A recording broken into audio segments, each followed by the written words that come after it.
Cabrillo Unified School District Governing Board. We are back to open session. We were in closed session for a little while this evening and took no action. First, we have our Pledge of Allegiance. I pledge allegiance to the flag of the United States of America and to the republic for which it stands, one nation, under God, indivisible, with liberty and justice for all.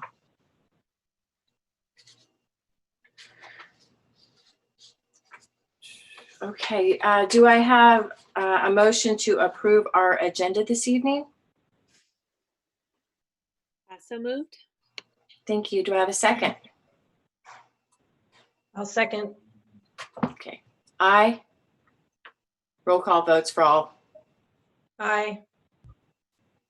Aye. Aye. Lizette? Aye. Thank you. For communications this evening for public comment,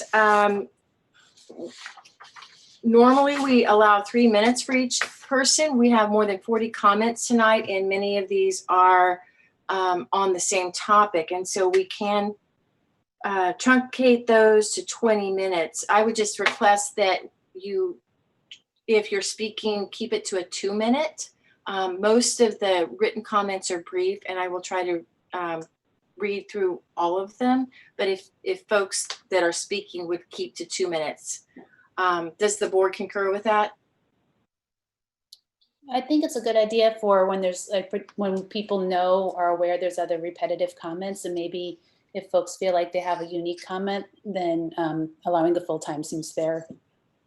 That's just my perspective. I know it's going to be a long night either way, but. And I think it's really important that we have time to work through our actions and listen to our presentation. So at this point, I'm thinking most of these are not necessarily unique and individual. I'm seeing a lot of repetitious comments. So in that context, if it is not novel, I would request that you keep it to 2 minutes.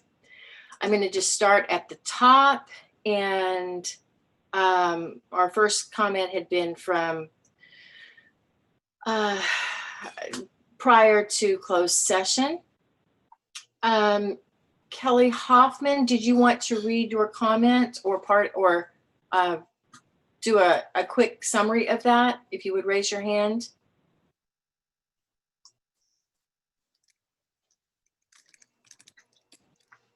Sure. Can you hear me? Yes, Yes. Thank you. Okay. Just so that you guys know, there is my phone is going crazy with parents and teachers and community members that are still blocked out of the meeting. I know you guys are working on it, but just so you're aware, it's still a problem. Okay, my name is Kelly Hoffman Davis, and I'm a parent of 2 elementary school children, a past Cabrillo student, and a local business owner, a very active community member. I grew up in this crazy little community, and my love for it is deep in my roots. I would consider myself very pro-teacher. I try and go out of my way to help and support the amazing teachers we have at the Cabrillo Unified School District. They work hard and are underpaid. That is a fact. But the other fact is our state funding for education is a mess, and years of deficit spending has left our district in shambles. During the last 2 years, I have attended and watched nearly every school board meeting. I've helped where I could with Measure B, M, and I. And when I was first asked to sign as a supporter of I initially declined for 2 reasons, but only one is relevant to this conversation. I was very concerned about the verbiage retaining quality teachers. And looking in the budget back in early 2019, I wasn't convinced that pink slips still wouldn't be handed out, even with the passing of I. For the record, I was in support of a larger ask, as we were hanging on by a thin thread and a renewal tax wasn't going to improve our situation. It was a Band-Aid. We needed an increase.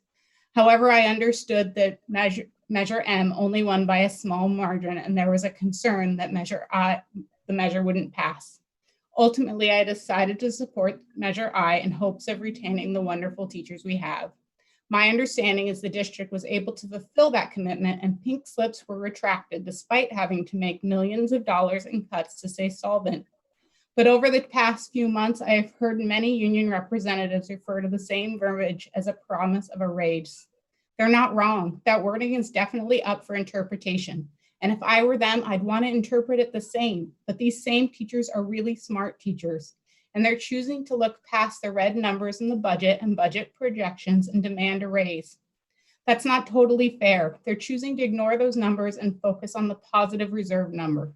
They're right. We have 4.4 million in the reserves. What they fail to talk about is that money, although it sounds like a lot, wouldn't cover 2 months of expenses. They also fail to mention that the 300,000 plus they are asking for is a yearly commitment out of a fund that isn't growing.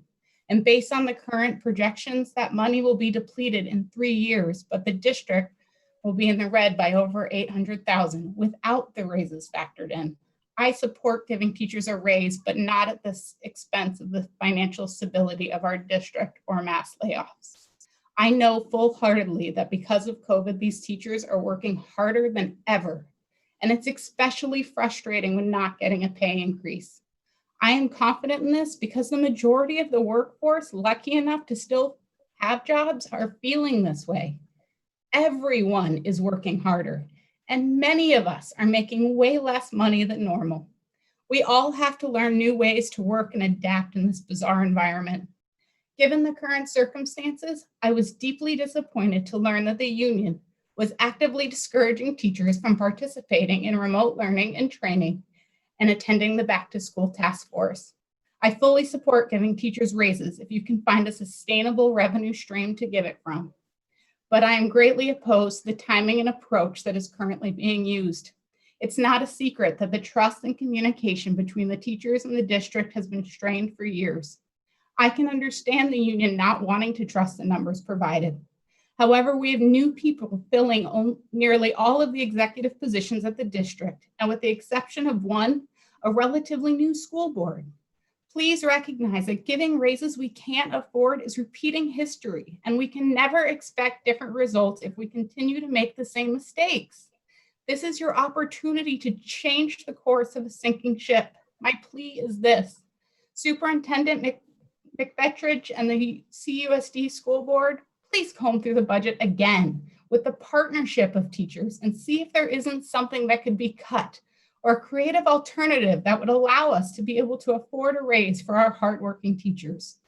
Mr. Reardon, Mrs. Wall, and the rest of the union representatives, please reconsider your approach. Your current approach is turning parents against each other and teachers.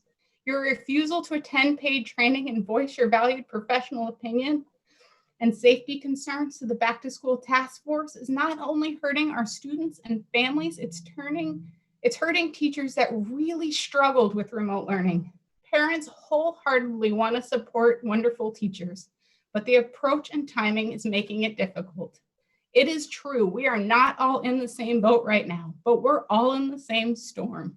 And if we have any hope of making it through, we need to communicate, band together, and not continue to shoot missiles at each other.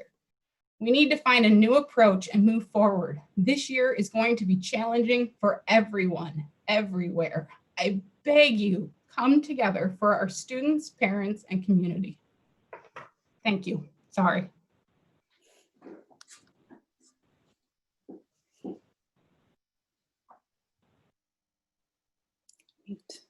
Thank you. You're on mute, Kim. Thank you.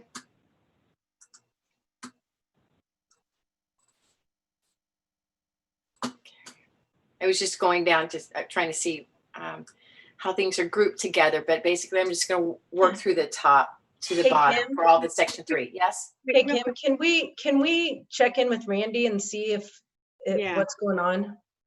I'm hearing a lot of people still can't get in. I think we I'm all are. working with Zoom right now. However, they don't have live technical support. I'm working with them through a chat. Thank you, Randy. Okay. Okay. We'll continue with the comments. Next is Kurt Murray, Cunha Middle School teacher. At this time, our greatest strength should be our sense of community. Being a relatively small district, we should be able to communicate freely and openly with all members of our school community. I truly appreciate the time and effort the school board members have spent responding to my emails and their willingness to discuss issues in real time on this old school device called a phone. As we try to navigate the many challenges our district faces, I would encourage all teachers to reach out to the school board members and discuss the many different and sometimes conflicting narratives that are circulating through our community. I thank the school board members for their ability to listen to my concerns. Kurt Murray, science teacher at Cunha Middle School. So real quick, I just got a request from someone that maybe we pause until we can figure out if more people can get on. Is that something we could possibly do? I mean, Randy, does it seem like we might be able to actually increase the access, or is there some other way of at least, sending out the video, so the sound of it now, so that people can hear if they can't participate? Our basic account is 300 users, and we have the ability to go to 500 users. So we're checking to see why it's not working. Okay. So what does the rest of the board think about pausing until we can figure that out, or do you think we should just move forward? This is recorded and it will be available for everybody to watch.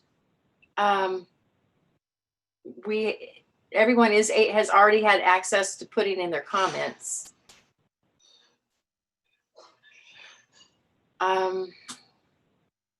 What do others think?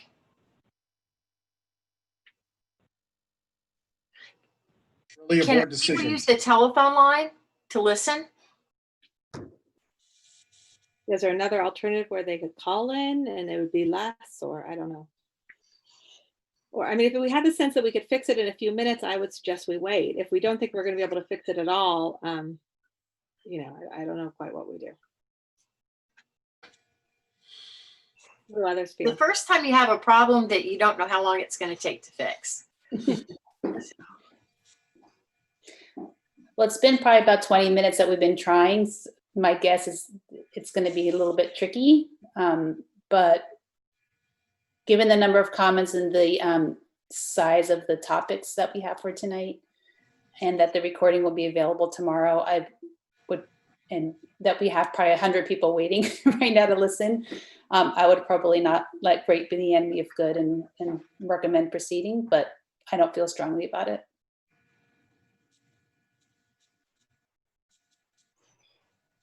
Mary Beth, Lizette, do you have any sense?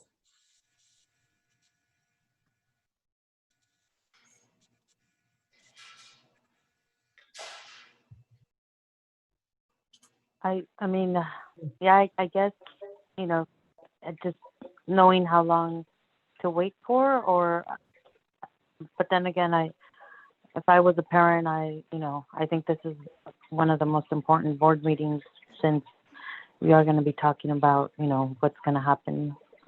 So I don't know. I mean, I would suggest we go. I would just. Someone is suggesting try paying for an upgrade, even though we're within our upgrade. We're within it, but suggested paying for it. See if that helps.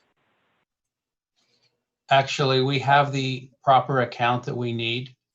Okay. And Zoom does not offer live support. You can only chat with them. So I'm working with an engineer right now to find out why it's not working. Okay. I would suggest we at least go, because our comments are easily going to take 20 minutes, and the presentations and discussion that we have as a group, hopefully people can get in by then. I don't know, Rosie, if there's a place to put the telephone call in, or if that was already available. There's a telephone call that they can. So if anybody is texting behind the scenes or with somebody who can't get in, ask if they can try the telephone numbers to listen in.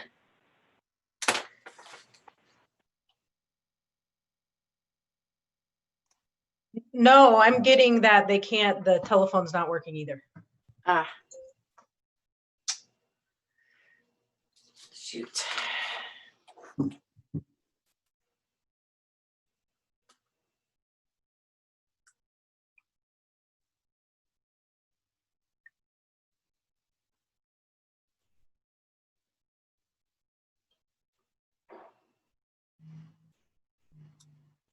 I'm going to go on and start reading, and if we'll take a pause at the end and see if we can of the comments before we go on to other agenda items. Next comment is from Avis Calhoun, teacher at El Granada Elementary. Good evening. I'm a 5th grade teacher at El Granada Elementary School, and I want to make a brief statement about teacher compensation. We teachers are the heart of the schools. Without us, schools simply cannot operate. All other district positions are really secondary to teachers. We believe that you can find the money in the budget to give us a well-earned raise. It is possible, and a matter of adjusting your priorities and putting us at the top of your list. Thank you for your time.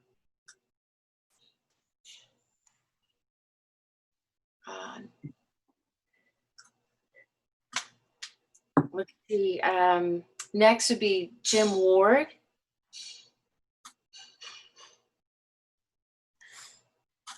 Jim, can you raise your hand if you're in? Hi, this is Jim Ward. Thank you for taking me. Can you all hear me? Yes. Great. So I've been a teacher and administrator in this district for 22 years. I worked at the middle school, I've worked at the elementary schools, and I've worked and now at Half Moon Bay High School. Right now, in Cabrillo Unified School District and teaching in general, it feels like, to quote Charles Dickens, the best of times and the worst of times. It feels like the best of times because of the wonderful students we have and our wonderful supportive parent community. It feels like the worst of times for obvious reasons with what's going on in the pandemic.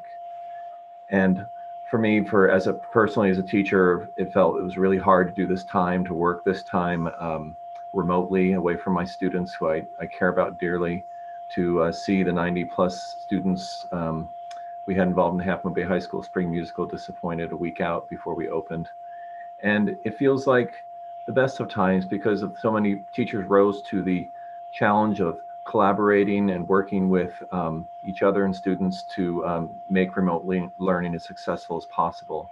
I, for one, want to just publicly thank the Half Moon Bay Public Library for helping me work with the San Mateo County Poet Laureate to have guest speakers for my students to work with, and to write poetry, and the San Francisco and National Holocaust Museum to have guest speakers, Holocaust survivors, to talk to my students while we read Elie Wiesel's Night. It was amazing. I just want to say that I feel really proud of my role in this community and who I am and what as a homeowner, but right now I feel very disrespected and really sad about the state of affairs. I feel bad on lots of different levels, but mostly I feel disrespected as a teacher and a community member. And I feel like the teachers need to be respected and the community needs to be, sorry, my dog just ran in, to be heard on our demand and raise for a contract. So please, school board members, Dr. McFetridge, all members, please think about that and know that we care about what we do and we do need to be respected. Thank you. Thank you, Tim. Next is Abby Foster. Abby, will you raise your hand?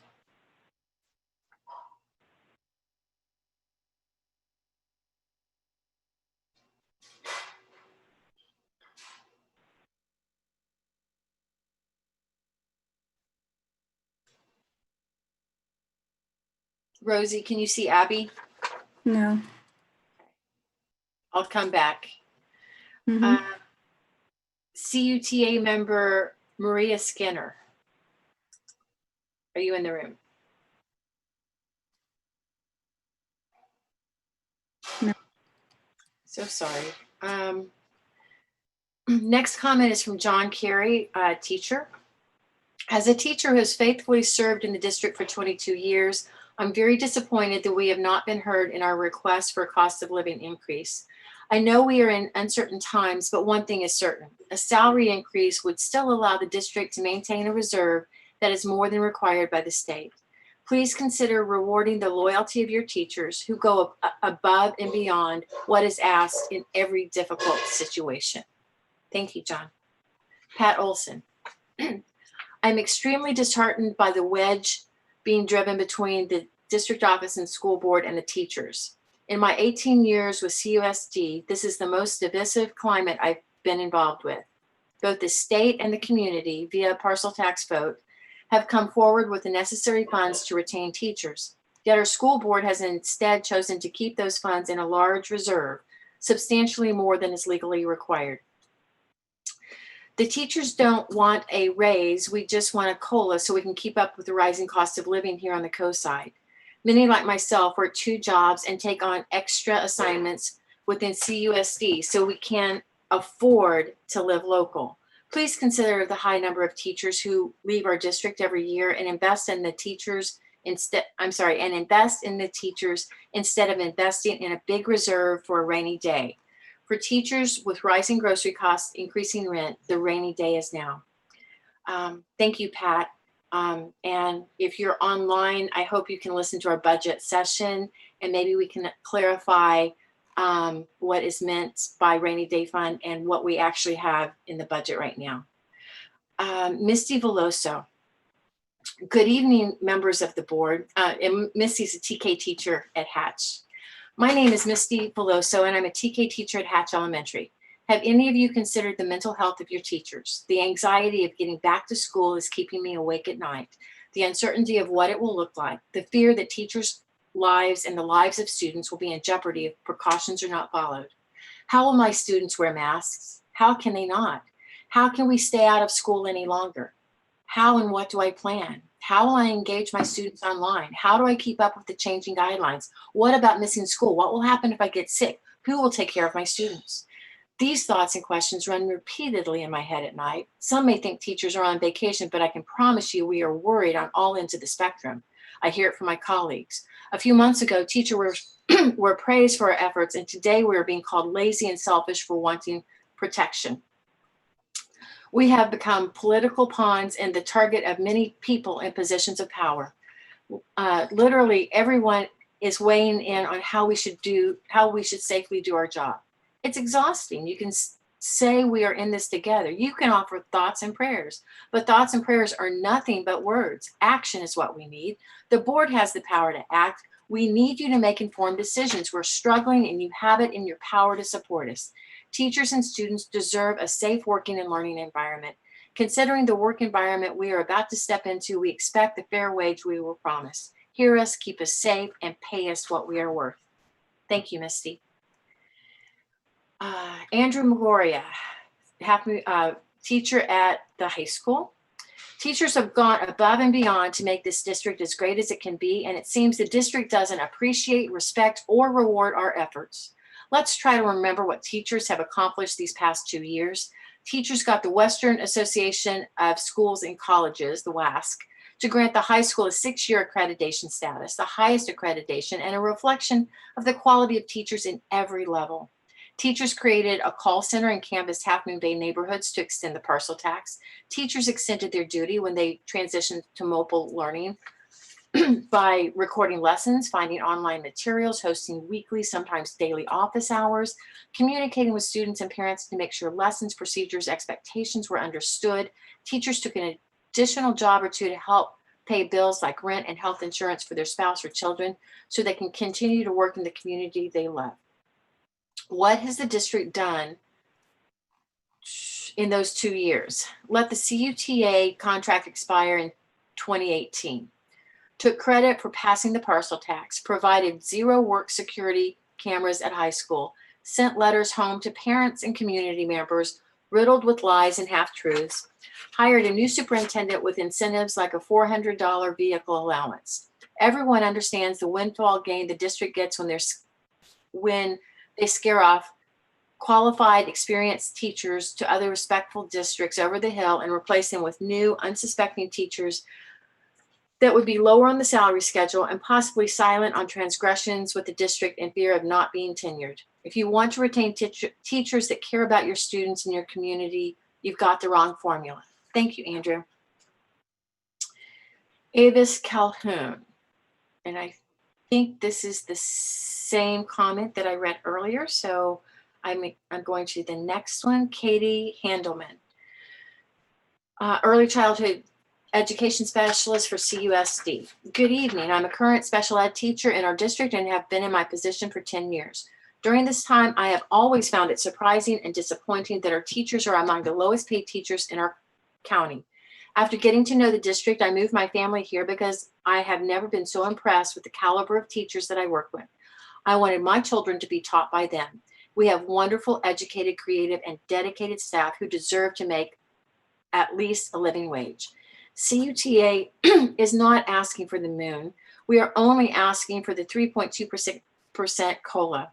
As a parent, community member, taxpayer, teacher, and voter, I think it is outrageous that the district is not putting their teachers first. It is understood that these are financially difficult times. This is exactly the time to use an unrestricted general fund for economic uncertainty.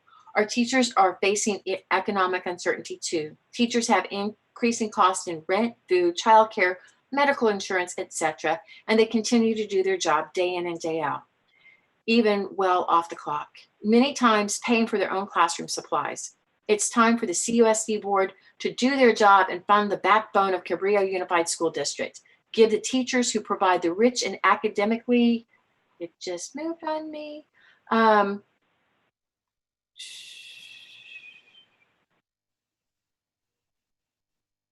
rigorous curriculum in a safe and nurturing environment, taken from the district mission statement.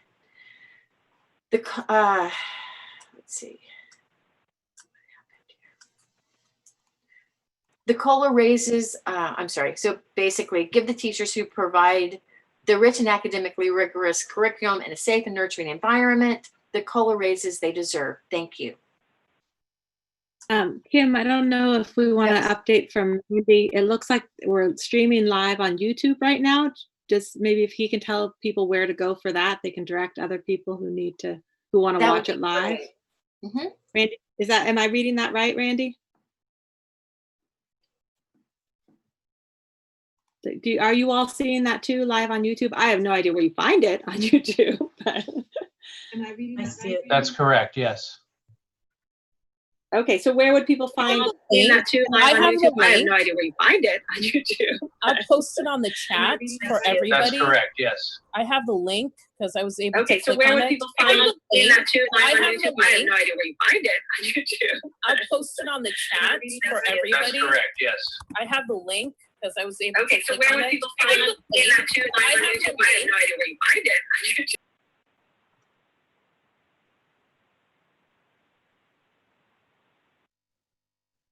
Okay, the link is above. So look in your chat.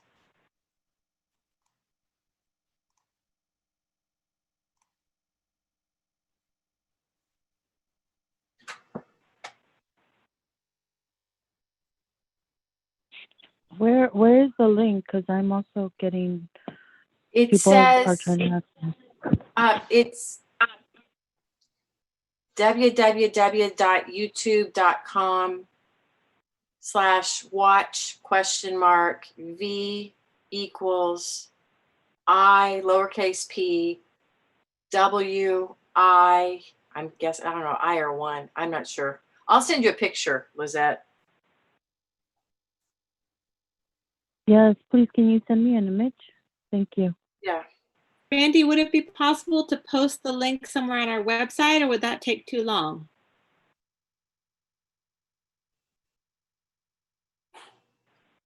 That would take too long for it to be put up and then regenerated and posted on the internet. Is it public if someone searches for it?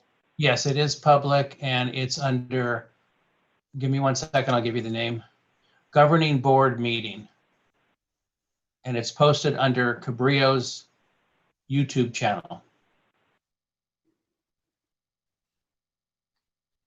Typically to find that channel, I don't know the name of the URL of it, but if you search for Pacific Coast TV, Cabrillo Unified Governing Board, words around that should help you get to the link for anyone listening. Yeah, Sophia, it's not Pacific Coast TV. We're doing it directly. Okay. Okay. Okay, and it's also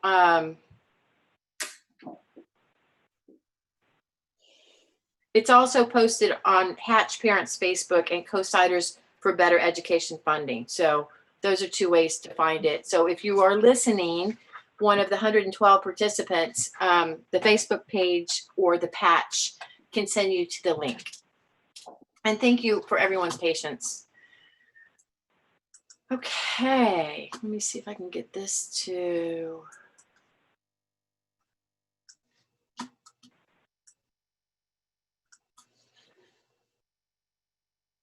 We are still going to try to figure out how to get the people in that have comments that didn't get to talk yet. Yes, yeah, that's being highlighted as we go along, and if we can get those people in, we will. And if they are not able to get in and they can email or populate the form, we'll go on and read them. Yeah, or they could call me and they can talk through my phone, That would work too. Christina Lugo, a parent. I felt that Dr. McFetridge's email to the district was done in poor taste. He has fixed views of the union negotiations, and I felt that the purpose of the email, return to school, was used to get support on his side and against the teachers. It was unprofessional. Teachers on the coast have extreme cost of living increases year after year. Retaining teachers is hard in this district due to higher salaries and cheaper cost of living over the hill. We should be focused on our children and how to support them and the teachers and parents this year. Leave the negotiations out of it, separate matter. Carrie DiMartini, Half Moon Bay High School teacher and a parent of kids in the district.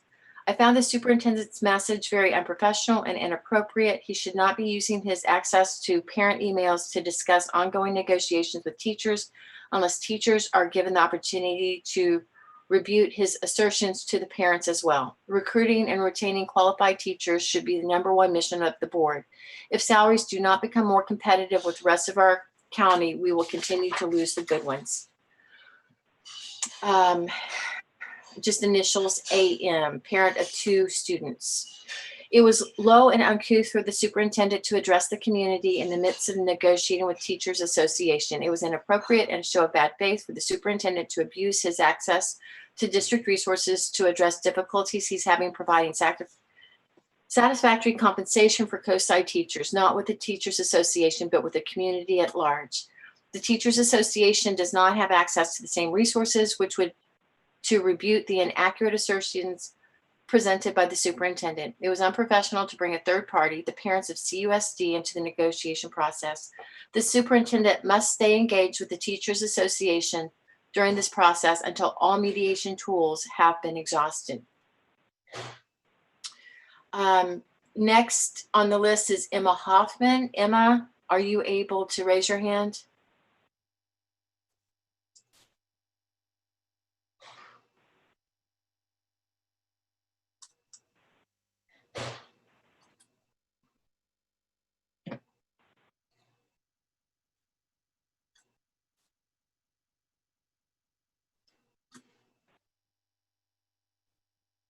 I don't see her on the.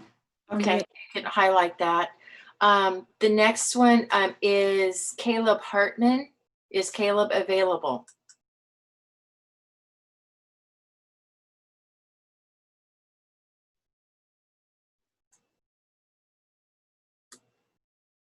There's All right. Caleb. Okay, perfect. This meeting should be canceled and rescheduled if members of our community are not able to log on, contribute, and listen in real time. But I will continue with my prepared comment. I wish I could say this was unusual from the district leadership, though. The COVID-19 pandemic has revealed a deep unwillingness of federal, state, and local governments to protect the public health of the people of the United States, the state of California, and Half Moon Bay itself, resulting in the death of more than 130,000 Americans, 7,409 Californians, and 114 people in San Mateo County. Last Friday, July 10th, I sent a document to the governing board members as well as my site administrators proving that children can spread the novel coronavirus. I am thankful to have heard back from Mr. Barnes, Mr. Bortel, and Miss Alexander, but I'm disappointed that I not hear back from the other 4 board members. The lack of back and forth between district leadership to CUSD staff has troubled every teacher I've talked with. I know CUNY teachers are particularly upset that we learned of the plan to reopen from the Half Moon Bay review first. Not only has our superintendent not been present at either of the reopening meetings to hear teachers' concerns firsthand, but he is actively bypassing staff in favor of talking to reporters. His most recent letter to the parents and staff is incredibly duplicitous as well. By way of disseminating the reopening information, he folded in a public response to CUT and CUSD salary negotiations.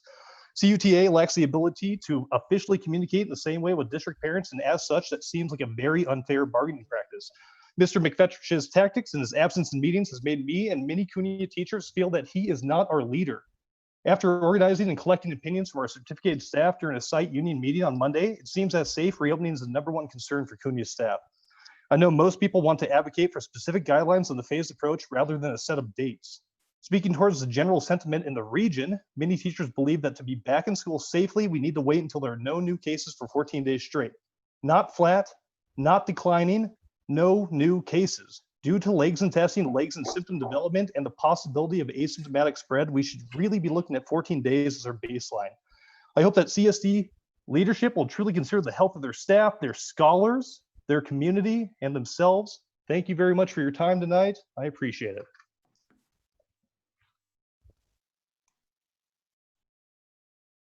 Thank you very much, Caleb. Next is Rhonda Fagoni.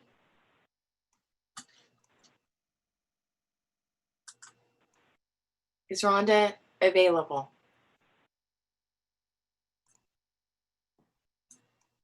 Just give me a Okay.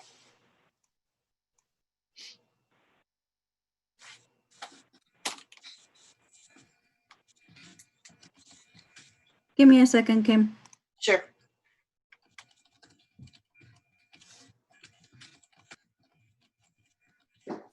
Just in.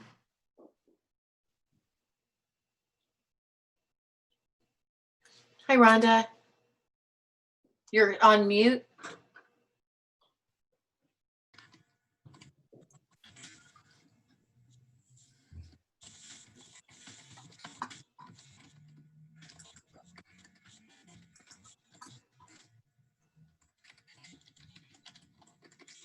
Hey, Rhonda, just press your unmute button.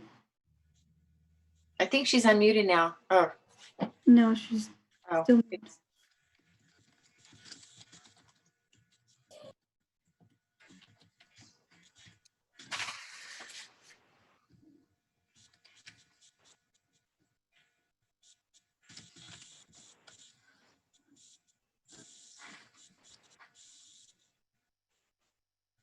Should we move to the next one and we'll figure out?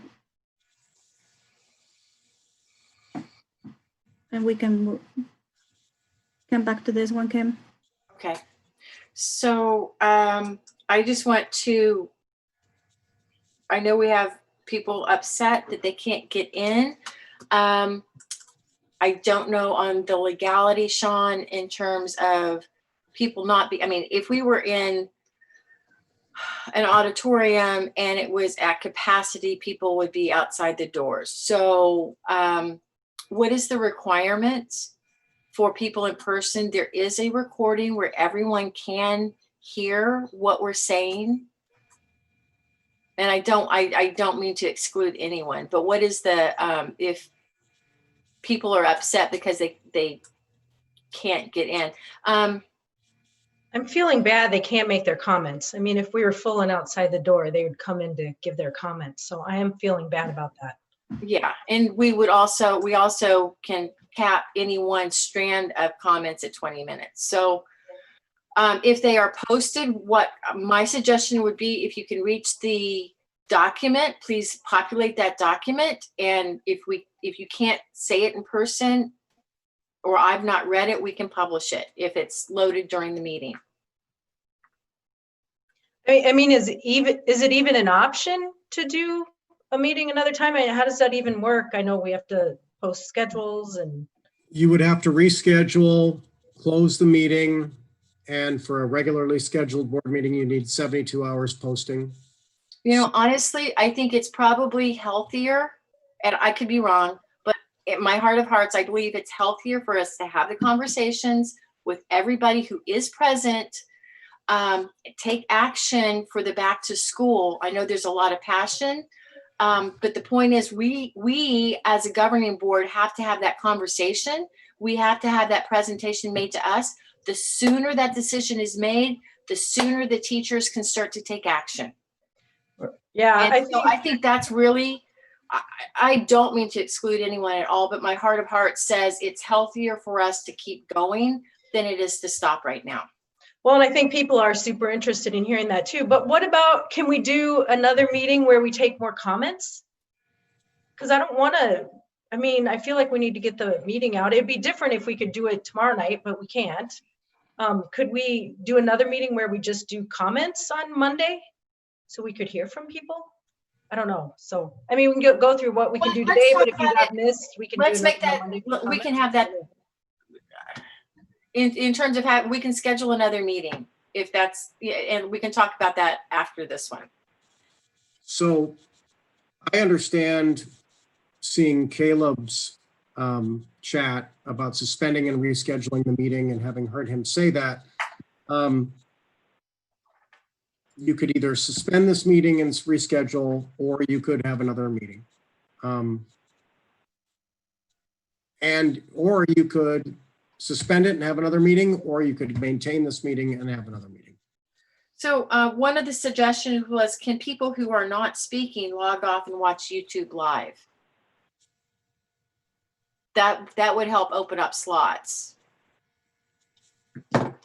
Let's see where we are on.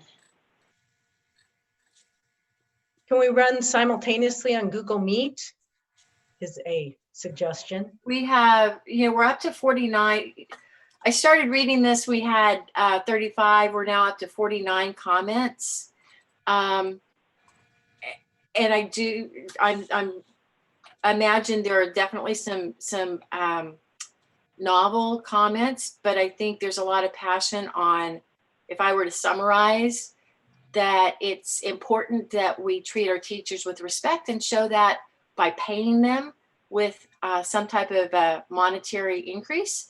And there are opinions on back to school and doing that safely.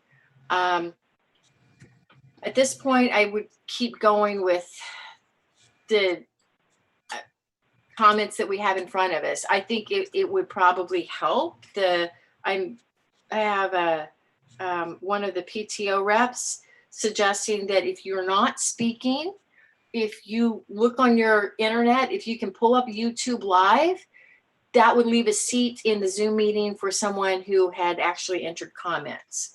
And I imagine that other meeting site will hold for us. Just a thought. If we can go through Google Meet, people could talk through that.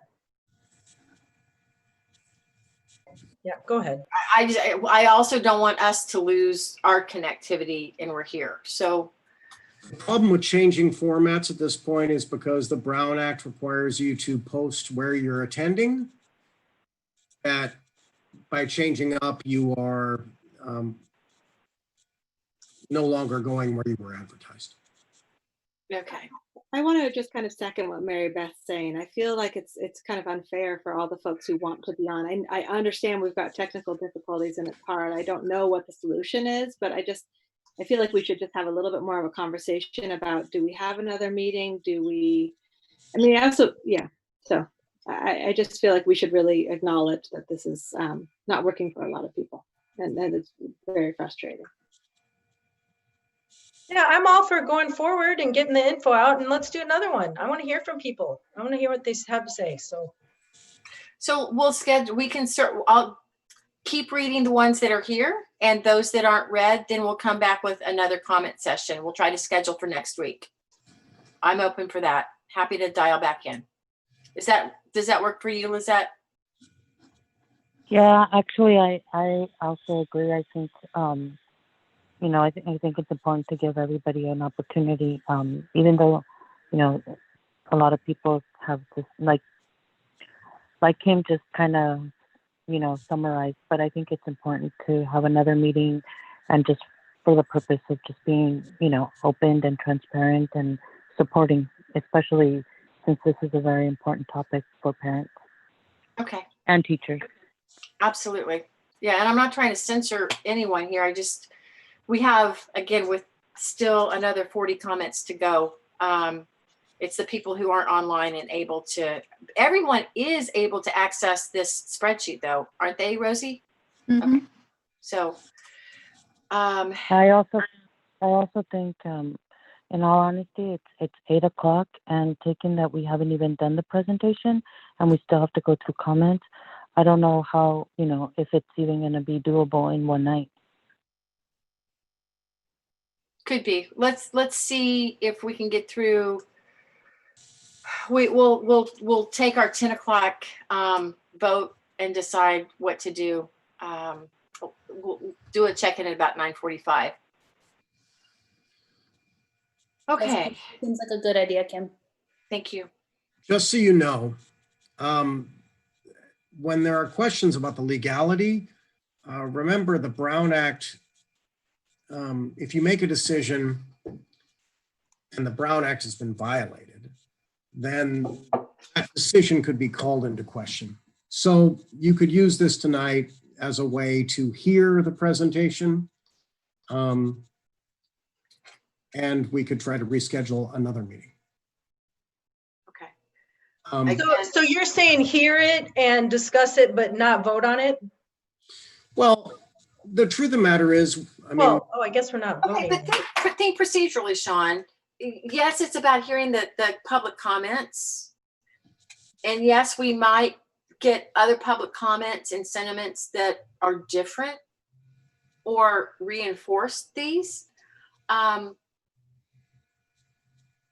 I worry that we leave something open-ended for the 100+ people who are here and for all of the teachers wanting to know how to plan. And I think we need to get to that conversation. So I really would like to not try to cut that short right now. I'm just saying, again, people have asked about the legality of it. You can hear the presentations and, you know, amend it so it's not an action item, knowing that there is going to be ongoing announcements by the governor and by the state, probably coming tomorrow. And so you could hear, I think we're in agreement. You could hear everything tonight and not worry about the legality of taking an action item. But everything was posted ahead of time. We were having a technical difficulty. Our account says it's 500. People are having difficulty getting in. We apologize for that. But I think you could have this meeting and also call another meeting. Okay. And I would assume we're going to have to call another meeting anyway before the start of school, because I think our guidelines are just like in March, probably going to change tomorrow or the next day. Okay. So but to let people know when, do we pick Monday and just make that decision now? Well, you can certainly, as a board, decide you're going to make a decision about having another meeting now. That's fine. We would just post before 72 hours. And I guess we would do this, and then we would just repeat the meeting and repeat the presentations. Sean, I just got a notification that we might be able to move up to the 500 attendees now. Okay. Let's see if it works. We just keep, you know, going in circles here and hanging out. And we apologize. We apologize. The account we have has more numbers. This is a technical difficulty the time that we're having this evening. Staff apologize for it. So we have 115 viewers on YouTube and 95 here. So more than 200 people watching tonight. Thank you for everybody and your vested interest and concern and care for this community. Let's stand by for just a couple of minutes. Yeah, people are getting in now. It's up to, it went down, it was down to 80, now it's going up. So let's see if it keeps. They're logging on. Let's give them just a couple minutes. Yes. I love, it's like watching that ticker tape, watching the numbers click up. That's exciting. Well, let's see if we get back over where we were. It's 106, 107.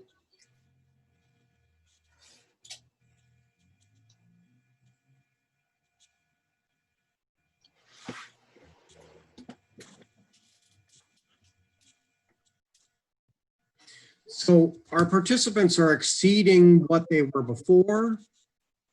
You're at 114, 115. So it looks like people are. And we have 115 on YouTube. So I think. Good job, Randy and Zoom people. Randy got through the Zoom. Yes, thank you. Thank you so much, Randy and Rosie and Kim. Yes. Okay.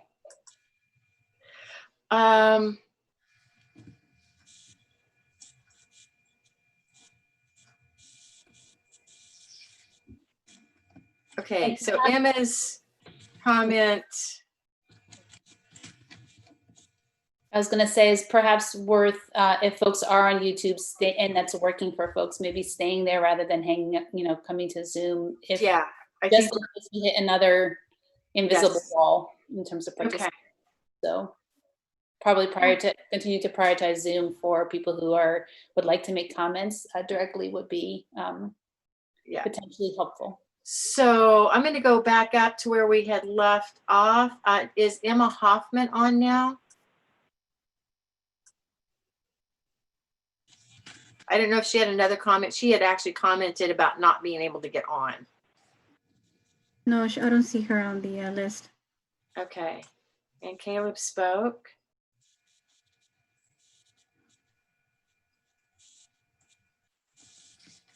Abby's on now. Go back to Abby. Okay. Abby's on. Hi, Abby.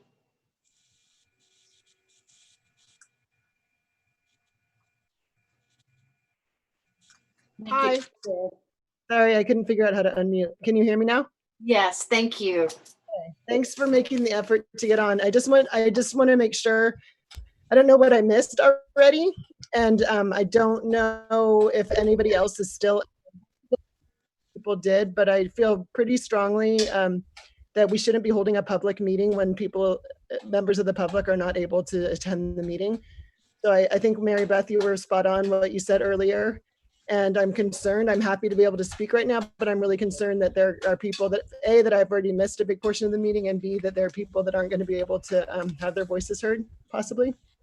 So I think we fixed it now, Abby. Oh, sorry.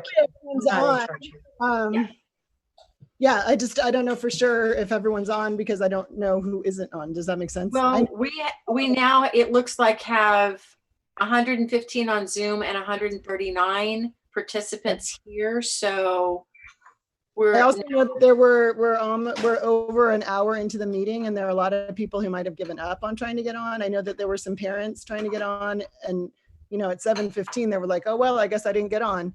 So I just think it's a problem to be moving forward with the meeting when we had this technical problem and people weren't able to be participating. And I totally appreciate that you're addressing it and you're trying to fix the problem. I'm just really concerned that there are people in our community who wanted to be a part of this meeting and aren't. So anyway, I don't know what to do about it, but if you're going to proceed with the meeting, I'll proceed with speaking. If you're going to reschedule the meeting, then I will hold my comments. I think with this many people on that we should proceed, and anyone who has access to social media, please post that things are working now. And just to recap too, because you might have missed this. I think we talked about kind of assessing after this conversation, and depending on how things go, potentially scheduling a follow-up meeting as well, where additional comments can be made. And in the likely event that plans will continue to evolve, as we're expecting more guidance in the coming days from the governor, things are going to continue to evolve anyways. I think we'll be having lots of meetings. Great, more meetings. And then if you are making decisions tonight that could potentially be influenced by other people's comments, you might want to consider holding off on those decisions until such time as people are able to make their comments. Anyway, that being said, I'm ready to make my comment. Are you ready for me? Please do. Okay. I have two comments this evening. First, regarding the reopening of schools, I am relieved to learn that we will begin the school year remotely. And I also hope that this means that we will be following scientifically based guidelines and continuing with remote learning until community spread of the virus is under control with no new cases for at least 14 days. I believe I heard the tail end of Caleb speaking, and I think he said something similar to that. And I'm not sure what anybody else might have said up till now, but I really think that we need to put the safety of the staff and students first.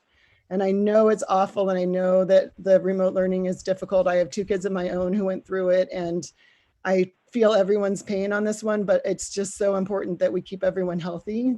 If we end up having an outbreak in our schools and people get sick, we're going to have to close the schools anyway, except then we might have lost some of our community members, and it's just not worth that risk. So I really hope we can follow that guideline.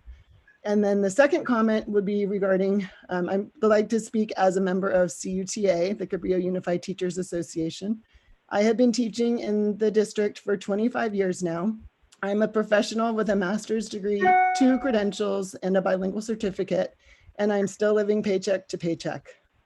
Members of the board, I implore you to please dig deep in the budget and try to find a way to give us this raise.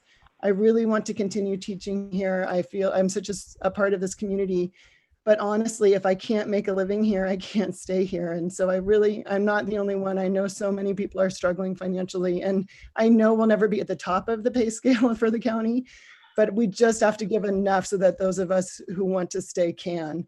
We really don't want to get into the cycle of turnover and bringing in only new teachers. They stay for a couple of years and then they move on. So please, please, please see what you can do to make this happen. And thank you very much for your time. And I look forward to hearing when the next meeting will be. Thank you. Thank you. I have a request. I think we still have some people that were speakers that couldn't get, I guess they should be able to get on. But we had a request to recess for just a few minutes and suggest that the speakers are on Zoom and everyone else on YouTube. Thoughts? At this point, if somebody is a speaker, you should be able to get on to the Zoom because we don't have, the cap has been lifted. So if you feel like, if you know someone else, at this point, you probably know someone who is in the Zoom meeting, send a note over and post in a chat if you can't get in to let us know. Let's see.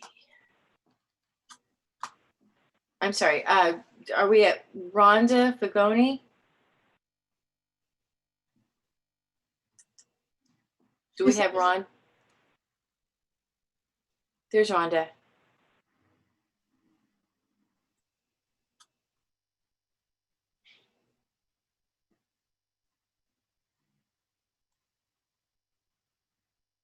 It appears she's muted. Can you unmute Rhonda?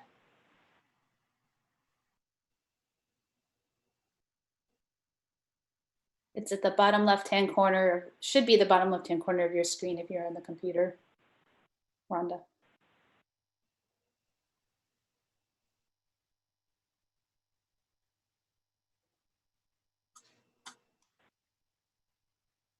Maybe having some microphone difficulty or.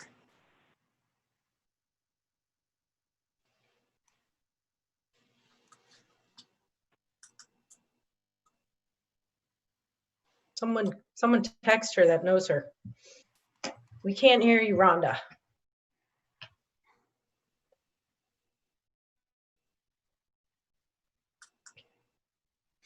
I could read your comment, Rhonda. It is posted. Rhonda, can you type in the chat if you're on a computer? If I have a thumbs up, I'll read. Oh. Or can you raise your hand if you would like President Kim Hines read your comment?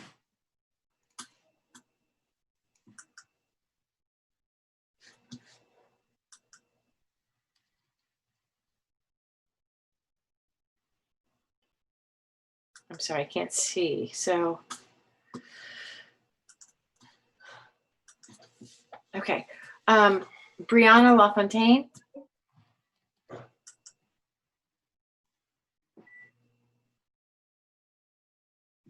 Hi, Brianna. Go ahead. Hi. I had already struggled about adding to this time. So now everyone who's listening, I feel extra bad. I'm sorry. And if we could please discuss the length of these meetings for the future, that would be great. This is super short. I support teachers, plain and simple. I support our teachers. Regarding school reopening, as a member of the Opening of Schools Steering Committee, I would like to thank the educators who are on the primary and secondary task forces. It is obvious that our educators, our staff on site, know our families, know our students, and know each other as teachers. These groups should be the primary influencers of our reopening plan. Please trust and listen to these voices. I support our teachers. It is my opinion that our district will start our school year completely remote. It is the way our state is going. Please prioritize the remote curriculum. Please make this priority public and actionable. Give families confidence that our district can give our kids the education they are used to and deserve. Thank you. Thank you, Brianna. Next is Beth Easter. I do not envy the board's difficult decision in regards to opening up the schools. I have three primary concerns, two of which are in direct conflict. Given the rapid increase in the number of COVID-19 cases, I am concerned about sending students and teachers back to school. As of July 16th, 12.4% of the San Mateo County COVID-19 cases are from individuals under 19, or 538 cases of the 4333 known and documented COVID cases. My family is not comfortable sending our children back to school at this time, but I'm also concerned about the equity issue for low SES students, which will be exacerbated by remote learning or limited in-person teaching.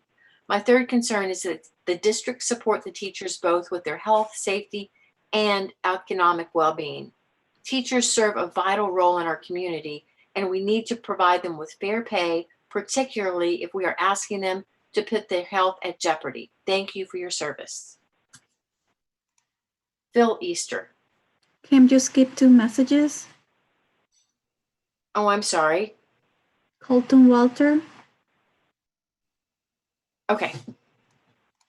Colton Walter, number one, revenue appears to be based on 2008 post-recession property tax income. This is very conservative and unrealistic. Current local real estate projections are still showing an increase in property values on the coast side. I suggest a revenue projection in between 2019 and 2008 average. This would still be conservative revenue estimate. 2, under the current budget projections, I would suggest the board move to sell the property hold in El Granada to supplement the reserve fund. Okay, thank you so much. From now. Okay, and Claudia, would you like to, are you available to speak?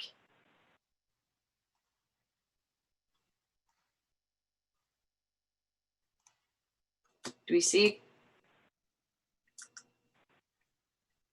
I need to move her as a panelist so she can talk. Okay.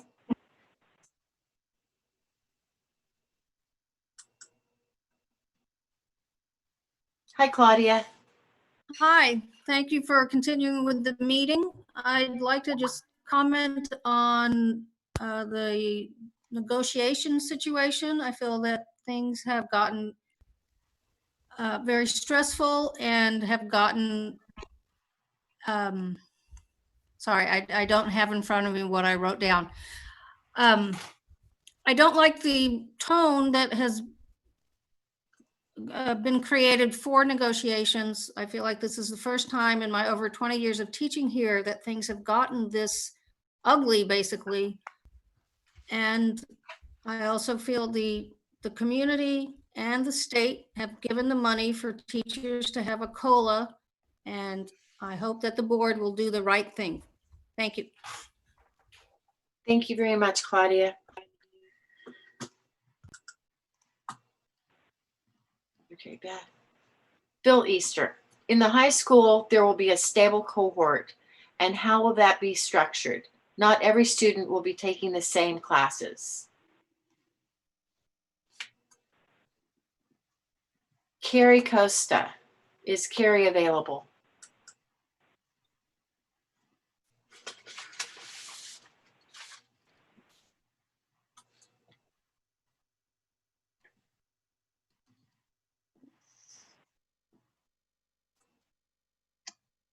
Hi, Carrie. Hi, can you hear me? Yes, we can. Thank you. Okay, I'll try to be quick. My name is Carrie Costa. I have 3 kids in the district, and I'm on the Hatch PTO board and the SIPA board.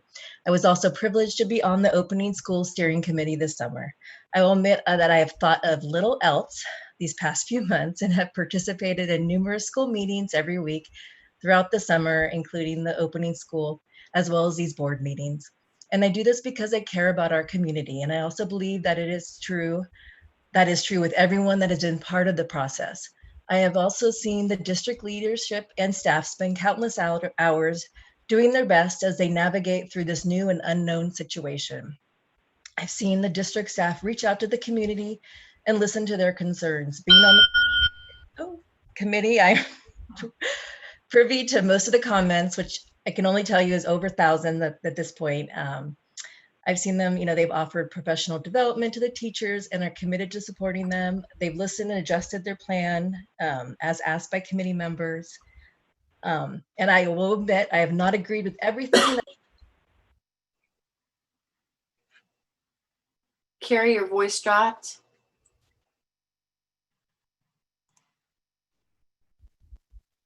Can you hear me? Yes, go ahead. Okay, so I was just saying that I may not have agreed with everything that has been decided or put into the plan, and may not have agreed with things during the meetings, but I do appreciate the thought and planning that went into it. And while I admit that is not going to be great, as having normal school, we have to try. We may not get it right, and it will not be perfect, and that is okay. We may have to backpedal as we move through it, and that is okay too. It is part of the process. We should not expect to be perfect, and that one solution will fit all. And we shouldn't expect that perfection of anyone on the board, in the district office, our teachers, our kids, or even ourselves. And it's okay to have these feelings. And personally, I think it's great because it means we all care. But we can't let our feelings get in the way of moving forward. We must strive to be part of the solution, not the problem, even when we do not always agree with each other. If we truly care about our community, we still must do what's right. And the reality is we need to all come together. And as our motto says, every child, every day, which is what our district is about. With the support of everyone, our administration, our teachers, our children, and our parents, we can do this. We must try. There's a saying, we are not a team because we work together. We are a team because we respect, trust, and care for each other. And I believe that to be true here at CUSD. And I also believe we are better together. Unidos mejor. Thank you. Thank you so much, Carrie. The next comment is from Nicole Rave, a Hatch parent. Page 30 of the opening of schools presentation shows a recommendation for learning model E for students not ready to return to instruction. I had initially been for in-person instruction of some sort and stated so on my survey, but have recently been reconsidering. I really hope that model E will be available to students when and if the hybrid model A starts.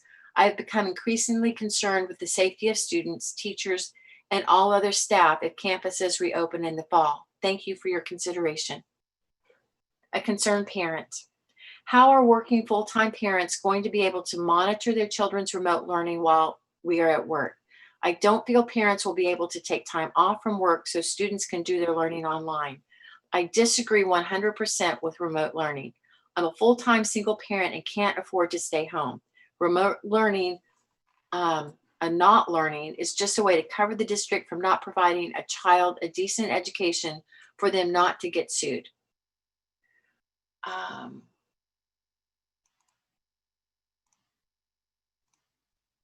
Kim, those are comments that are related to the opening of school presentation. I don't know if you want to wait for the presentation and then the comments.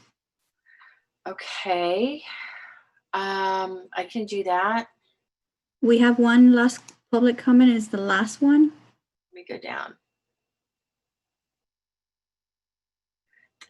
Christy Walker, are you available to speak?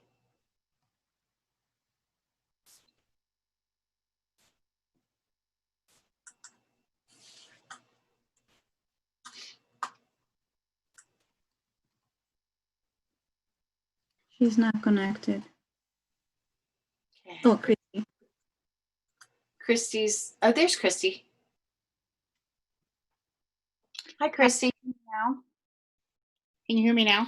Yes. Okay, sorry, I couldn't unmute myself for some reason.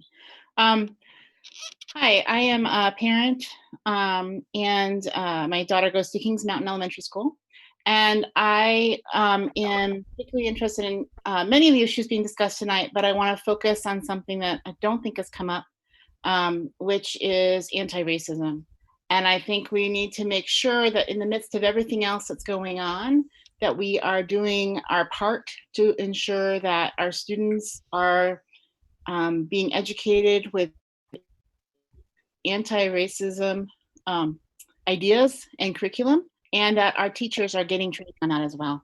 And I know we've got many, many, many other priorities, but I think this needs to be up there at the top as part of our, we just need to do it. And as part of equity, to make sure that not only are we trying to treat everyone the same, but also teaching our children that they need to not let their prejudices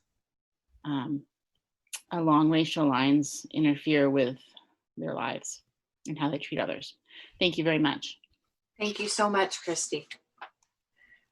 Being that the other comments are associated with the opening of schools, we'll read those comments and have the Kimberly. Yes. Maria Skinner just connected and she's raising her hand. She was on the Perfect. list. Perfect. So I will allow her to talk. Hi, Maria. Hello. Can you hear me? Yes, we can. Thank you so much for making yourself seen. Okay, thank you. I'm in my car in the Hatch parking lot to make sure I'm connected. Good evening, Superintendent McFetridge, Dr. Bhatia, members of the governing board and fellow CUTA brothers and sisters in solidarity. I'm holding in my hand a brochure that I came across. It's a brochure from our district that was published a few months ago. And the title in front says Tradition of Excellence. And on the second page, it reads, Measure B, which generates 1.6 million annually, has helped to maintain the high level of reading, writing, math, and science instruction in our schools, keep high quality teachers in classrooms, and support programs for all students to prepare them for high school, college, and careers. So reading that, Tradition of Excellence, I feel that we high quality, excellent teachers deserve the salary increase that we were promised. We deserve a living wage so that we can survive here on the coast side. And most of all, students deserve to keep those high quality teachers here on the coast side. Please, I am asking each one of you here tonight to prove that you value and respect our contribution to this wonderful community.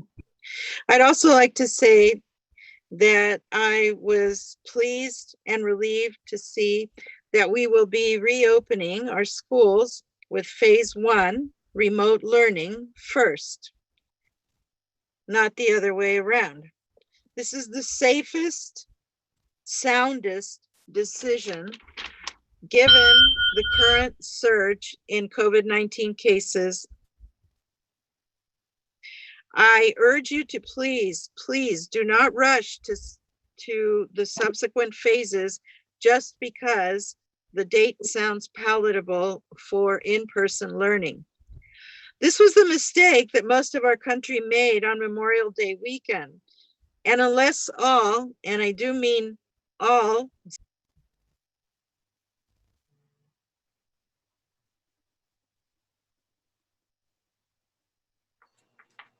We lost the audio.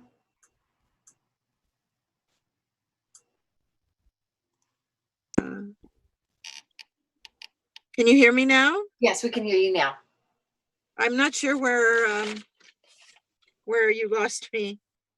This And is you the said, and I do mean all. That's when you dropped off. Great, thank you. Unless all, and I do mean all subsequent, safeguards are in place in our schools, and we have secured funding to make those safeguards possible, and have 2 to 3 weeks of a downward trend in infection cases and hospitalizations in our area. It would be short-sighted and immoral to have our teachers and students be the sacrificial lambs for the sake of appeasing overeager community members. Now, I respect and understand that there are jobs that parents want to get back to, but we can absolutely not overlook children's safety, and we cannot overlook teachers' safety. If we can't guarantee all of those safeguards, anticipate problems, and envision a well-funded plan to tackle them, we're fooling ourselves into thinking that we'll be fine. It's kind of like playing whack-a-mole with everyone's safety. And we're very fortunate that this is 2020 and that we have the technology to make learning possible and safe for our students and our staff. Thank you very much. Thank you so much, Maria.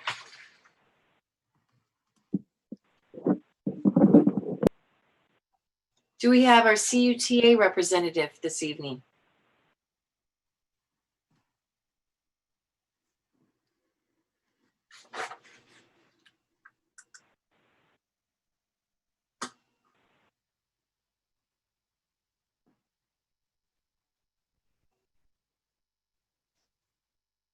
Hello?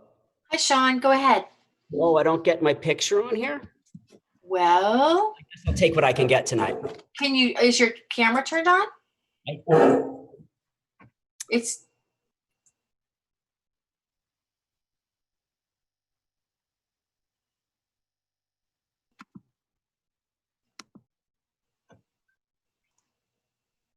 we see you.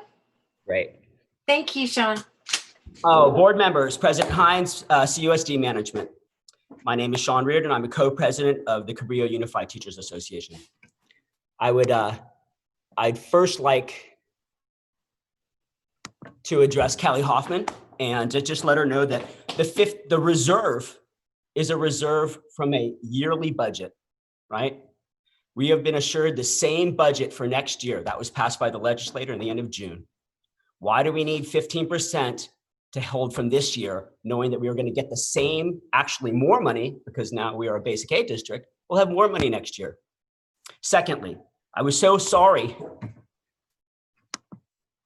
to hear that you perceive that I have discouraged, or the union has discouraged people from participating in the reopening of schools committees.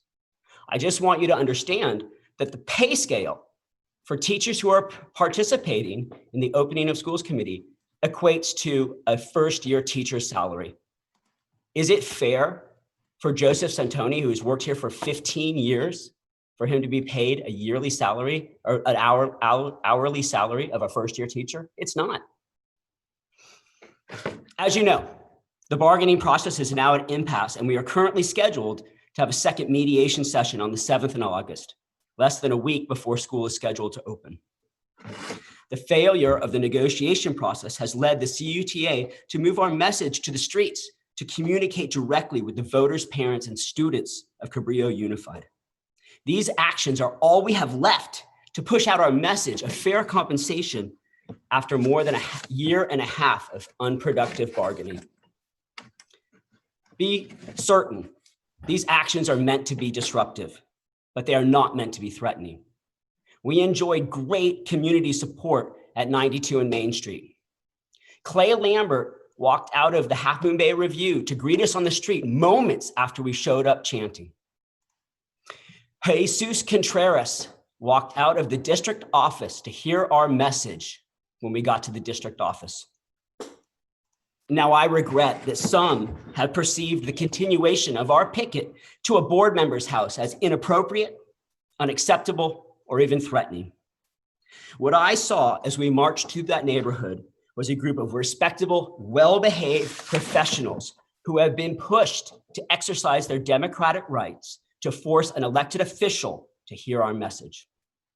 This action, our picket today, and upcoming actions are instances of active participation in the democratic process. Be sure to expect asymmetric, unannounced, and loud protests until a contract is settled. There will not be management and labor peace at Cabrillo Unified School District until the contract is settled. The CUTA is and has always been willing to bend, to consider, to balance as we sit at the negotiation tables. And we'll do that again when we sit at mediation. But will we hear the words no and zero again and again? Or is the district willing to bend, to compromise? Thank you for your time. Thank you so much, Sean. Do we have CSEA? He's not going to be presenting tonight. Okay, thank you. Board member reports. Sophia.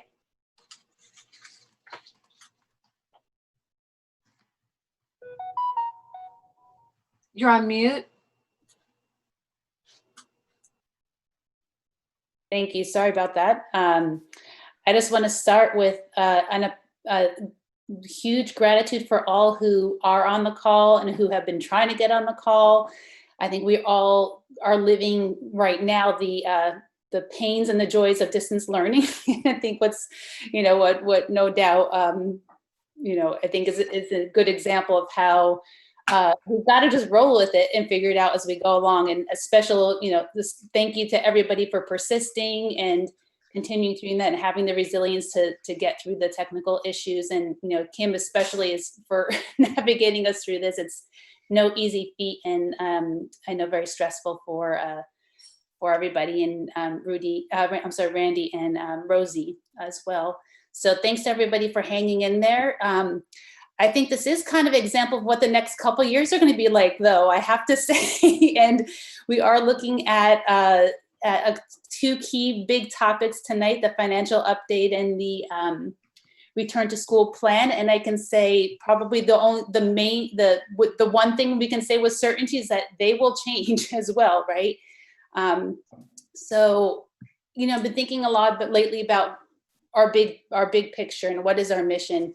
And our mission, if you look at it's on our website, of course, it's to develop critical thinkers and socially responsible citizens who actively participate in their individual learning and development and are fully prepared to embrace their next challenge. That's a lofty mission, even in the best of times. And I think we can all agree that being here in the early stages of an unprecedented global pandemic does not make things easier for anyone. And yes, it's true. None of us have signed up for this. Nobody has. And, but here we are together. And each one of us makes the choices every day that are going to help determine how we emerge from this viral pandemic in the coming years. I see this pandemic as triggering a transformational change in public education. We're still in the early stages of it and kind of finding our way. But effectively, if we kind of step back and look at the big picture, in many ways, we're flipping our existing model, bringing students to education, to really bringing education to students. And that might be what we do for quite some time. We'll kind of have to see. That I think gives us an opportunity to really rethink public education in partnership with students, families, partners, and our communities at large, to create even more robust, equitable learning environments for our really beautifully diverse student population through new technologies, outdoor spaces, small group, in-person, online, interactive opportunities. I think there's many doors that open to us, albeit perhaps not by choice, but by circumstance. I think over the past year alone, in stabilizing our financial situation and averting county takeover. We've strengthened partnerships with Boys and Girls Club and CEF. We've kicked off in earnest a deeper partnership with ALAS on areas ranging from mental health supports, arts, cultural programming, family engagement, and now looking towards synergies in providing food to our community families and families in need. We can expand on these partnerships and those with the Rotary, AUW, Sheriff's Activities League, tutors, CCP, and so many others, groups and individuals in our community to provide our students and our families with the unique supports they need for distance learning, food and mental health support, and childcare. I think it's easy to make and it's easy to react to sweeping pronouncements or fearful rhetoric about the virus, about safety, about one another. But the fact is, it's much more difficult, but really, really critically essential that we try to understand that our ever evolving circumstances and that we be more flexible than we ever imagined we ever could be. We get creative and collaborate to create the best learning environments we can with what we have. And it sometimes is more than we probably think it is. And sometimes that means slowing down to speed up. And I think that's the case for both of the topics we'll be discussing tonight. But we think it's important we recognize everyone has something to contribute. Our students, our teachers, our counselors, paraprofessionals, IT technicians, reading support specialists, food service workers, custodians, administrative assistants, parents, guardians, administrators, community liaisons, attendance clerks, and so many more. I'm sure I left out probably like 1,000 jobs that are really critically important. And we need to be comfortable at all times. I think this was referred to earlier in one of the comments. We're going to disagree, and we're going to need to then lean on clarifying decision-making processes to understand how those conflicts are going to be resolved, and hopefully then we can accept them and move on and go from there. Is this going to be easy? Of course not. It's going to be difficult. It's going to be exhausting, and it's going to be, I think as Carrie Costa had referred to, it's going to be not perfect. It's going to be messy. I think we have so many amazing teachers in our district, and we've heard from many of them this evening and in various other forums and all along the way. But this can't be something any one person can do by themselves for a student. That's just not something that can be done alone. This is going to take a team effort, even in the best of times. Right now, we're facing some, unprecedented challenges that we're going to need to work together on. And my hope is that in this existential time, we can remember why we as a school district exist. And I think there's not one person that's here tonight, works for our schools, volunteers at their schools, probably in our community, that doesn't see that as being our students. So I feel very hopeful that we can, it's hard because it's a very emotional time, being in the crisis situation that we're in now, and all our emotions are running high, and that's a bit the nature of it. If we can refocus on our students and see each other more, I think, as partners rather than obstacles or adversaries, which is going to just make our job harder. And, not only have concerns about being heard, but also listening on all fronts, every single front. And I put myself at the top of that list, through all kind of what I see. I'm very hopeful that we can do this. And I think a lot lately about a metaphor of a butterfly. It's probably partly because I have one hanging up here that I'm looking at. But it's almost like, our caterpillar's kind of in a chrysalis mode right now. And we have the opportunity to emerge as a beautiful butterfly. And that's probably a little cheesy and a little sappy sentiment, but I think that's the nature of where we are right now. In this world, right? Everything's kind of getting turned upside down. So, I think it's something that we can do, and I'm hopeful that we can do it. So thank you very much. Thank you, Sophia. Mary Beth? Hi. I just wanted to start by saying how thankful I am. I gotta get right here so I can use my hands because I like to talk with my hands. How thankful I am to all the people that have reached out to me. every meeting, I know I'm saying, please call me, please email, please reach out. And I've had so many people reaching out through the mail, through my email, and on the phone. So I am so happy to talk to all of you. And I've had a great time hearing from you, hearing your thoughts, hearing your concerns, and also you hearing my concerns and my thoughts and my worries and the things I worry about as a board member looking at the whole picture. So I really want to thank everyone for that. I've talked to so many people from the public, so many parents, so many teachers, and I really appreciate it. And I really want to encourage people to continue to reach out, because it's been a great, joy for me to have that interaction and also make me think about, preconceived notions I might have or what I need to think about differently. So I've really enjoyed that. So I just want to thank you for that. I've got people on my schedule going forward, but I'm happy to put more on there. So please continue that.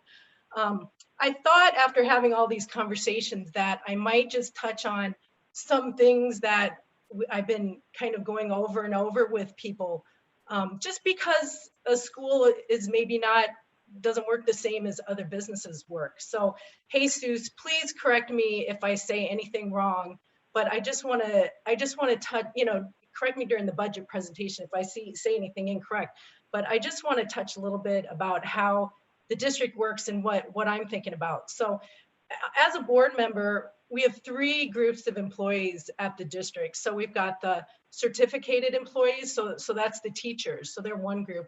And then we've got the classified employees, so that's like the IT guys, the bus drivers, food service, those people. So that's called the classified, that's the second group. And then we have the third group is called the unrepresented employees. So that third group is principals, people in the district office, those type of people. So when we're thinking about, what's happening at the school, we're thinking about all those groups of people, how are they doing? How's that all happening? And all of our employees are paid on a salary schedule. So there's one for a salary schedule for each of those 3 groups of employees. And those salary schedules work so that every year you go up on the schedule. For teachers, it depends on how many years and how much education you have, where you sit on that schedule. So when we budget for the school year, we pay every year based on moving up that salary schedule, on average, a 2% raise. So that's built into our budget going forward, that we've got 2% raise on average in aggregate for all our employees. Now, I know, for instance, on the teacher salary schedule, there are some years, I think it's year 12, 13, 14, you can look it up, it's on our website, but where they get 0. But then I think after that, they get a big bump. It's like 4% or 4.5, So some years you might get 0, but other years you might get, 3, but in aggregate, it's 2%, and that's in our budget. So employees are getting something. So when we're talking about, let's get a raise, let's talk about that. What we're really talking about is changing that salary schedule, right? Adding on to that salary schedule. So I think that people don't know that's going on. Most people in the general public, of course, if you work here, you do. But it's just a different way to doing it. And if you can understand some of that background, it might make it a little easier to understand what's going on.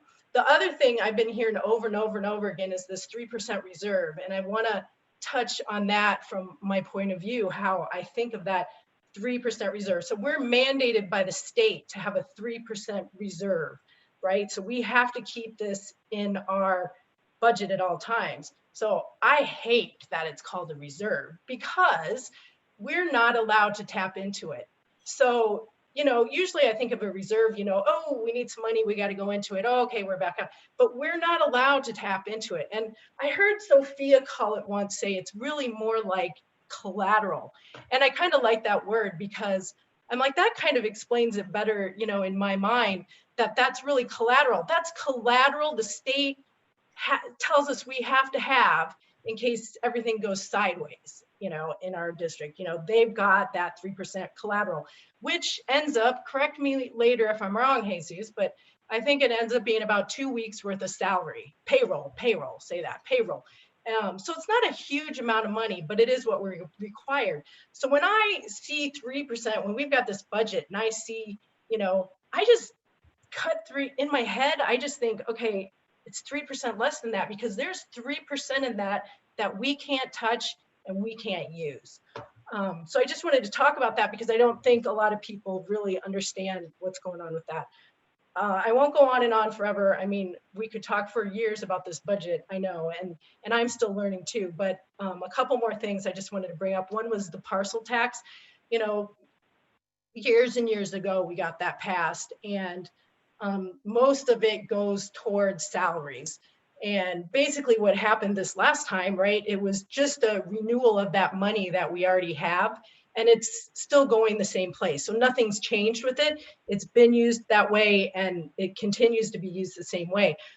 Just to put it in perspective, I think the parcel tax is bringing in around 1.6 to 1.7 million dollars. And as you'll see in later slides, our budget, our annual budget's under 40 million. So 37, 38, 39 million in there. So that parcel tax is really, I mean, it's super important, because if we didn't have it, that means we would have had to cut an additional 1.7 last year, in addition to the huge over 2 million chunk we had to do.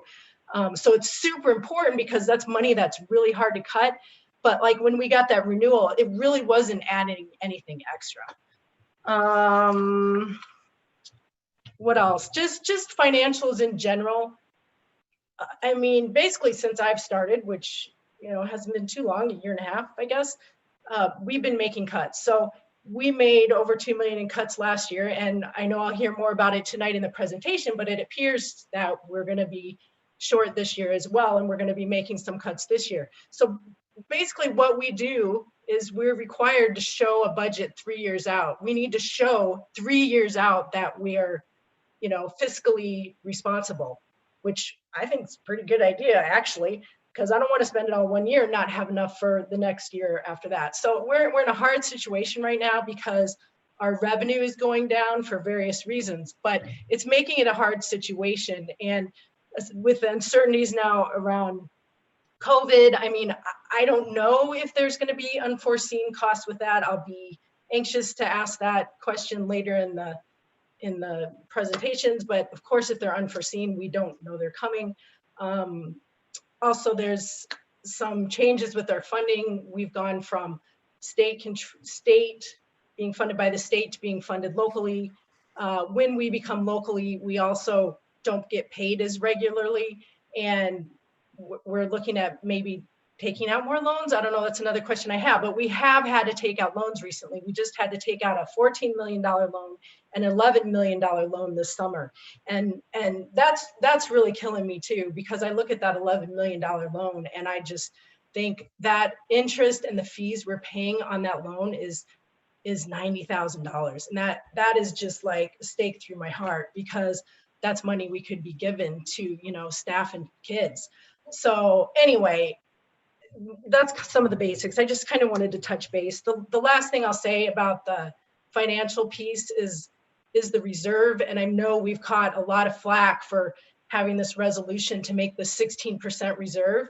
That resolution was meant to be like an aspirational goal that we have down the line, because as we're seeing now, we can't really pay our bills when we're looking 3 years out. So to me, the money we do have is looking to pay those bills. And I hope this situation gets better, and I hope our numbers get better, and I hope we have, decisions to make about, what happens to extra money.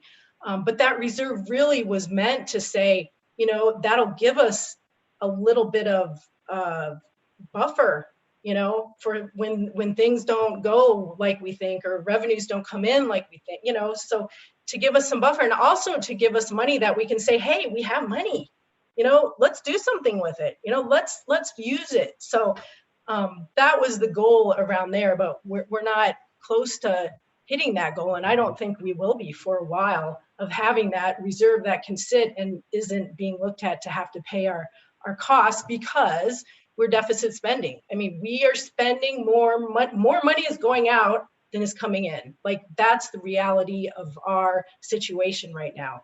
And I think we still have some work to do to get a handle on that. So that's all I have about that. I've just said it so many times to so many people, and I'm happy to get their feedback on what they think about it too. But I thought I could just address it because, you know, it's kind of basics that wouldn't be normal. Who would think of a 3% reserve being something that you can't tap into? So that aside, I really want to say some thank yous to all of our employees and parents and everyone else who's been working so hard on all these plans and all the COVID plans. I know it's a huge job. It's a Herculean tasks that are taking place here, unprecedented situations, and I just really want to thank you for that. Our teachers, you've got a big load on your shoulders coming up. I know that. It's going to be tough, school starting, and I know you're busier than ever. And I do care, and I want you to know that. And I know that you care deeply about these kids. I can see that in having these conversations I've had with you. I know you care deeply. And I look forward to trying to work things out as best we can and work through this hard time. But I think I just want to thank everyone for all the hard work. I think it's been a lot that's happened this summer, and it's going to continue for a while. That's all I have. Thank you. Freya. Have to unmute. Okay. Thank you, everyone. Well, first off, I want to say thank you to all of the teachers and community members who've reached out. Similarly, I've just really enjoyed getting emails and being able to read them, especially on the return to school stuff. There's been so many very concerned people expressing their opinion, and I know that there's been a lot of hard work on all of the different task forces as well. And I know we'll get to that conversation later. And I just also want to say thank you so much to all of the teachers for my lovely pile of postcards that I got, some of them from the Grand Canyon and Oregon, and Sean Mearden actually drew a beautiful picture for me, which I absolutely love. And I just want to say that I really, Kim's got hers too. I want all of you to know that I read every single one of them. I read all of the emails. I am also always happy to talk. And I hear you and I support you. I would like to give you raises. That is my goal. It's something I have said consistently for the last 6 months, year. And if there is money in the budget, that is what I would like to do. I think we need to come to the same page on the budget and see where it goes. I'm very optimistic because we did get more from the state, and we still are showing that negative in the third year, but sometimes those numbers change. And so I'm looking forward to a time when we can get to the same page. And I hope that you know, every single one of you, how much you are appreciated. I know that my kids have had great experiences over the years from all of their teachers, and I know how hard every single teacher has worked, and I know that this is a very, very stressful time for teachers as essential workers, and I want to honor you by words and also as much as I can by other ways and increased compensation. That is my goal. I am, of course, just one of others on this board, but I wanted to just say that to all of you and thank all of the participants that are here. I think this is the biggest meeting. I've been on the school board now for almost 12 years, 11 and a half. Well, no, 10 years, 10 years. It'll be, 12, I'll be done by 12. 10 years, and this is the most people I think I've ever seen at a meeting. And given the difficult times, I want to also apologize for our technical difficulties earlier. And again, we will talk about hosting a further meeting next week. There also probably will be more information to do that. So I just want to say again to teachers and staff and the parents, we hear you and we really appreciate all of your comments. And thank you for all of your hard work.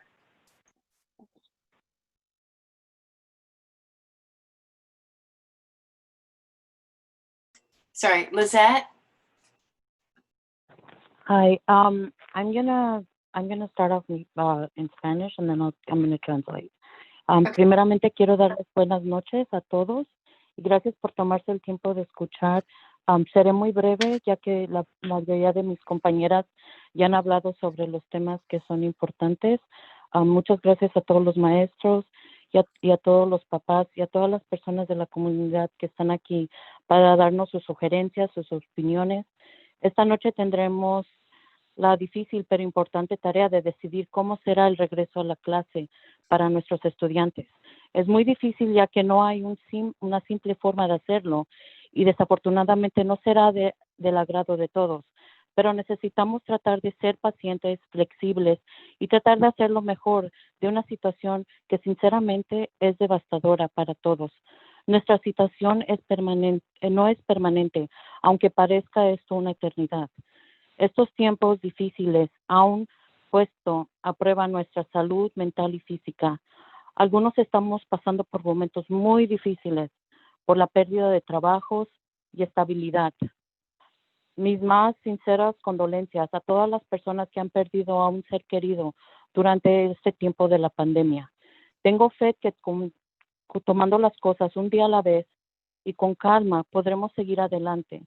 Y lo creo porque lo tenemos que hacer y lo tenemos que hacer por nuestros hijos.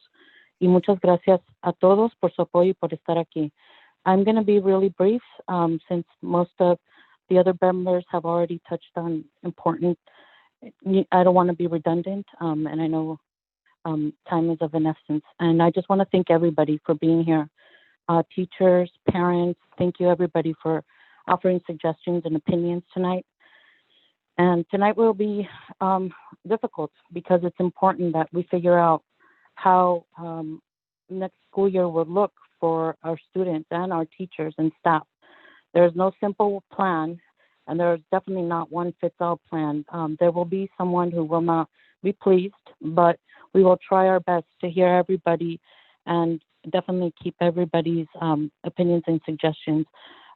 Me personally, as a parent, I struggle because my daughter I could see her regressing, but at the same time, the safety of the students and the teachers and staff is also very important. But we need to try to be patient, flexible, and try to make the best of such an unfortunate and devastating situation for everyone. Nothing is forever, although this seems like an eternity. These difficult times are a true test of our mental and physical health. Some people are going through very difficult times due to the loss of their jobs and stability.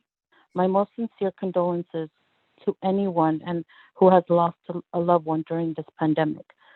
I have faith that taking things one day at a time and dealing with any issue with the help, with each of us, putting in and helping each other, we're going to get through this, and we have no choice. We have to do it for our children. So thank you, everybody. Thank you very much, Lizette. Thank you, everyone who has called in. And again, apologies for the technical difficulties earlier. Really beyond our control, but I know it frustrates people to not be on. The one thing I'd like to touch on is community. And earlier this week, I was able to sit in on the COSIDE collaborative. And this is like a collaborative of all the service providers. Alice is there. Abundant Grace, Eric wasn't there, but is part of it. We had people from the HEAL Project, people from the county that come out and are working with homeless and making sure that people are healthy. And if anybody needs attention or medical attention, that the contacts are in place. So it's food resources, it's medical resources. And I was so impressed to be part of that meeting and realize that we do have so many healthy networks to collaborate and to make known what our basic needs are. So if anybody in the community is aware of something that they think is falling through the cracks, this coastal collaborative hosted by the city of Half Moon Bay is the place to start, or send me an email and I'll help get the thing connected. In terms of communications, I really I really think it's important that we all breathe into this space and make space for one another as neighbors, as friends. Yes, we each have different roles to play right now, but I want to name the anxiety, the fear, the hurt, the grief that so many of us are feeling. And I actually, like Freya, read all of my postcards. They're wonderful. But, you know, this is a personal touch. Every fabulous, interesting postcard is a person that took time to put their thought down, to put a stamp on it, that says, care about our teachers. Don't forget us. And I want you to know, we don't forget you. I don't forget you. It's been a really, really hard year. And I want to be careful with my words because I don't want to be dismissive of any point of view. I think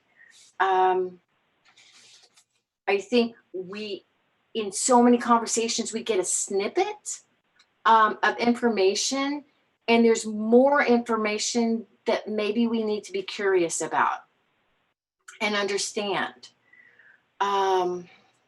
If we're trying to compare and contrast information, it's like, do we have all of the information? And I'll wait till the budget time to talk budget, and I'll wait till the back to school to talk safety. But I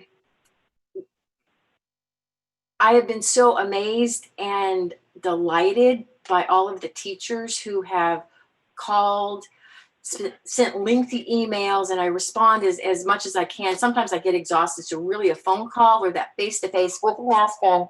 I promise I don't have it here, but I put my mask on and we can sit outside 6 feet. And I've had like groups of in pairs of teachers come by and sit on my front porch. Happy to do that.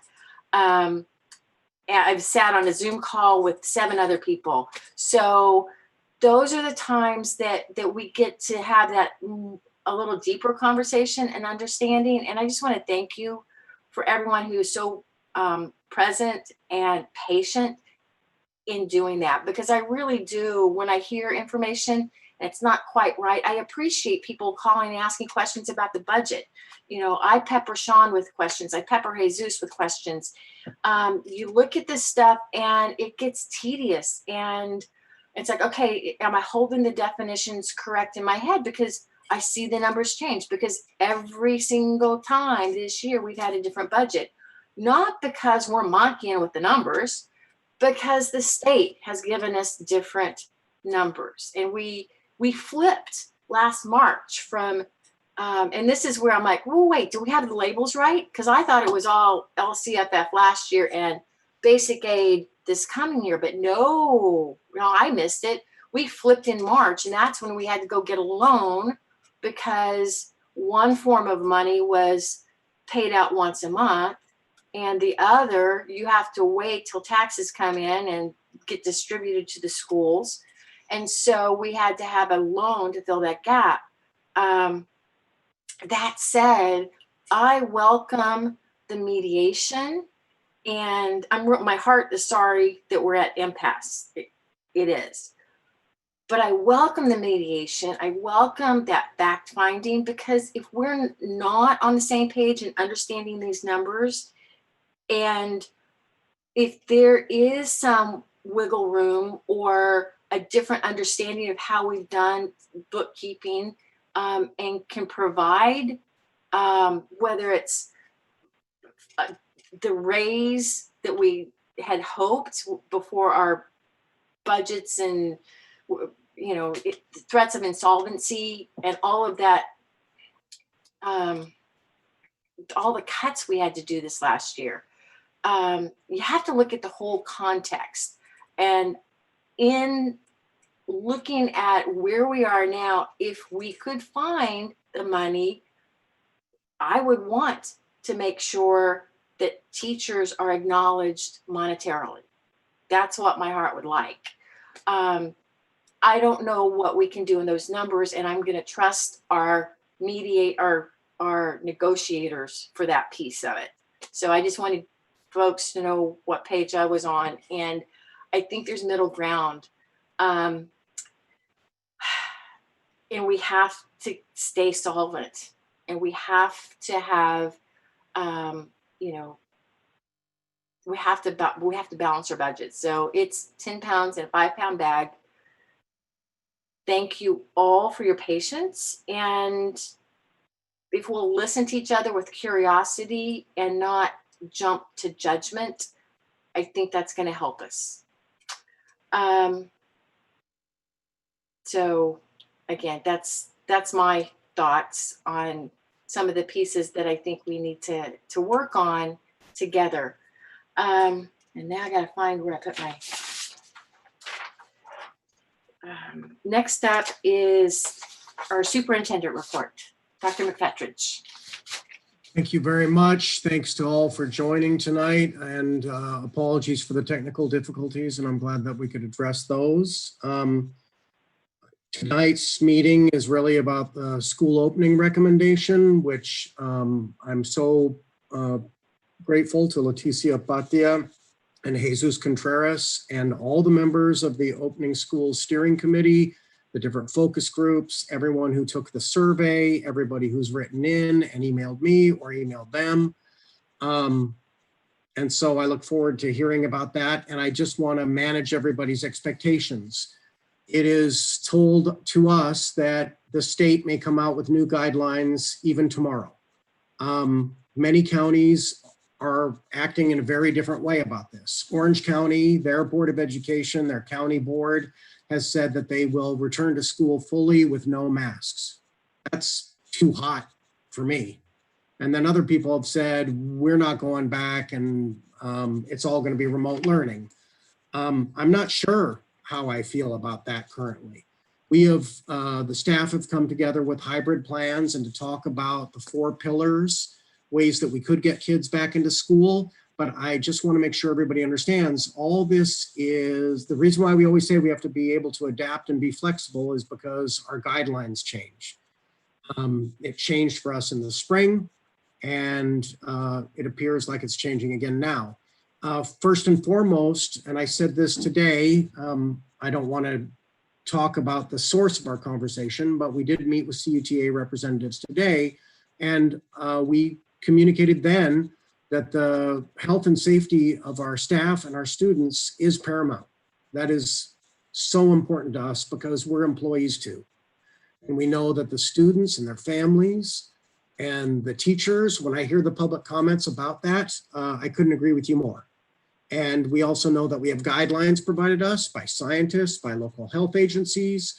And so this is really a lot of different opinions, and we're trying to make sense of it like every district is. And I think, quite frankly, if I can share with you, a lot of districts in the county now are starting to change their ideas and think that they will start remotely. And I think you can expect that over the next month, these ideas may change too. But I look forward to the presentation because I think it'll give you an idea about the guidelines that we have to work within, what recommendations have been made so that the board can sort of make decisions about how to move forward. But I want to make sure everybody knows that safety and health, whether it's our physical health, our emotional health, our mental health, is all very important to all of us.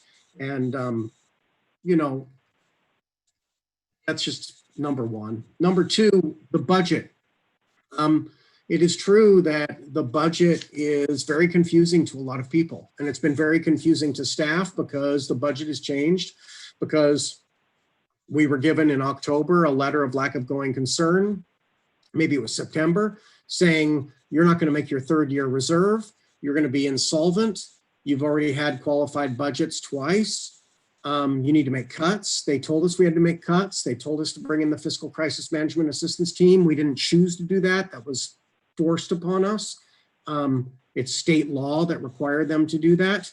We had members of the county office business department coming to every board meeting up through December to make sure that we would have that resolution. And we continued to work on implementing those cuts. And then Governor Newsom, bless him, came out with a governor's budget that looked wonderful in January. And in March, we were able to say, look, with the cuts, with the parcel tax passing, we're going to have a positive 3-year budget. Unbelievable. Who could think it?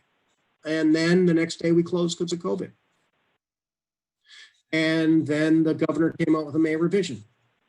And then we presented on those assumptions last meeting, and it looked like in the 3rd year we were going to be 3 million in the hole, 3 million in the red.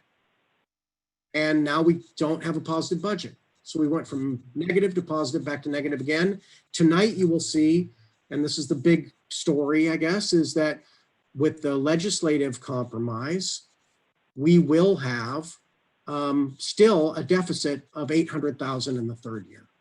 So we have to figure out how to make for that. Now I've heard members of the board and members of CUTA and members of the public tell me, you know, the assumptions and the budget always changes. And that's often true. But I do want to remind everybody that we're told that next year will be a 0% cost of living adjustment.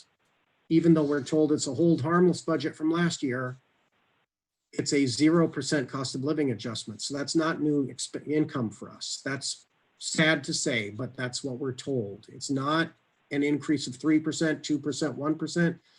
We have 0% COLA projected in the next year and in ongoing years.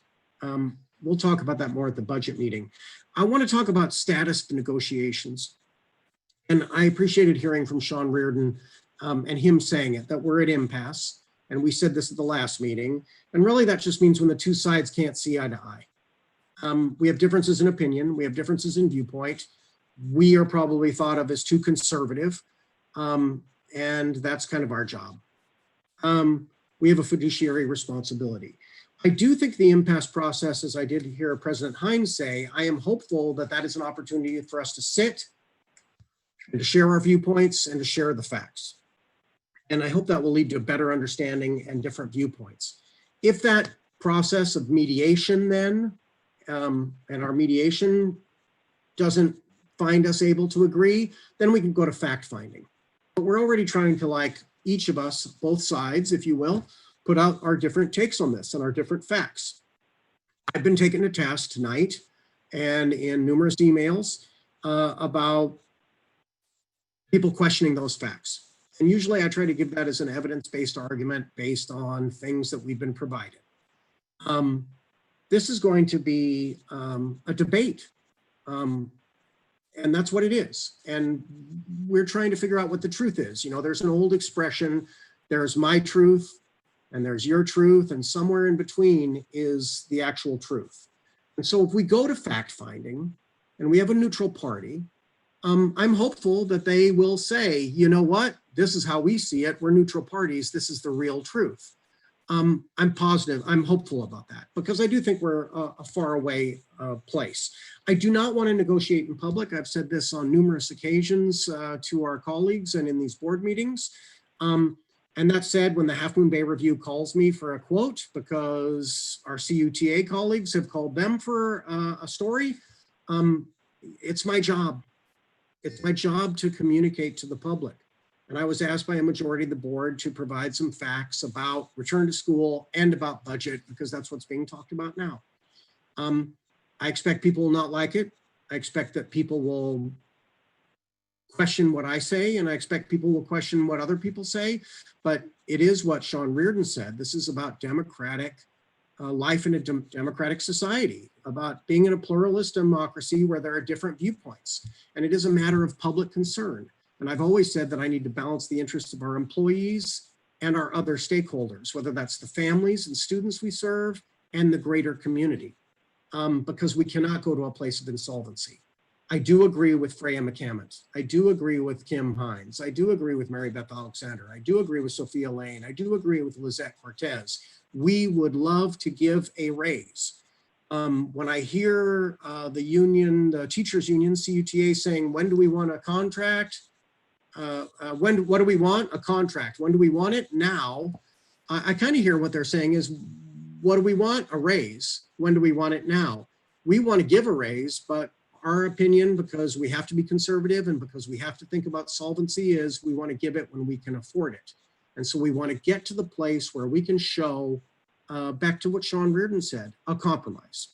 I reckon that today, when we spoke with representatives, I found that very collaborative, and I hope that we can work together based on health and safety concerns, based on the return to school, based on negotiations, based on focusing on the benefit and welfare of students, student improvement, focus on equity.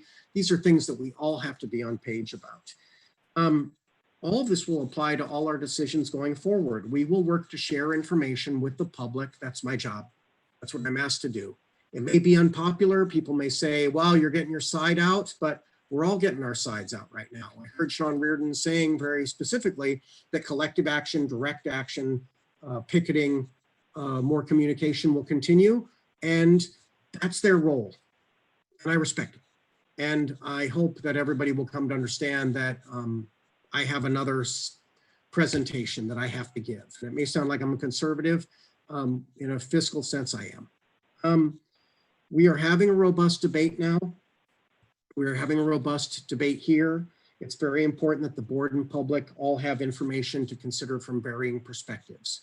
So when I heard, for example, Cunha teacher Kurt Murray earlier in the day saying that he appreciates freedom of speech and he appreciates being able to talk, I want to encourage everybody out there to reach out to me and ask questions. And I will continue to have to provide frequently asked questions to the public. That's my job. And I do that with the public and with staff equally because I think we're all in this together as a team. I think we all have to have the same information. We are talking about the budget. People have talked about the Measure I. I just want to remind people that was a renewal parcel tax. 90% of it probably, we said in the last report, goes already to compensation. There was no new money for that. So unfortunately, it's not a second tax. It's the same tax. It is going where it's supposed to be going. It's going 90% to compensation, as I understand it, from the presentation from the Citizens Oversight Committee and Neutral Committee. COLA, cost of living adjustment, we've talked about that. We keep hearing people talk about give us a COLA, give us a cost of living adjustment. I want to remind people that is for the whole budget, the whole district. And again, that's zeroed out for next year. So that's not new money coming to us. Again, I said CUTA is doing its job to get out this information and we will do so. And I think that's the compromise that we all have to accept, which is we accept that CUTA is going to do the things they're going to do. And I think everybody has to understand that we need to be able to respond to that. And when there's information out there or questions out there, we need to provide that information. It can't be just one person has a voice. In a democracy, we all have to have a voice. The letter got brought up. I think it was important for me to write that letter. I was asked to write and give information. The Half Moon Bay Review got brought up. Again, if the Half Moon Bay Review calls me for a quote, I can't say no. And I often communicate with the Half Moon Bay Review about issues of concern that are public concern. But in this regard, they've called me because they were called already by someone else. And that's their job, is to provide information to the public. And then social media, we don't really do the social media thing, but I've seen a lot of information out there on social media, and that's why the questions got raised, and that's why I had to answer, and the forum we use is our district forum, because we can, and because we were requested by members of the board to do so. Again, I think this is going to be, at the end of the day, a matter of compromise for our families and our staff, for management and employees. I hope that we can continue to be patient, to be civil, to be respectful with each other. I understand that people will have anger. I don't have the ability to express anger. And I have to say that I have to come at this with great respect, great love, great admiration for everyone out there, because I have compassion and empathy for all my brothers and sisters, todas mis relaciones out there who are like suffering right now because of COVID pandemic, because of the inability for us to provide more funding for student programs. and for employee compensation now. So I hear you. I want you to know I'm listening, and we will continue to listen, and we will continue to try to provide information to the public and to the staff as we can. So thank you. Thank you so much, Sean. Next up is our consent agenda. Do I have a motion to approve? So moved. Do I have a second? Second. Thank you. Aye. Freya? Aye. Mary Beth? Aye. Sophia? Aye. Lizette? Aye. Consent items pass. Now we're on to general business. We have our Cabrillo Unified School District financial report. Good evening, members of the board, President Hines. The presentation that I am going to be making to you is a lot of the points have already been touched on. And at the core of all this is the notion of things have changed, these things are changing, and things will change. So if we can go to the timeline that would typically happen, Rosie, if you can move it to the next slide, it would be that we already have an adopted budget that you adopted in June 18th.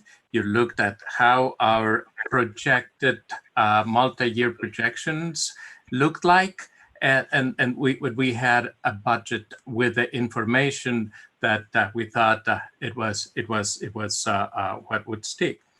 Well, things are changing. By June 29th, we had a budget signed into law that gave us SB 98, which is now the new law, the one that will be governing how we are going to be then looking at how we the parameters of our budget.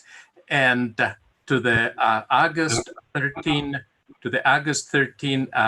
meeting, I am going to be bringing to you yet a revised version of what this budget is going to look like. There's some changes, not drastic in some ways and not drastic in some others. So that is the timeline right now. Next meeting, August 13th, there will be another, what is called the 45-day revised budget, which is after it's signed into law, the California budget.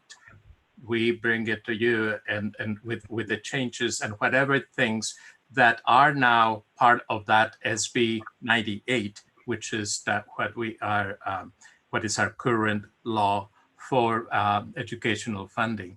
So on the next slide, this is a comment that came out in June 26th from our superintendent of schools that basically is saying we get our mission of getting our children learning and reopening our schools, and we are counting on the federal dollar to help us to do that.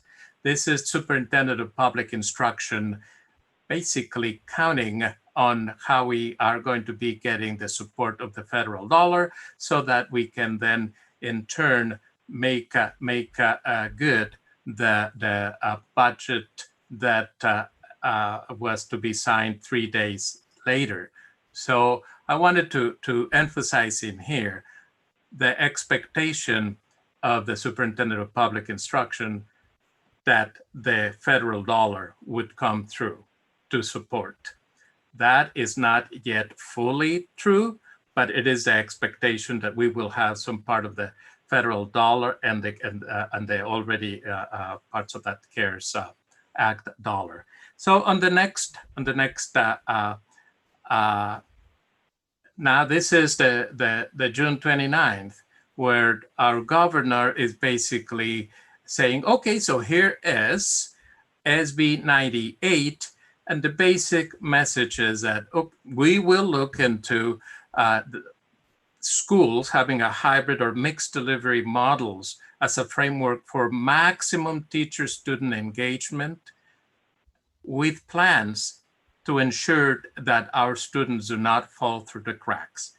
That is at the very heart of what it is required of us as educators. We are the ones who are going to be assessing how is it that children, how did they fall behind, and what we're going to do about it. And that is part of what we are going to be bringing to you as per the Senate Bill 98. By September, we need to bring to you a learning continuity and attendance plan. You can see clearly what our directive is going to be as we used our dollars for our in our budget to focus on the student learning. So have the expectations from the Superintendent of Public Instruction. We have the signed into law SB 98 guiding us towards that continuity of learning, focusing on learning. So I get this as I start talking about how is it that our budget looks like now, and how is it that we are going to be then applying ourselves to make sure that we get through to learning with that within the parameters of the Senate Bill 98. Rosie, could you give us the next slide? This slide was true when I put it in here. It is no longer what I am going to be bringing to you in at the August 13. These numbers have changed. These numbers now are slightly different. We have gone for STIRS, for example, from 17.1 in 1920 to a 16.15 in 2021 and a 15.92 in 21-22. Whoa, that is change. That is a little bit of a break on how we are going to be accounting for the STIRS contributions.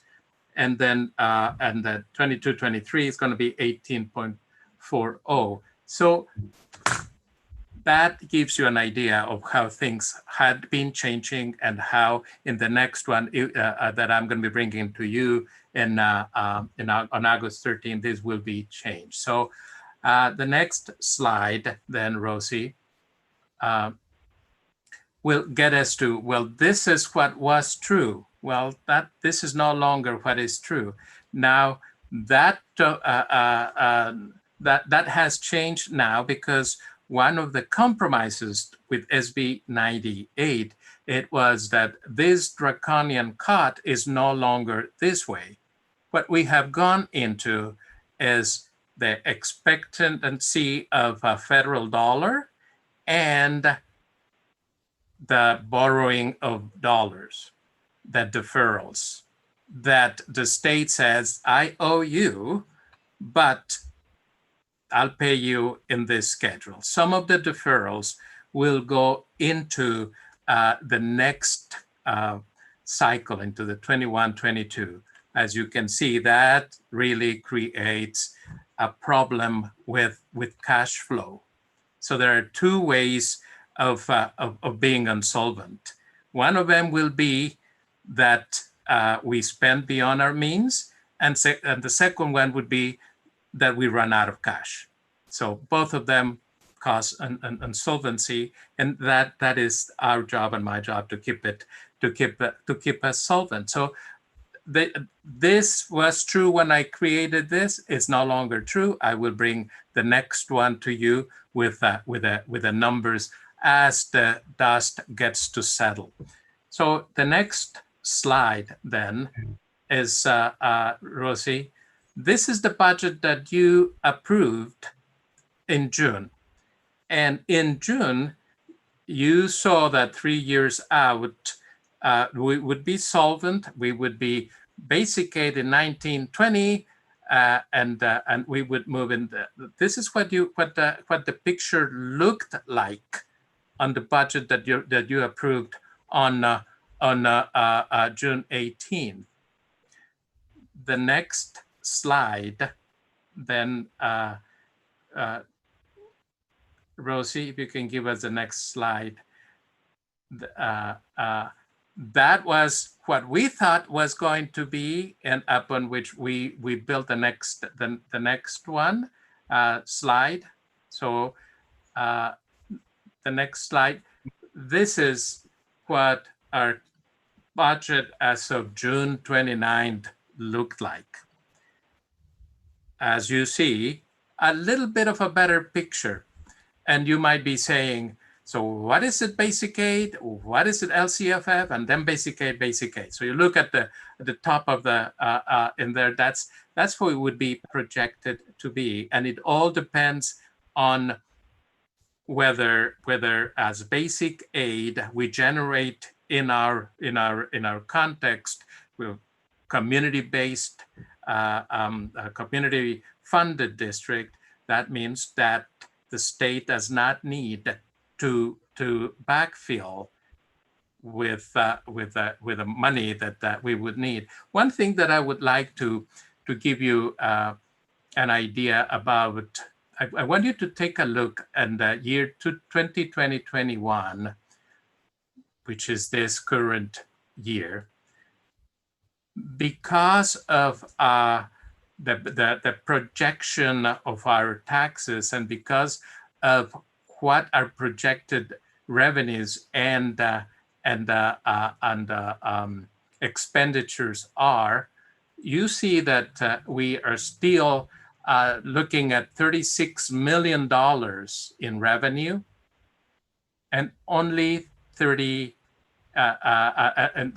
million in revenue and $38 million in expenditures.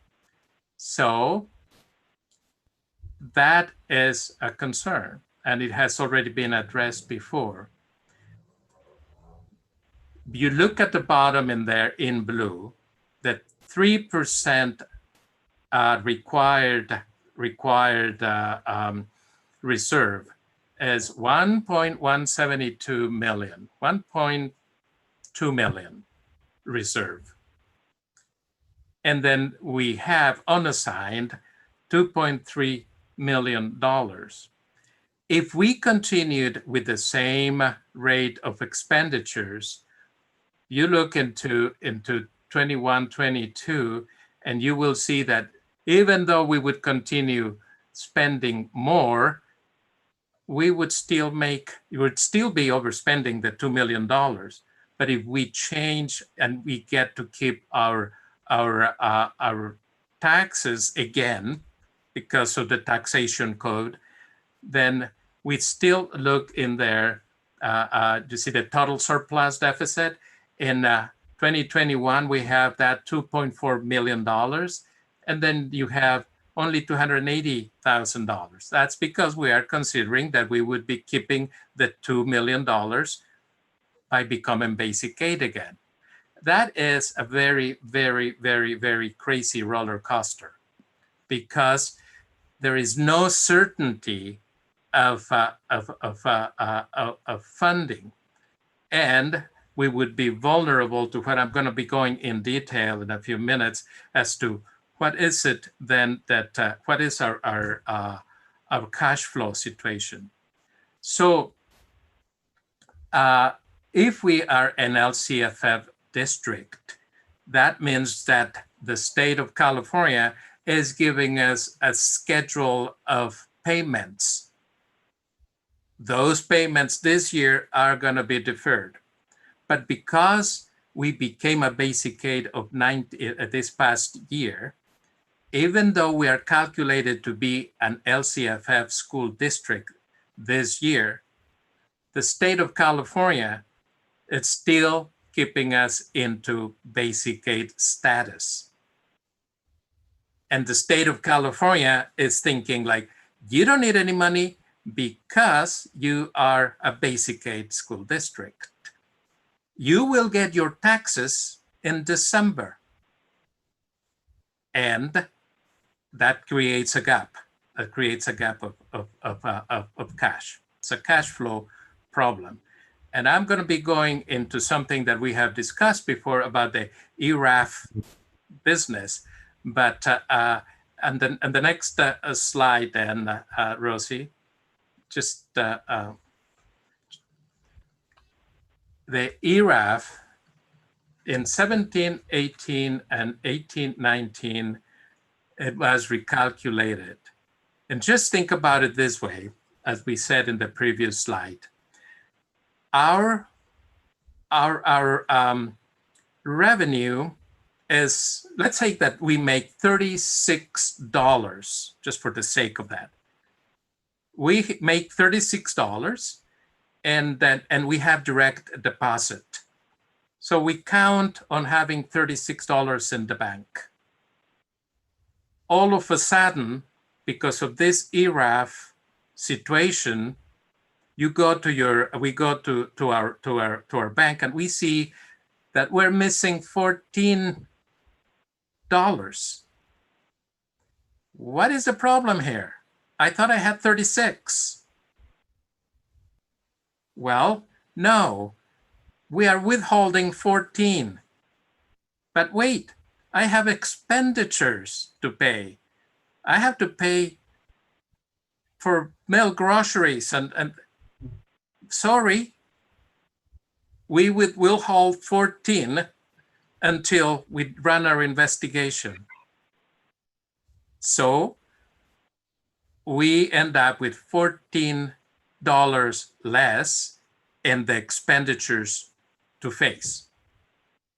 So we then start going in the red. And we start going in the red, but June 30th is coming, and I cannot have my bank account in the red. Even though the bank that is withholding my $14 is saying, we'll let you go in the red, but you cannot go in the red past June 30th. That is what the San Mateo County Office of Education did to lend us temporarily those $14 so that we could not end in red. But they said, San Mateo County Office of Education said, but I'm just only going to lend you until the end of July so that you don't end up in the red. So San Mateo County Office of Education is going to be journaling back those $14. It was just lent to us. When are we going to get those $14 million? Remember that I said, okay, the state of California is going to backfill you when this is resolved. Well, the state of California thinks that we are a basic aid district. We're not on the radar to get any dollars until our regular taxes come in December. But wait a minute.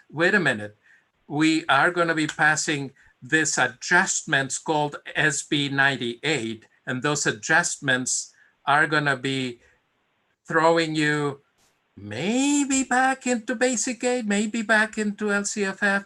We think it's LCFF, but it depends on all these other parameters, how we're going to be allocating. So that's where we were this past month. And that's where we are as SB 98 begins to get some realities. We have a $14 million that the county of San Mateo County Office of Education lent us, that they're going to be journaling back by the end of July. We have the state of California not giving us any dollars because they, in their books, we are basic aid. We expect our dollars to come in December, and we have bills to pay. That is why we brought that resolution to you to now borrow $15 million so that we could pay our bills. And that is what the resolution that you signed for allowed us to borrow so that we can keep solvent until this is until we get our taxes. And at that time, I also told you, it's like, we might need to keep on borrowing because we don't know when those $14 million are going to be good to us. So it's a double whammy crisis, cash flow crisis that is that we look into, that's now affected by what our status is. So where is it that we're going forward?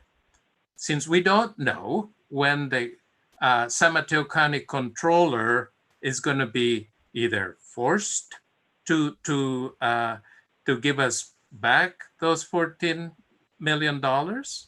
We don't know when that's going to happen. Fortunately, the San Mateo County Office of Education is very aware of what our situation is, and we can go in the red until we get some resolution to this. But in the meantime, we're awaiting for those $15 million that we are looking in a TRAN.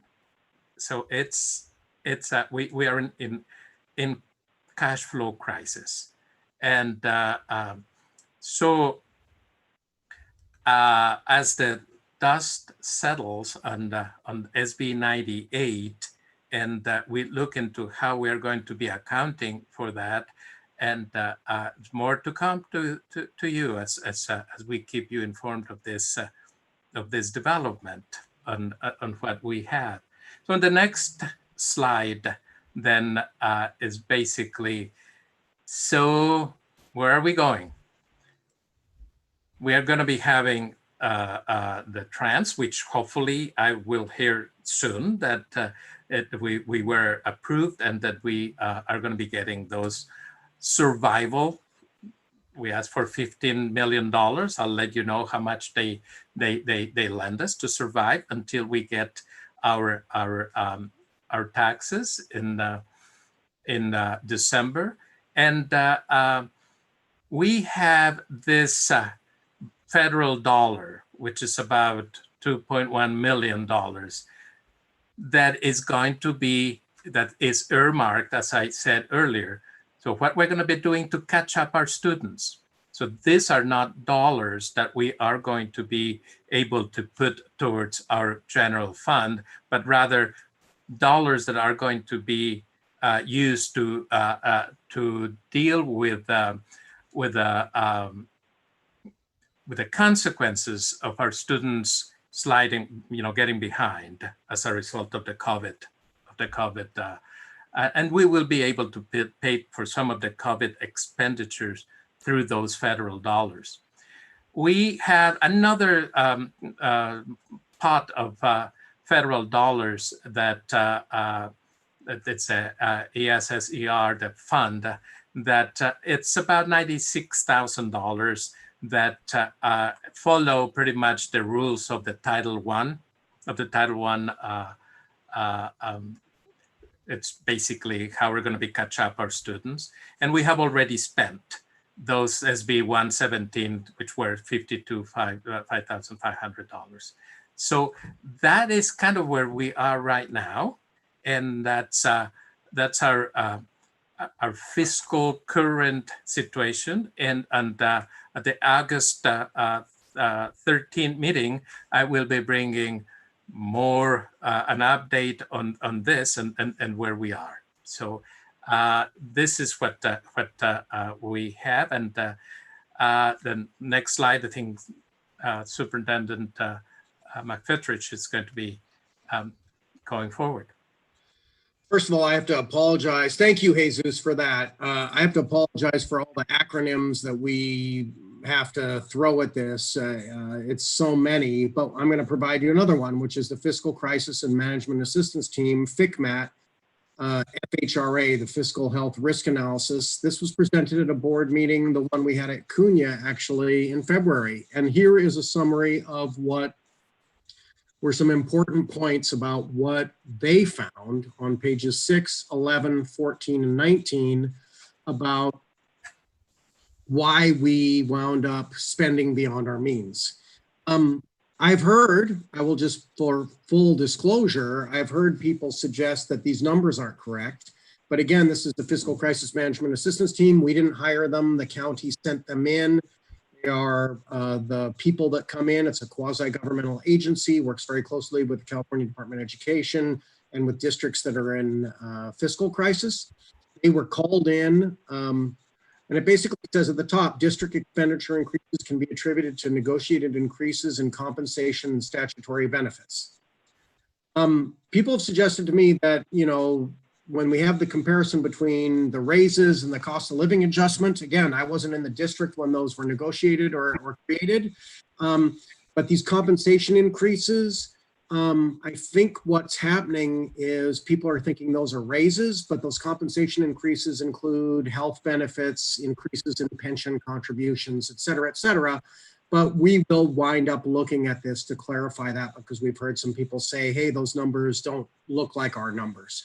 I will say that if you looked at page 14, and I just want to point this out, when people say that we don't pay employees enough, we agree entirely. The state of California funds schools terribly. I think we're 41st out of 50 in the nation. You will see there that FCMAT made a point of saying that the statewide average of unrestricted general fund budget for salaries and benefits for employees, this is all employees, was 87% for unified districts, and our district average was 90%. And then in 2015, 2016, it was 85, 86%, and ours was 89%. And for 2016, 2017, it was 86% statewide average, district average 90%. Those are the numbers that FCMAT provided us. That would look like, and I remember when Sean Von Flew presented in February, he said, this is good. You're paying your employees. But I would suggest that if we're spending above the average of the state in this way, that's why you get to page 6, which is they say, look, your increases in expenses are directly correlated to increases in compensation and statutory benefits.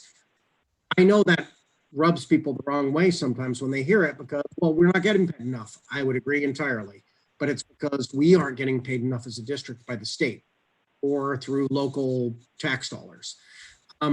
So again, at the end of that, on page 19 at the bottom, it says, no detailed plan was identified to fund the increases and no action was taken to offset the increased costs. So in the last round of raises, we settled collective bargaining agreements, and those exceeded our COLA, is what FCMAT says. And when we signed an Assembly Bill 1200 form, which I've included as in the appendix here, the district had not provided a look of cuts, which is why we had to then make cuts last year, which did occur. We went through that process. Everyone will remember. Well, we did get a parcel tax, which meant we didn't have to cut 1.6 million of it, but we did have to make cuts and savings. And then the new budget came and we looked positive. And then the state did it to us again. This whole ERAF thing that Jesus is talking about, the Education Revenue Augmentation Fund, it's kind of a misnomer. The county gets that money. And right now, San Mateo County, I think San Francisco County, I want to say Marin, other counties in the Bay Area, they're in a battle with the state of California about how those monies were spent and collected. And that's why we are in a shortfall, because we don't know what's happening there with the ERAF, Education Revenue Augmentation Fund. It's a lot to explain. Can you go to the next slide? Look, my analysis has been this, and it's always been this. We can't continue a trend of spending beyond our means.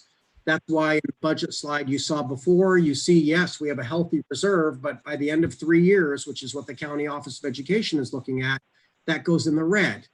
And that threatens the ongoing fiscal solvency of the district. It did last year, and it goes ongoing. We were identified, we didn't self-identify. The San Mateo County Office of Education identified us as being at risk of insolvency last year. I've heard people say that I'm hyperbolic, that I've exaggerated it, that I've created a doomsday scenario. I've heard all these things, that it's a false narrative. I've heard that. I just want to say, we didn't send the letter of lack of going concern to ourselves and to the state superintendent, Tony Thurmond. The county office did. because they looked at our auditor's report and they looked at our budget reports and they said, you're in the hole, you're going to be in the hole, you're insolvent. And so that means we're at a crossroads. That means last year we had to make cuts, and the business department officials came to every board meeting in the fall to make sure that we would do that resolution for cuts. And then there have been people who've said we haven't made those cuts, but at the last presentation, we just showed all these things that next year we won't have on the books. We've lost numerous personnel. Look, COLA for school districts is zeroed out. You'll see these different things, but I hear that it's going to be zeroed out for multiple years. People say, hey, the recession isn't going to be as bad as 2008, but I just heard on KQED today that they think it's going to be 3 times as bad as 2008. So we're really in this ambiguous place. And again, it's Jesus's job and my job to sort of say, here are the numbers. This is what the budget looks like. This is how much longer the money will last you. So our position is we can't afford new expenses now. We want to make new expenses, but we have to wait. And I will just say that I said at the beginning of the school year, that makes for very difficult negotiations because we'd just like to give money, but we don't know how we can afford it. The real question is, how do you afford to spend more money if you're not getting more money in? And although I've heard people say you're getting more money in, it's going to be more money than last year, you do have declining enrollment.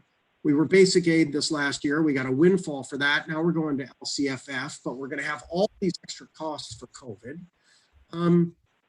We don't think we can afford it in the third out year. We always hear, oh, the third out year never comes.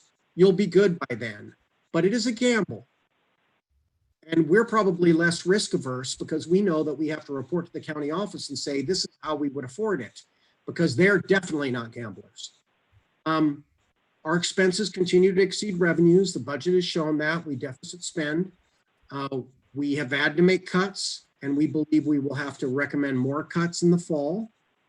And we are spending down our reserves. Yes, we have healthy reserve because this $2 million windfall being basic aid, but you've seen the third year out year. And if we looked at 4-year and 5-year, then you're looking at millions of dollars in the hole. Might new money come? Yes, but we have to go with projections now.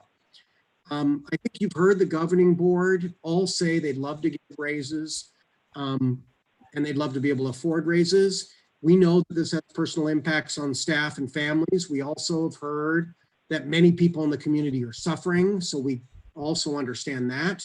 But we really think these severe impacts on our budget, both because of spending beyond our means in the past and because of the current downturn because of COVID-19, makes it very difficult to make that bet. So I think that requires financial austerity of us. Others believe it does not. And so I want to just say the counter argument is people say, Sean, that's not true. And I'm saying from our picture, from the CBO, from the County Office of Education, from the Fiscal Crisis Management Assistance Team, and from me, we think it is so. Next slide, please. This is a time of great budget uncertainty. Jesus has talked about that. You've got the state and the county fighting about this ERAF, Education Revenue Augmentation Fund. It's compounded by a history of deficit spending, which you could look the past few years and see, wow, we've been spending beyond our means and eating into our reserves. We think it requires fiscal discipline. We think we have a fiduciary responsibility to families and residents of the coast side, because at the end of the day, the board and staff report to them. That's our responsibility, the whole coast side. And if we go insolvent, then the state could get taken over. People say it would never happen. But again, we were issued a letter of lack of going concern last fall that is exactly what the county said that they would do. And Tony Thurmond, State Superintendent of Public Instruction, was also put on notice, and FICMAT was dragged in. And they've told us we're deficit spending because of increased costs for programs and employee compensation packages. I want to make sure this is very clear. The employees did not create the Public Employee Pension Reform Act of 2013 that started putting more costs to them and putting more costs to districts. That is what put us into a silent recession that was reported last year as a concept, and we've informed the board about the silent recession. And you saw that our contribution for pensions is going down. Yes, Kim. I'd like to take a just I'm sorry, point of order. Do I have a motion to go past 10 o'clock? So moved. Good catch. Thank you. Do I have a second? I'll second it, Mary Beth. Thank you. Aye for me. Freya? Aye. Sophia? Aye. Mary Beth? Aye. Lizette? Aye. We'll continue on. Thank you very much. Go ahead, Sean. This next paragraph just says it again. We don't believe we can afford expenses that exceed revenues, and the county office requires us to report that. And as staff, me personally, I have asked county office staff directly, would you approve an Assembly Bill 1200 form, the form we have to give for every raise, if we didn't give itemized budget cuts? And they said, no, Sean, we wouldn't. You did that last year. Well, I didn't do it last year. We inherited that. People with good intentions got to a place where the revenue wasn't enough, and it happens. So, but the county has told me specifically won't do that, that they would reject any negotiated salary increases unless we could show. So what I've told the board is, if you want to increase salary compensation for teachers, for certificated, for classified, for unrepresented, we need to do our homework and present what cuts we make. And that's what I hear from the public. I hear the public say, do a deep dive and a combing of the budget, but that's something that you really need to do in the fall. You can't give before you cut. They would reject any negotiated increase if they didn't show what the ways we would do it in the budget, and the board would have to approve it. And we believe, to be responsible to the public, we would have to have a financial advisory committee to review that. Next slide. 16.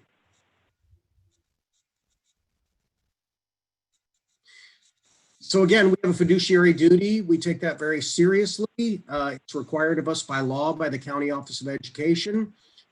It's part of our credential. I will tell you that by law, I am required to submit an Assembly Bill 1200, meaning the California Assembly created this years ago when Oakland went belly up, and they're still paying off loans. We have a legal requirement to recommend decisions for sustainability because the county won't accept it otherwise. Recently, this happened in East Bay District where they submitted an AB 1200, didn't show the cuts, and the county came back and rejected it. Even if we want to provide, and we do, compensation increases, we have to show our work, and we would be prevented by the County Office of Education and the California Department of Education that rules them to fulfill the Assembly Bill 1200 and state requirements. So I'm just going to be honest. I've heard it. I've been called an other. I've been villainized. I've been libeled. I've been slandered. I get it. I'm not in a popular role in this community or in this district currently. I'm sorry for it. But I can't submit, Jesus Contreras can't submit an Assembly Bill 1200 without having the board show how they're going to afford it. And people can disagree with that and say it's always been this way. But like I said, I've been told, and if you look at the forms, you'll see there's something saying, what are you cutting? So to a certain extent, I want to make sure that the public and our staff and all our stakeholders understand when you ask us to do something, it requires us to do something else. So legally, we do not believe that we could do this until we look at other ways to afford that raise. And I don't want to get into that too much because I do think it's negotiations and we do need to go through mediation and fact finding, but I want to let everybody know the law. Can you go to the next slides? And I think these are the appendices, Rosie. So if you keep going real quick before we go to questions, I just want to review the appendices so the public can see it. Oh, we don't have the appendices. Maybe we do. If you were to look at the appendices in the presentation. Do you want me to upload the appendices, Sean? I'll just tell people what they are and they can look at them. One was an article on what California's budget means for K-12 schools, and it has a lot of links. but it is a really good way for people to understand how this budget has changed so much since January for us and how come it's negative. Yeah, Rosie, I think you got to pull up the appendices. I know I'm going to get a lot of pushback for showing this, but there's an orange slide about a comparison of district expenses and revenues, and I just want to give it so that people understand. I've heard in the past meeting, us compared to San Mateo Union High School District and us compared to other districts in the county. And just for illustration, just so that we have information out there, which I think is important for you to have, you can look at the packet, but if you could pull up that orange slide in the appendices, Rosie, what you'll see is I've laid out a couple graphs that show where we stand in the county. I've heard people say we're the second lowest paid in the county. That's not true by the data we have. I've heard people say that we're paid less than Pacifica. That's not true. I've heard people say that we get paid less than Pescadero. Not true. And I've heard people say we don't get paid enough. That is true. So this is a comparison of district expenses and revenues. If you go to the next slide, I won't go through the explanation of it. Keep going. This is the slide of average teacher compensation in San Mateo County. All the districts except for 3 that didn't report are listed there. And you'll see that that's our average teacher salary at $73,000. Now that does not include health benefits or pension benefits or, all these other things. That's not total compensation, but that's the average salary of our teachers, according to the California Department of Education. And in this article that was very informative, our teachers paid enough. $73,000. I totally get where teachers would want to say, why don't we get paid the same as those making over $100,000? But those are districts that have a lot more money. And go to the next slide. And I just think this is the important point. This is where we rank for per pupil funding, and this is where we rank for salaries. So when people ask the question, Sean, why does Cabrillo pay so low? Why have they always paid so low? Why can't you pay us more? I want you to look at the box on the right. The box on the right shows our per pupil funding. If you look at Woodside, they get $30,000 per pupil, and we get $12,000 per pupil. So actually, you would think that Woodside would pay twice as what we make, but they don't. But they do make $109,000 average salary. But that's because they get $30,000 per pupil. What do we get per pupil? $12,687. This is according to data, 2018, 2019 data. I just want to point that out.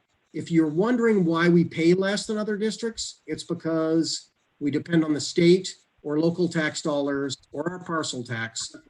And that's the money we get in. If we have less money to spend, we have less money to spend and give.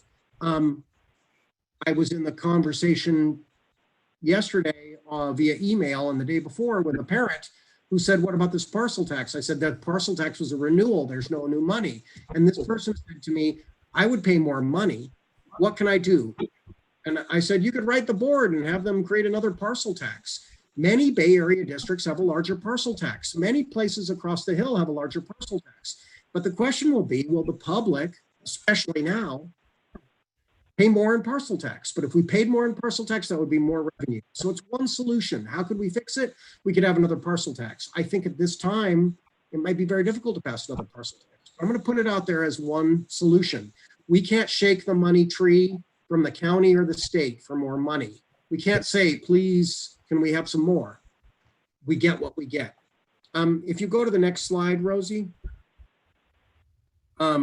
This is the public disclosure of collective bargaining agreement. This is what we have to submit to the county when we're going to do any kind of negotiated raise. If you go to the next slide and the next slide, that slide before, that's perfect. Yeah. If this is a single year agreement, how will the ongoing cost of the proposed agreement be funded in subsequent years?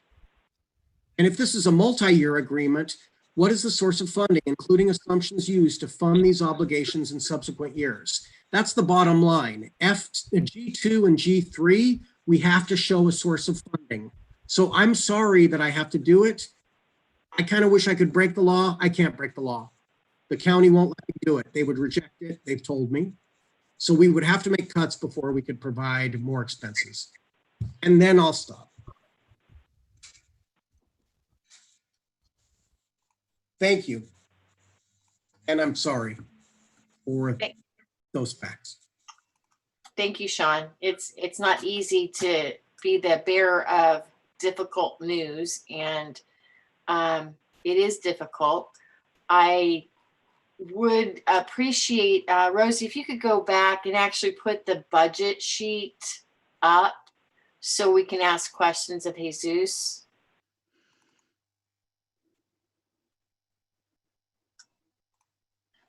I think it was page 9.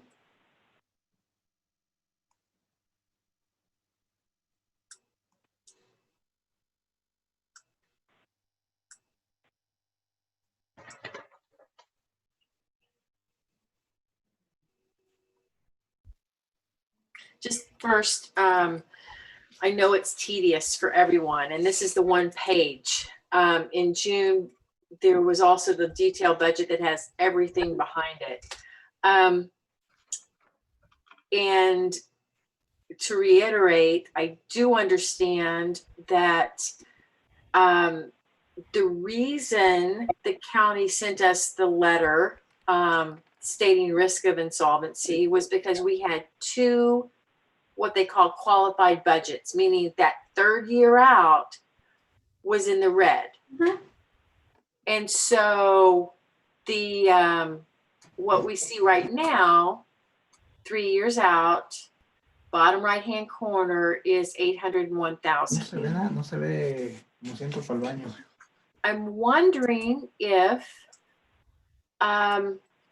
when we look at this, I know there's a lot of assumptions and it's conservative. Jesus, what were things that, were we getting some relief on STRS and PERS in that benefit line from 2019, 2021? Are we going to end up potentially paying less in the next year? We will be paying less in the next year. Once this SB 98 is implemented, we will be going from 17 STRS from 17.1 to 16.15. So there would be a slight decrease. And then we are introducing also in 21-22 for STRS going to 15.92. Those are 2 years going down gradually, and then going up in 22-23 to 18.4%. So that's what the projected STRS decrease. Is that percentage on the percentage of our overall salary? It's linked to our salaries. That is 16.15% of the salary, of the nominal salary. Okay. And similarly, all of the 3,000s, all of the benefits, they are linked to the nominal salary. Got it. So Jesus, just a real quick question then. So basically what we're looking at now, you're going to come up in August with something different because there is different calculations for STRS and PERS. There is potential federal money. Can you tell me the status of that $2 million that you talked about in federal money? Has it been authorized? Are we still waiting for it to be signed? Do you have any? It has been authorized to the state of California to distribute it for purposes of catching students up. So that is what that for us is going to be $2.2 million approximately that we would get for that concept, which So are that- not in this budget right now. So that would cover a lot of those COVID intervention types of costs, that if we have to bring students who have lagged behind, who need maybe tutoring, other kinds of things. Correct. That type of thing, right? Correct. Okay. And that's not in this budget right now. It is not. And are there rules around how that can be used? I mean, COVID Interesting. related students sliding behind, and what we will do about it. And that plan that we are to bring to you by September 30th, it has to be submitted by September 30th, would have to talk about what are we going to do about catching up students. That's great. Go ahead, Freya. I'm just saying that's great. That'll really help. And, especially when you think of like our traditional model where we have intervention teachers taking kids out, those intervention teachers now under COVID might need to do more individualized tutoring or other things. So that's really great that we have those funds coming in. So with our colleagues, with our teachers helping us assess what is that the status of, how is it that our students, went back, regret some in their learning, and then we assess that, and then we say, and we're going to do this about it. Right. That's great. So what we'll see on August 13th will be different. There will be a different third year out budget again. Right. And along with that, the plan for those $2 million. So, but they'll be go ahead. I was going to ask about other COVID related expenses, meaning, if we have to have hand sanitizers and PPE, all of the accoutrements that would be needed later in return to school, because I don't imagine it's going to be a flip of the switch from distance learning, even on we're going to talk about that later, but those expenses associated with cleaning and hygiene, does that come out of our general budget or our other budget? So we are responsible for that. So we will start with our general budget.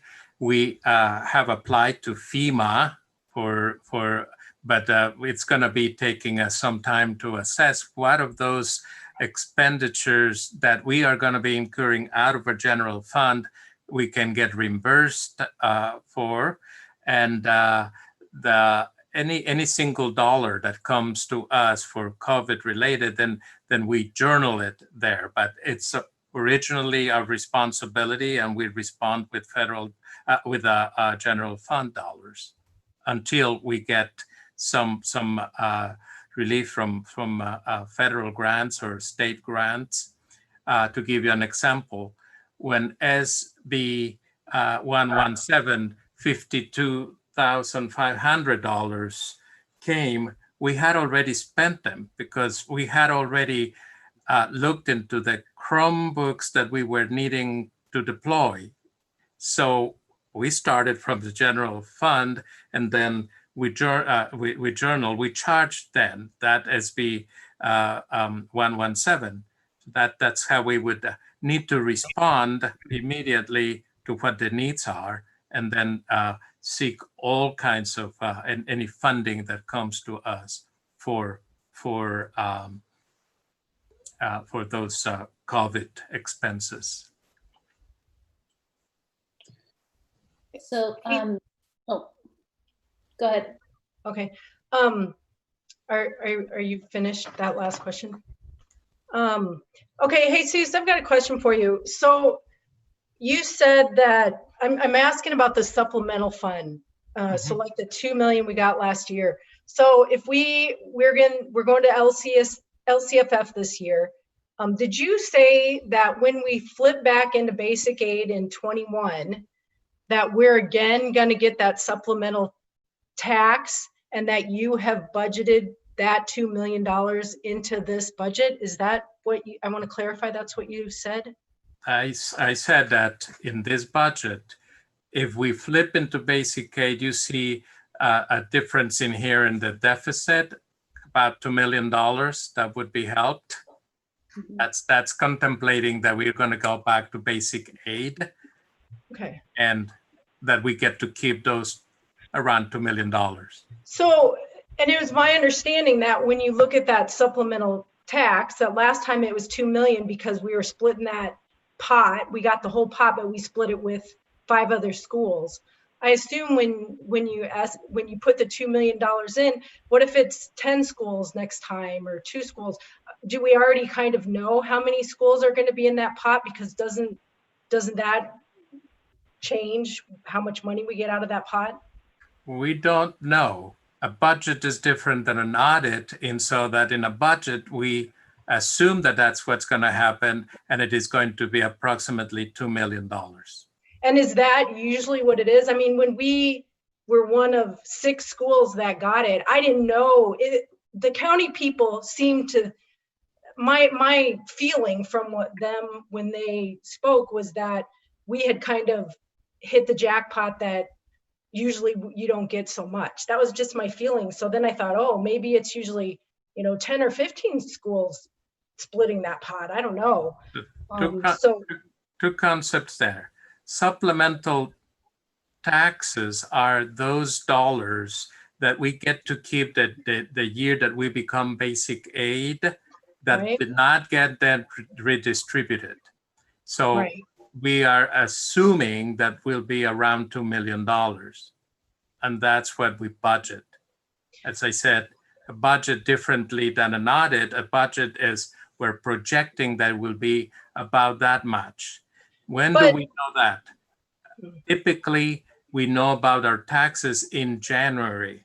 In January, we get to know, what is the county knows, what's our approximate number of taxes every January. My understanding was, though, I thought the county pooled all the supplemental tax from the whole county, and then whatever schools flipped into basic aid that year, that however many flipped in, that you got to split that, so that it depended on how many schools. Yeah, okay, I'm right in that. I'm correct in that. Yes, you are correct, and so that the supplemental dollars that we get to keep are those dollars that are not distributed to the rest of the LCFF districts. Okay, and would it not be behoove us to ask the county what's the average of how many schools are usually in that pot?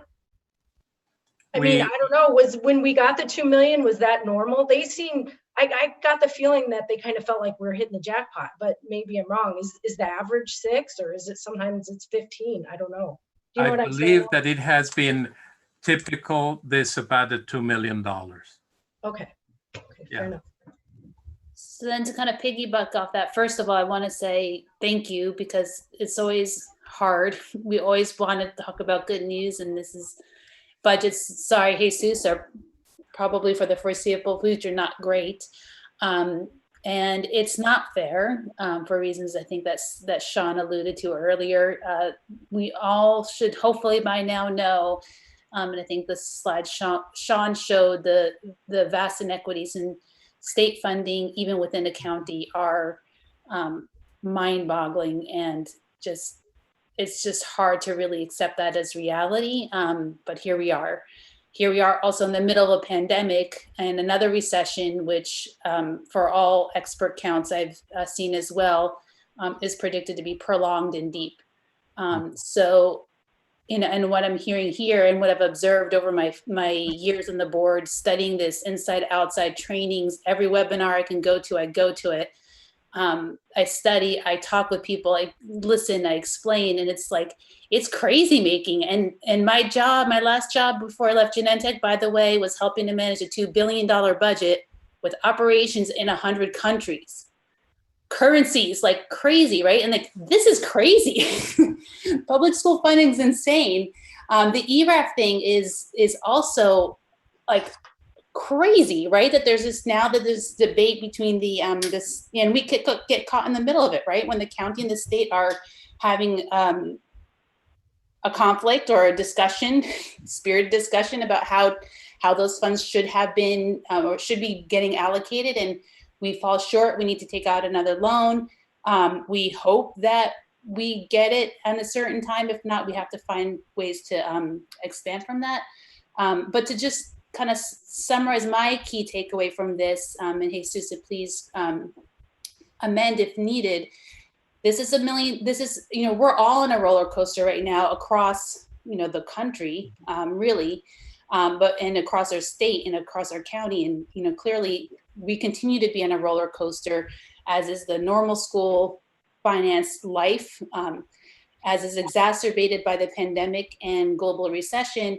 And honestly, as is exacerbated for us being in this toggling between basic aid and LCFF status, where next month this could look different too, right? So it's kind of like a roller coaster, but there's also like $2 million bumps that could happen here or there, but maybe they do, maybe they don't. Like, that's a big difference. If we don't flip, we don't get $2 million, game changing, right? That's a huge uncertainty. So kind of, I understand why Mary Beth was digging into that a little bit, to understand like $2 million is an estimate with a large confidence interval, right? Like, that's like, it could be 1, it could be 3, but we really don't know, because we really have to see how things go with our economy, how things go with properties, the real estate market and property tax reassessments, and therefore supplementary taxes. So there's a lot of uncertainty, like in every single line item in this budget. What remains not uncertain is that we're generally spending more than we bring in. And so that bump that we had last year, and I want to be really clear, because it was a little bit misstated in a comment earlier from the from Mr. Reardon, with all due respect, that $2 million bump that we had that pushed up our 2019-2020 reserves, that was a one-time thing. That's not recurring. That was not recurring money. That bump that we get here under the current assumptions in 2021-22, that's a one-time funding. So that bump that we got last year, I see that basically as having saved us from making cuts for this coming year, the school year that we're trying to figure out how to start. That bump in 2021 to 22, $2 million or so, that's made that number 800,000, only 800,000. There's a lot of uncertainty here. So I want to, I continue to be impressed, Jesus, by how you are tracking this and how you are staying on top of it and applying for FEMA and, dealing with ERAP and all the loans coming in and out. I just can't, thank you enough for doing this for our community and our students and our employees and everybody, because this is crazy, and you're doing an amazing job with it. So I want to be really clear, because that's highly appreciated. So it's not fair. Oh, I was just gonna say, it's not fair, because I personally, I want to be really clear, would love to pay everybody more, right? We're here as volunteers, and I'm happy on a personal level to do that.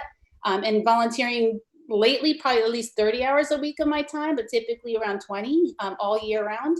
On a normal year, I think 30 is probably gonna be my more baseline moving forward. With all the webinars we have every week, it's probably at least 3 or 4, lots of conversations and lots of back and forth. But I want to thank you for that. And I do have a couple questions, unless Kim, you wanted to ask something first.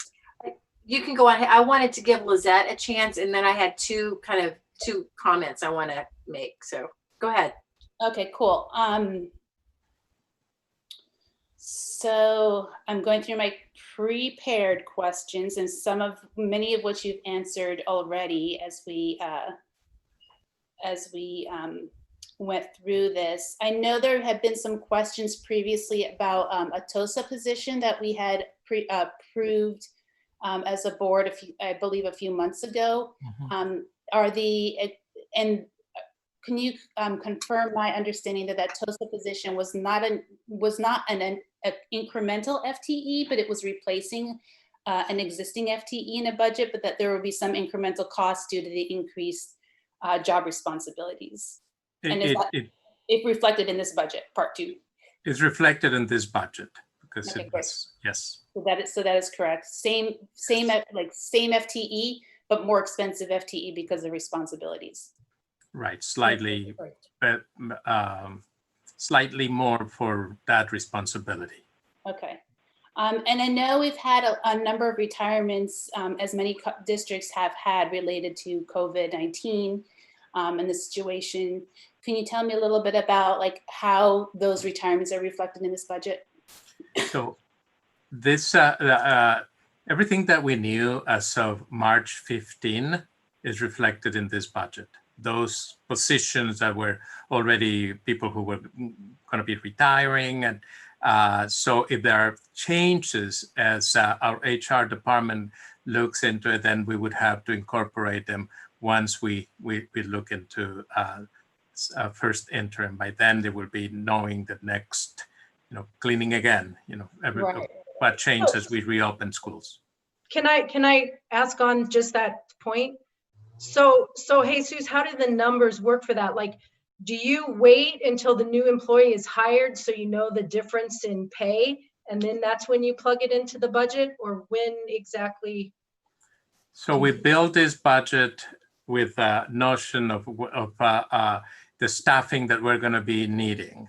Then the details as to where they end up, then we captured and one of the reports that we bring to you in the first interim. Okay. Okay, I had a few more questions, if that's okay. You can answer my question about ESSER and CARES. So CARES are basically the COVID-19 stuff, that's basically restricted funds, right? So like, we'll also, because that's a large amount, want to start looking not only at that, if you don't mind, Rosie, pulling up that big slide, like the key slide with the budget, like instead of looking at that 800,000, which is like the unrestricted plus restricted monies, we'll want to be careful to look at the unrestricted amounts as well as looking towards where we have more flexibility, because that, like a lot of our other funding, will have restricted uses. So once we get a resource for those federal dollars, they will be getting into the restricted, and then we will get the flexibility and we will account for them. CDE will give us a resource and the rules for that resource as to how we're going to be keeping track of those dollars. Nice. And then it is from that resource that we are going to be saying, and this is the one that we're going to be pulling to say, and this is what we did with them. Right. So all the typical kind of accounting checks for restricted funds. Right. All right. And so again, and just to be clear, when we think about any kind of salary changes for whatever unit or whatever subgroup of our employees, we have to think about that as a recurring cost. So let's say, I'm just going to throw out a number because it's easy, a $500,000 increased cost and compensation in any given year would carry through for, at least if you're looking at a 4-year projection for all 4 of those years, so around $2 million. Is that correct? Yes, it gets a compounded a projection of money into the future. Okay. Compound. So it would be like, instead of $800,000 of a budget gap, it would be like 2.8 in that example. Correct. Based on our assumptions, yes. Okay. My last comment is, I still think that ERAF thing is completely insane. All this back and forth about getting kind of this temporary loan from the county, and then we know that's not going to bridge us to when we actually get the monies we need the TRAN. Again, thank you for helping us manage that complexity, because I think your point is very well taken, that we need to also not think about our budget crisis, but about the cash flow crisis. And there are a lot of uncertainties. So you had mentioned this earlier too, but one of the catches, if you will, for the approved budget for the state of California was that the budget was assuming cash deferrals throughout the year. And we can only hope that they stick to that schedule of deferrals. We can dream that the federal government will pass further stimulus to help fill some of those gaps, and we can actually get them more on time. But we also need to be prepared and be aware the state can make a decision to change the dates for those referrals and or to remove payments from that deferral schedule, because realize as you defer payments of money, you start to bump up against what the following year's payments should be. And as you can imagine, paying 2 years of stuff when you don't have the money to begin with, I'm just gonna guess the state might have a little trouble with that unless we make a pretty massive turnaround on COVID-19 in particular and all the fallout from it, which seems pretty optimistic.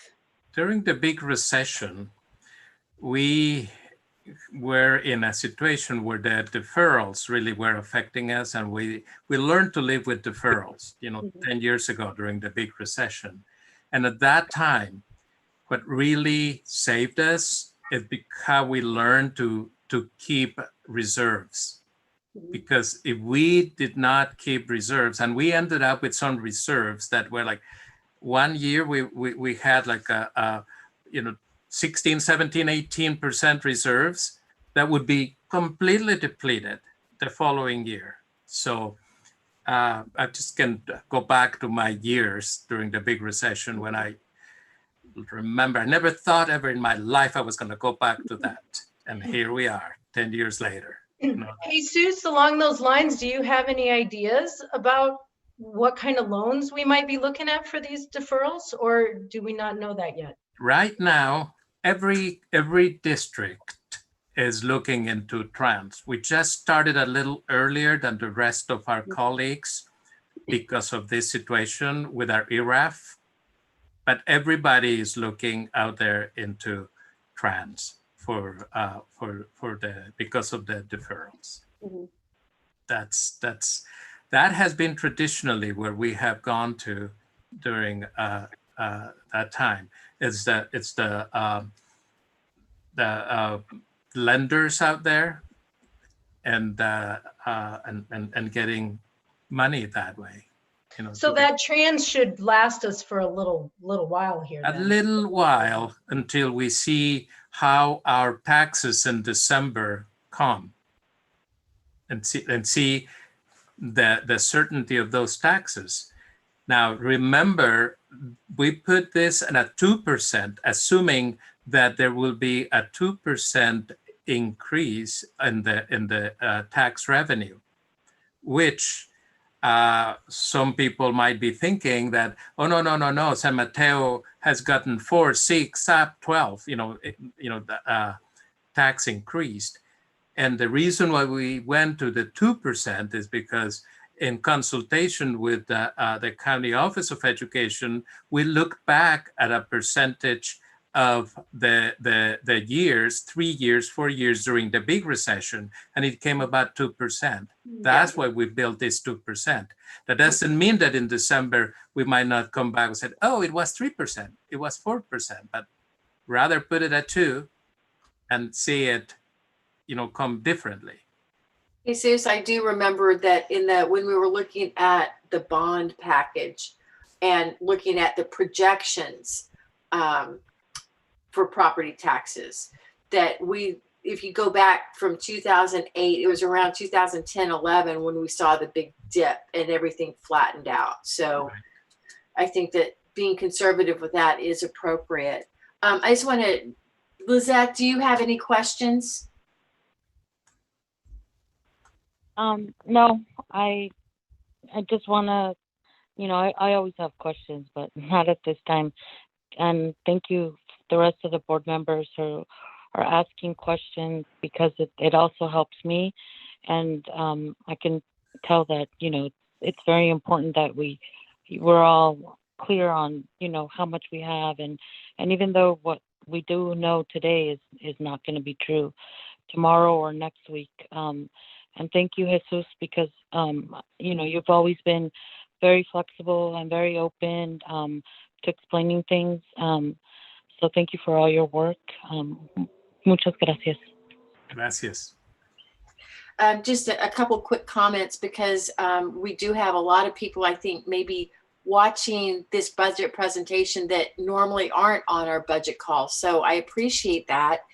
And 2 points. One, I want to thank Sean and Freya for earlier in the year visiting Senator Hill, Assemblyman Berman, and Assemblyman Mullen. And in all those situations, we were able to share with them what a locality pay would look like. If we could harness a little bit of our energy and focus it not on a taffy pull over our limited resources, but actually focus it in a way that could increase our revenues. If our state, like some other states, had a locality index, and for the Bay Area cost of living, we would easily have 3,000 more per student in LCFF. And if that were the case, we wouldn't be such a flipper with the property taxes, and that would be more reliable. And it's, you know, it's a different formula for the whole state, and that's a big engine to move. But that's something to think about as a community. Perhaps if more people are paying attention to it, that we can, as a community, unite with other Bay Area counties in a more school districts in a unified way. Second, when we went to the 2x2, this was Mary Beth and myself and Sean with the city of Half Moon Bay, one of the threads we picked up was housing. And I did catch someone suggesting we sell land in El Granada. Well, think about what our assets are. And if we were to use some of our assets longer term, that would provide housing for employees. Not that we can do it that alone, but it would be a partnership. It's been done in other places in the Bay Area in a way that's constructive. And so I would be cautious, because I have heard it suggested, let's sell something and it's one-time funding, that we really think strategically about how we use our assets long-term. So I just wanted to throw that out there. So everyone knows it's not that we think about just from one emergency to the next, but we do, as a board, care about that longer term sustainability for our employees. So just wanted to say that piece. Can I just add one more quick comment, is to just say I'm personally really looking forward to working with you, Jesus, and Mary Beth, and reconvening a financial advisory committee in the fall. We can get our legs under us in terms of returning to school. So I think that's kind of the, you know, and I alluded to it earlier in my general comments in terms of slowing down to speed up, and sneak preview, that's my main comment on the next presentation as well, in terms of taking our time and doing things the right way. I really look forward to the input from employees, community members, partners, families, maybe even some students, ambitiously speaking, being in there to figure out how do we make this work moving forward. So I'm really excited for that. I just want to close with that forward-looking. We're looking forward to it. Hopeful thing. And there was also a suggestion that in my conversation with Freya that we start some office hours where we can start some informal, budgeting 101 and the basics of budgeting. I think that's a great idea. It's a great idea. Thank you, everyone. Next on our agenda, the Cabrillo Unified School District Technology Update.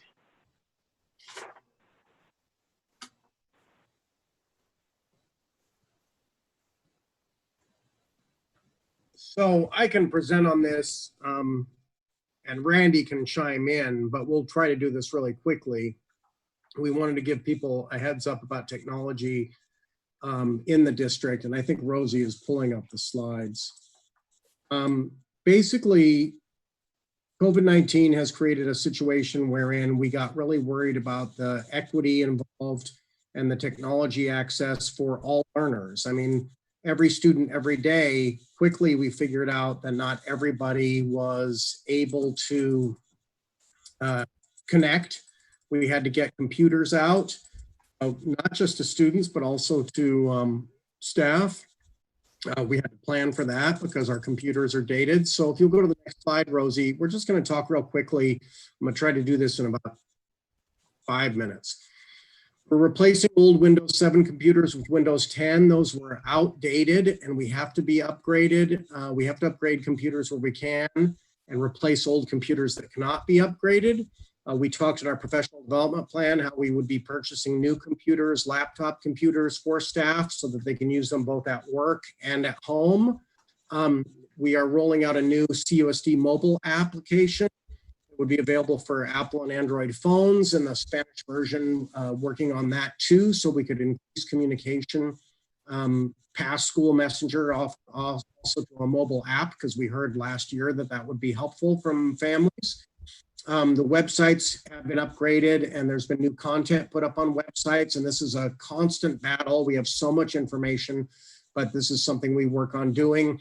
And we've been trying to figure out how to use a Google translator on our websites also at schools and in communications in case we can't translate always to other languages, so that users could press that button and translate to a language that is a pretty good Google translator. It's not ideal. It's not as good as paying people to translate every document, but we couldn't do that.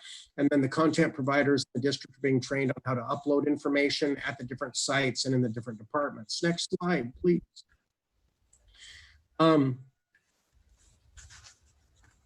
I know that we have talked about guidelines for use of technology, and we will have new information technology guidelines and procedures. We're rolling that out now. Today I heard, for example, if we're going to go to school messenger, we're going to need to provide training to faculty on that and to workers on that, employees on that, and that's work that will be ongoing in the year ahead. Chromebooks, all the Chromebooks that have been returned and some have not been returned have been sanitized and put back in their respective carts ready for checkout, and we want to thank the staff who have done that, whether it's technology staff or our library technicians at Cunha and Half Moon Bay High School. I think that those folks have done a great job this summer at doing that. The new checkouts will be via the library system only, so we can monitor and track these assets of the district. And Chromebooks that were not returned are being deactivated until they are returned, because that would incentivize their return. Remember, Chromebooks and technology, this is a large amount of money. It comes mostly, I think, out of bond funding, but we need to make sure that we protect those district assets because of our budget situation. Internet access for students. I talked in the last meeting about how we partnered with MidPenn, and MidPenn is working on providing computers and increased connectivity at Moonridge, because that is an area that has really tough connectivity. And same going with Wi-Fi enabled buses. There are ways for us to put vans and buses with Wi-Fi boosters in them to increase connectivity for communities that are having problems with that. I think Pillar Ridge is one of those areas. And mobile internet ready to deploy to various locations. And we've been working on trying to provide for that. Next slide, please. And I'm assuming, yeah, the new copiers, we did discuss this about new copiers. They're being installed this week. Staff are going to be trained on their use. Training materials will be posted on the staff section of the website. And the backend system will monitor paper usage and paper consumption to help us manage costs.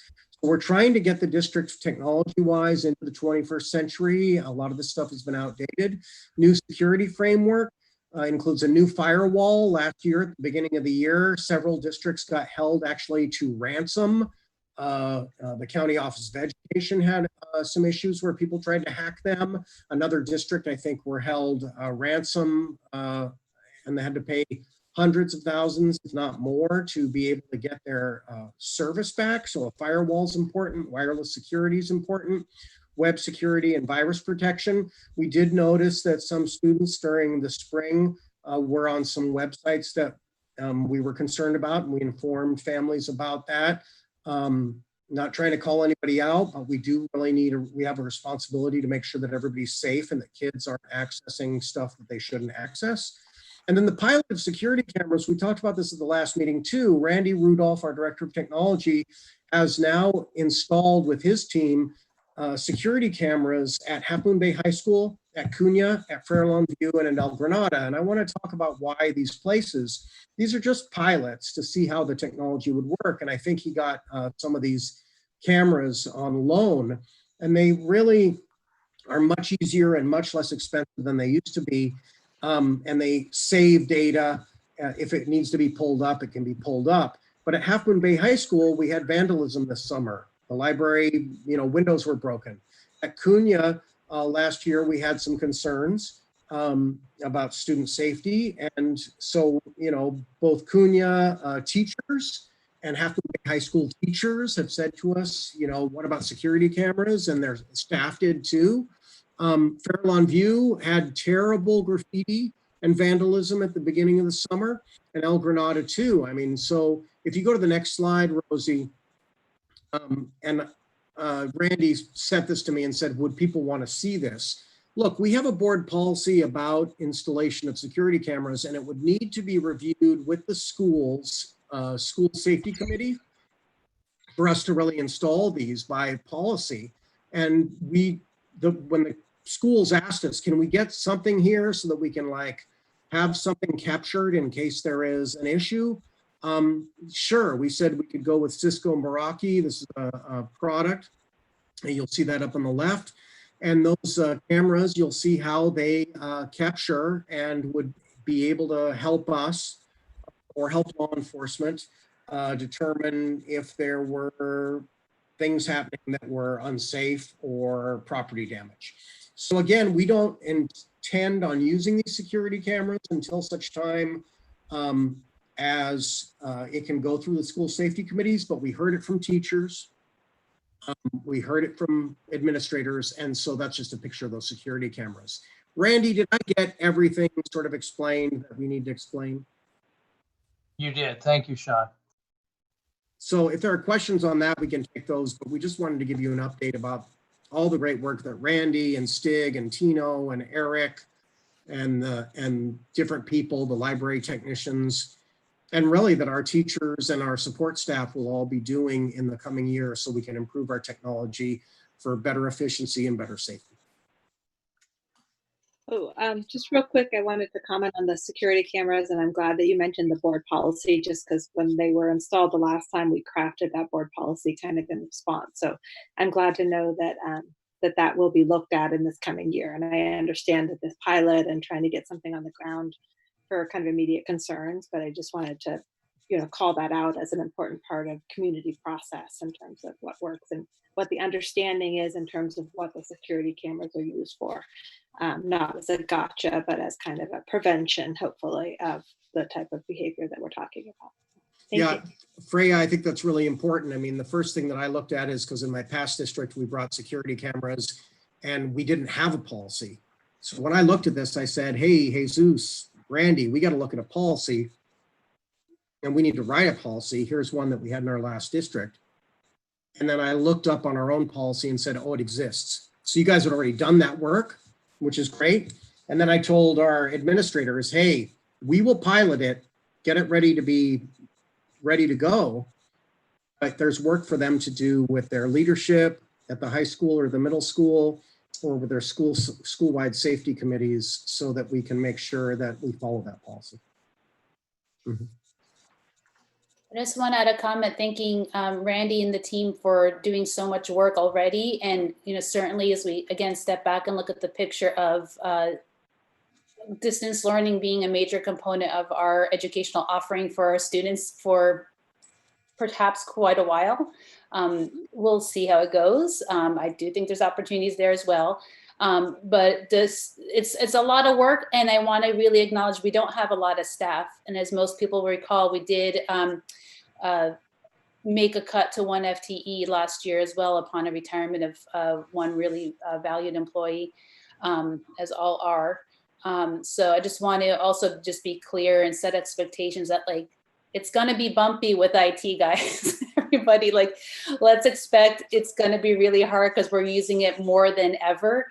A lot of it's new. I think in a way the timing is good because as Sean, you kind of alluded to, like a lot of the technology has gotten better and more cost effective even in just the last couple of years. So were this to occur 5 years ago, it would have been a lot harder than it is today. You know, that said, I think it is gonna take a lot of patience, and we're gonna have, again, cases like we did even today with an unprecedented participation in our board meeting.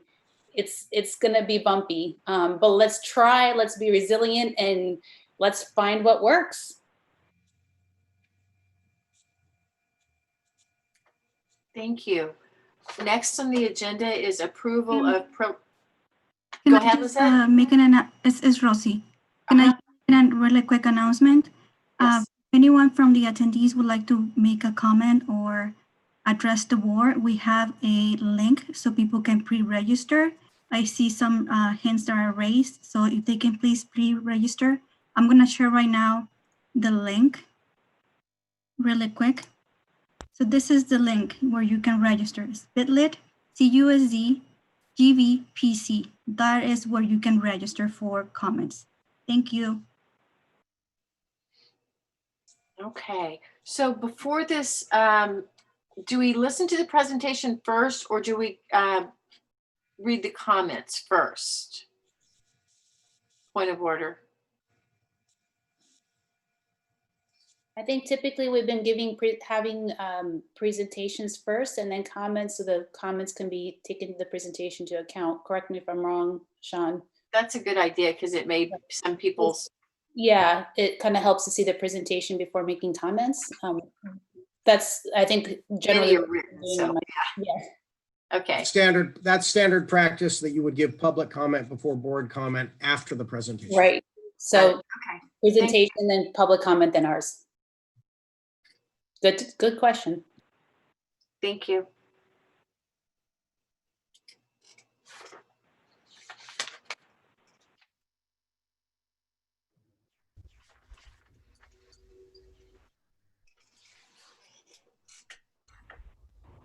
Good evening, President Hines, governing board, Dr. McFetridge, staff, and community. So we have we're excited here today to bring to you our first version of our opening of schools plan. And we're just honored to have our governing board and Dr. McFetridge allow both Jesus and myself to be the facilitators in this once in a lifetime opportunity. But we'll go ahead and begin the presentation with Mr. Contreras. Starting with the agenda. Hello, everybody again. And I like that notion of it's going to be bumpy and we're going to love it because it's about teachers learning.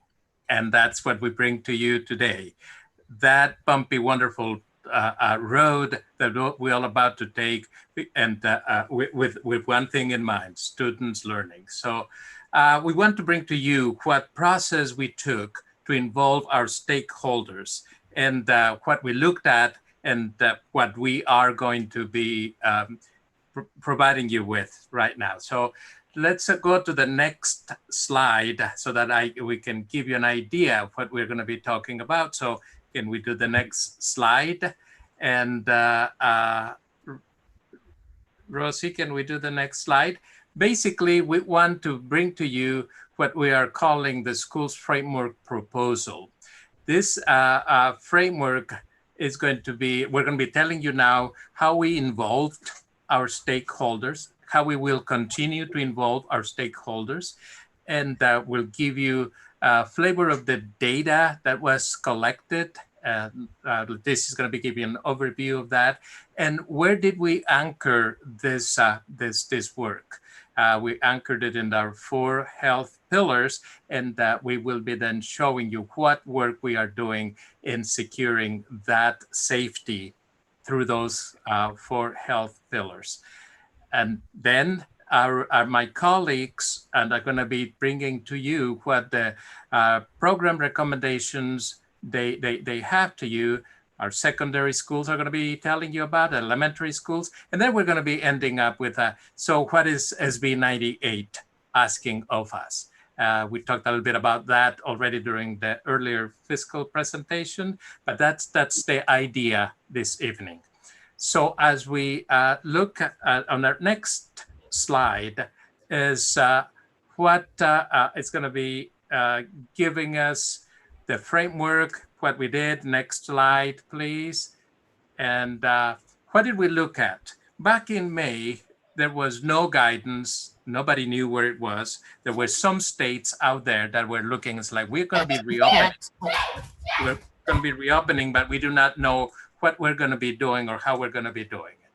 Well, immediately started to see what is it that we're going to be adhering to. So the number one thing that we look at is the San Mateo County Health Orders. That is our number one source for what we're going to be doing. Then early in June came the California Department of Education with this document called Stronger Together Guide, and then how to reopen our schools. Then our own County Office of Education came with a pandemic recovery framework, and these 3 documents are the ones that we have been continuously interrogating and then figuring out as they evolve, always consulting with the Centers for Disease Control and Prevention guides.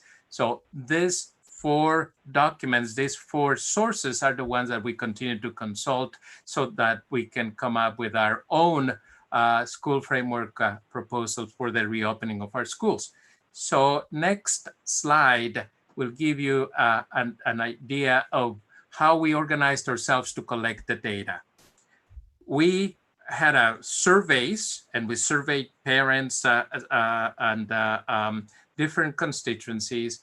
Then we created different focus groups, and we also looked into as repository of all the data that we're going to be collecting, then vetted all that with our steering committee. So these 3, this was an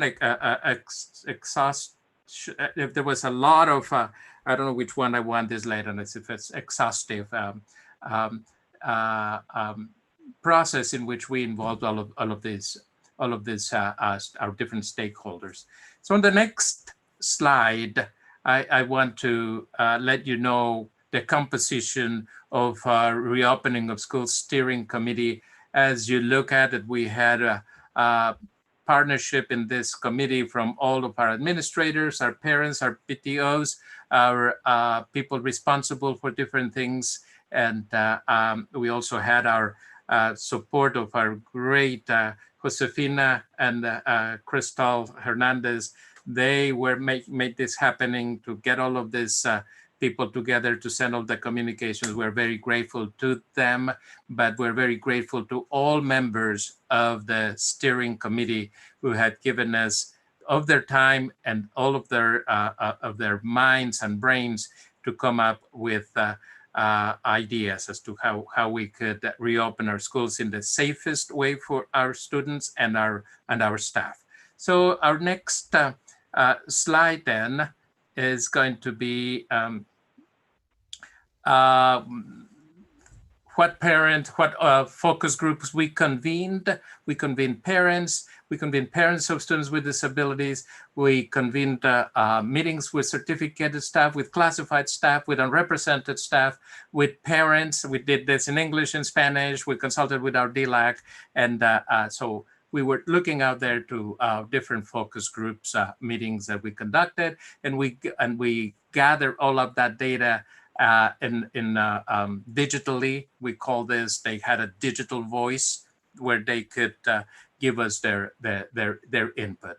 So we have a lot of data that we collected and we harnessed.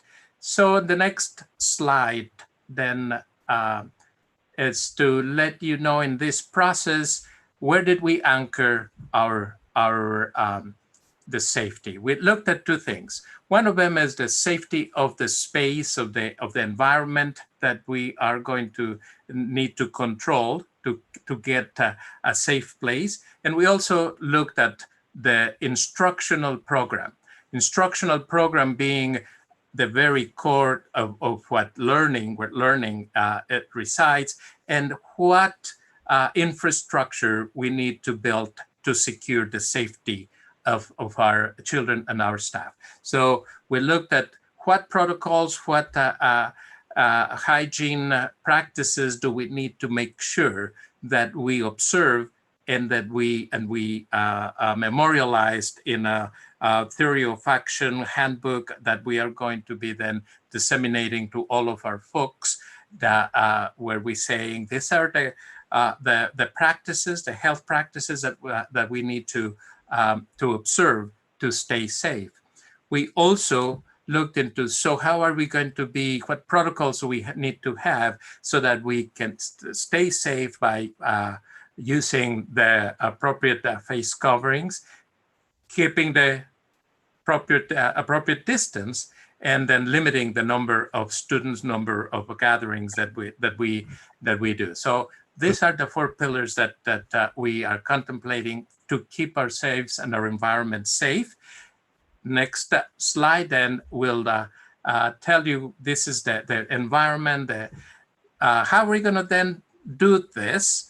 Keeping a focus on equity, making sure that every student, every teacher, every parent is provided with the opportunity to ensure that learning occurs across the district, that our teachers are teaching, our students are learning, and then we have a way of saying, and this is the evidence that this is occurring, which is what we're going to be asked with SB 98 to do. How do we know that this is working? How do we know that our students are learning?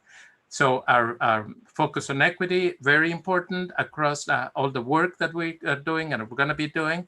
And then the next slide is vocabulary that we began to develop.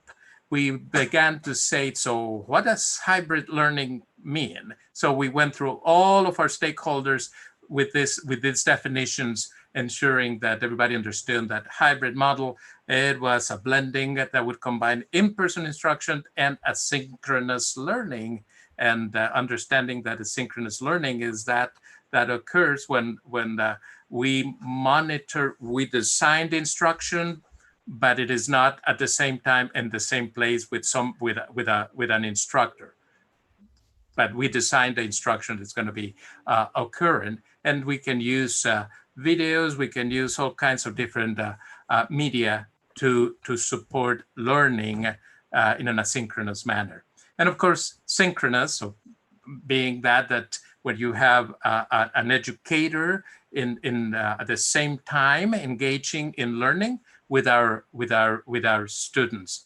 And of course, we were coming with the whole notion of what remote learning is. It is getting our student that is not learning, but they don't have a typical classroom. It's a distance learning. And this is the vocabulary that we got across all of our stakeholders throughout all that process that we engaged in. And in the next slide then, that this is what we're going to be referring to. Leticia is going to be going in depth on how this is happening. Thank you. But before that, she's going to be letting you know what our data said. Yes, thank you, Jesus. So first of all, as we all have mentioned tonight, we just want to thank the families, staff, our Opening School Steering Committee members, our board or superintendent focus groups, task force groups, and families and community for the support as we developed and obtained the data. But I do want to give a special thanks to Josefina Infanzon, who, again, like Cristal, was instrumental and they were the backbone of all of this work. But she also has the data lens and was able to analyze and support the data analysis of the surveys. So thank you, Josefina. We wouldn't be able to present this data without you. Now, do I have control of it, Rosie? Or maybe you can move to the next slide.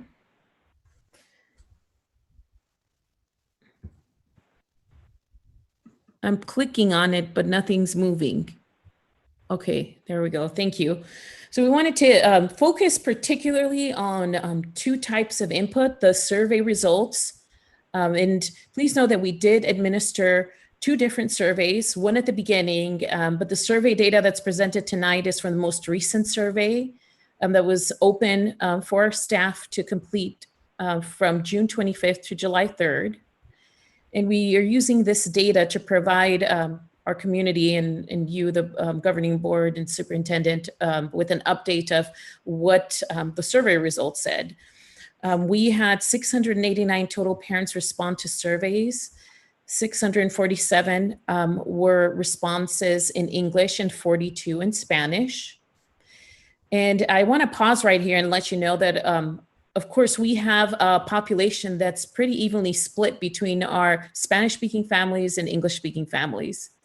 And at this point, I do also want to give, I just want to commend Rosalba Segura and Mayra Rodriguez and Jesus, because at this point, our family engagement community realized that we needed to do a little more outreach to our Latino Spanish-speaking community to obtain more results. So I'll talk about a little bit more about how we did that outreach for our focus groups and our families, our Latino, Hispanic Latino families.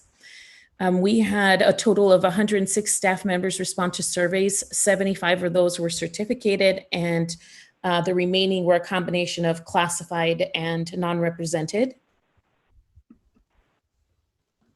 Okay. And of course, we are not presenting the entire results of our survey, but we pulled out the most pertinent data. And as the San Mateo County Office of Education's Pandemic Recovery Framework has stated, they started off with determining what type of cohorts we wanted to use, whether we wanted to use a stable cohort and a bubble cohort. And I just want to be clear that this nomenclature and these words of stable, bubble, synchronous, asynchronous is very new to all of us. And so please bear with us as we continue to define that and define how that looks like for our particular population here at Cabrillo. But I'll go ahead and let you know what a stable cohort is. I'll start with the bubble cohort. It's easier to explain because of the visual. So a bubble cohort, you can just imagine a bubble and having adults and students inside that bubble and not mixing with anybody else. And what the pandemic framework from San Mateo County states, they do state that a bubble cohort can be no more than 12 students in the bubble cohort. Now, later on, you are going to see in the presentation for the specific details on a couple of our secondary and elementary. Our definition of bubble cohort, we're defining it kind of a hybrid stable bubble in some instances. A stable cohort has a little bit more flexibility to serve students because a stable cohort would be for a district to define what that stable cohort means. The state nor the county is defining the set number of what's quote unquote stable means, but but they are asking that districts do our best to minimize and keep the groups as smallest as possible with the least amount of interaction with other groups. And so with those definitions, as mentioned by Jesus earlier, we did survey our parents and our staff. And also very important and also amazing suggestions that came out from all of our input groups, our steering committee, as well as our focus groups. It was important from multiple stakeholder groups to differentiate that data between TK through 2 or specific grade level spans. And so here you will see that staff was slightly more in favor of a stable cohort, but approximately 50-50. And when you start looking at our parent responses in regards to their preference for a stable or a bubble cohort, you see that the younger students, our TK through 2 families, were also pretty even into a bubble versus stable. And as students grow in age and in grade level, our parents preferred the stable cohort model, which gives us a lot more flexibility in defining the models, the number of students, and as well as the number of staff members that are exposed to each other. But all in all, for Cabrillo Unified, both stakeholder groups of parents and staff are majorly in favor of a stable cohort, not the bubble cohort, which would limit us to the number of students that we could serve. Okay.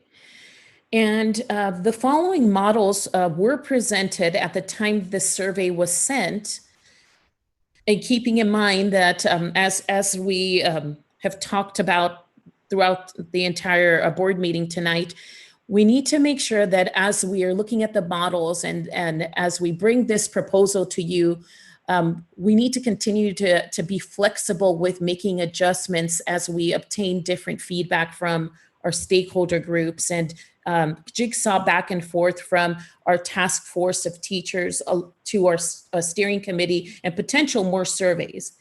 But these were the models that we surveyed our families. Learning Model A, which is an in-personist AB day hybrid. And here is where I do want to clarify that this basically would be 2 full days of in-person instruction. And again, just trying to understand that this language is very new to all of us. It would be 3 full days of a combination of asynchronous and synchronous learning. So already we are redefining what the 3 days of instruction that are not in person looks like. And our task force of our teacher leaders, as well as our administrators that are leading the work, continue to define the details, and you'll hear more about that model. But as you can see, Learning Model A was the model that was preferred by most of our staff and our families.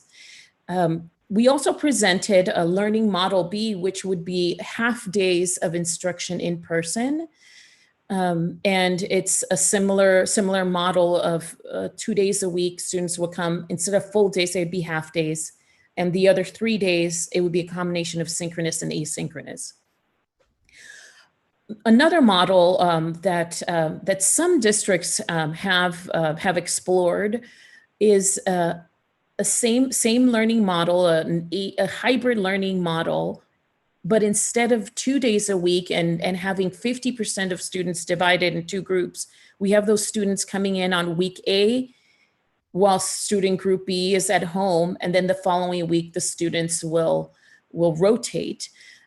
Keeping in mind that we are recommending a 1 full day a week of an independent or a combination of asynchronous learning to allow for teacher trainings across all these models.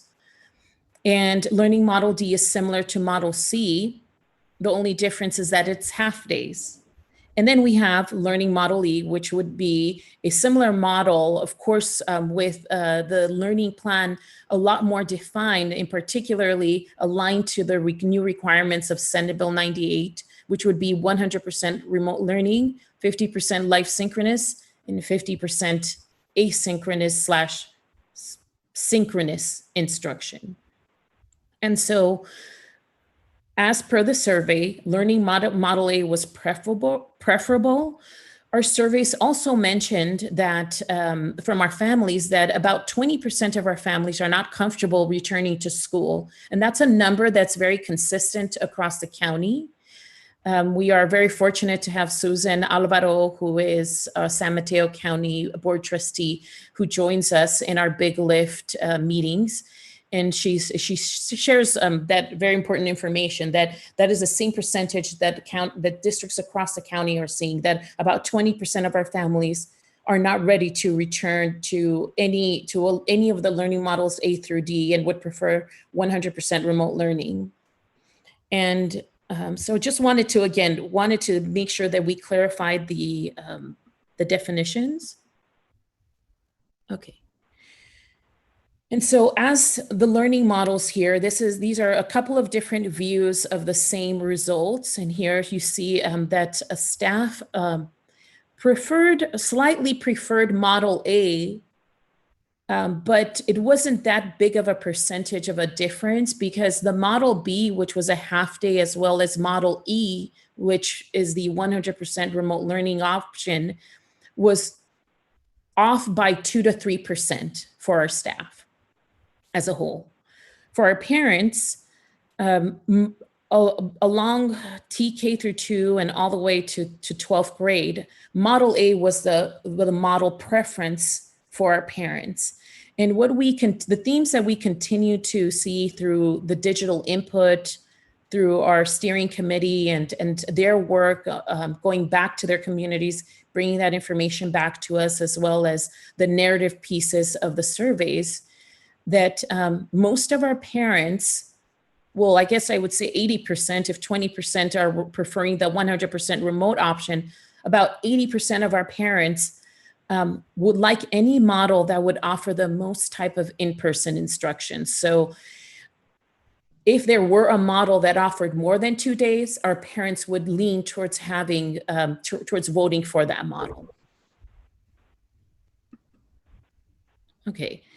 And here you'll see the same survey results, but with the actual number of people that voted for the different models.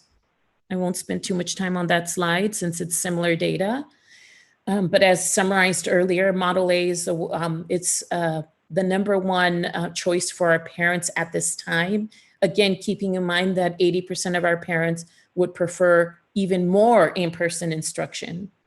And we do know that learning models C and D were the least preferable for our staff and our teachers. And that's the data there. Okay. And here's some general themes that we heard, that we saw from our opening of school survey in regards to the narrative. The data indicated that the majority of staff and parents prefer a combination of in-person and online distance learning. The majority of staff, which is 59%, and parents, 81% surveyed, felt comfortable returning back to school if all safety precautions were accounted for and enforced. This also came out from a very large percentage of our staff across all sites, is the use of the masks and trying to recommend a close enough to 100% mask wearing for our students. Because as the pillars mentioned, the 4 pillars say that if we follow those 4 rules of wearing masks, washing hands frequently, keeping a 6-foot distance, and limiting gatherings, it's what prevents coronavirus. And so please know that as we continue to develop this, we will bring a recommendation of having, and Susan will talk a little bit more about the masks. Let's leave it at that. Learning model, the majority of staff and parents preferred the stable cohort over the bubble cohort. And learning model A was preferred by most parents and teachers, followed by learning model E. And there was not an overwhelming learning model for all stakeholders exceeding more than 50%. And also we surveyed in regards to the tools that our students are using. And the majority of tools that parents thought were most effective were our video conferencing and in-person synchronous live instruction, along with Google Classroom. And so please know that these themes, we will continue to peel the layers and determine how we can develop the detailed learning plan to ensure that we're offering the best type of learning for our students in the fall. And here were some other themes that came out of the survey in regards to the model effectiveness. And give me one second. So after our staff focus groups, there was a request. We wanted to let you know the 3 different Venn diagram circles, the surveys, the task force, the steering committee.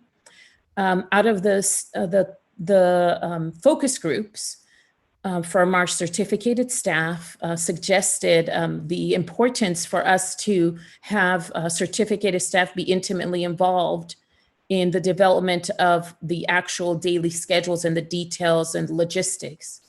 And we thank the certificated focus group for bringing the suggestion. And I do want to just applaud our team, because over the course of the last 2 weeks, our administrators, with the support of teachers who volunteered to take time out of their summer, we had 3 different focus groups run, one in elementary, one in middle school, one in high school. And they have developed and will be later presenting the models that will include some of the learning strategies and online learning models, as was surveyed here. And so please know that this data is just a glimpse of some of the online tools that were used in the spring. And this data will continue to be shared with our task force, so that we can continue to develop those strategies that were effective and did support student instruction as we move forward.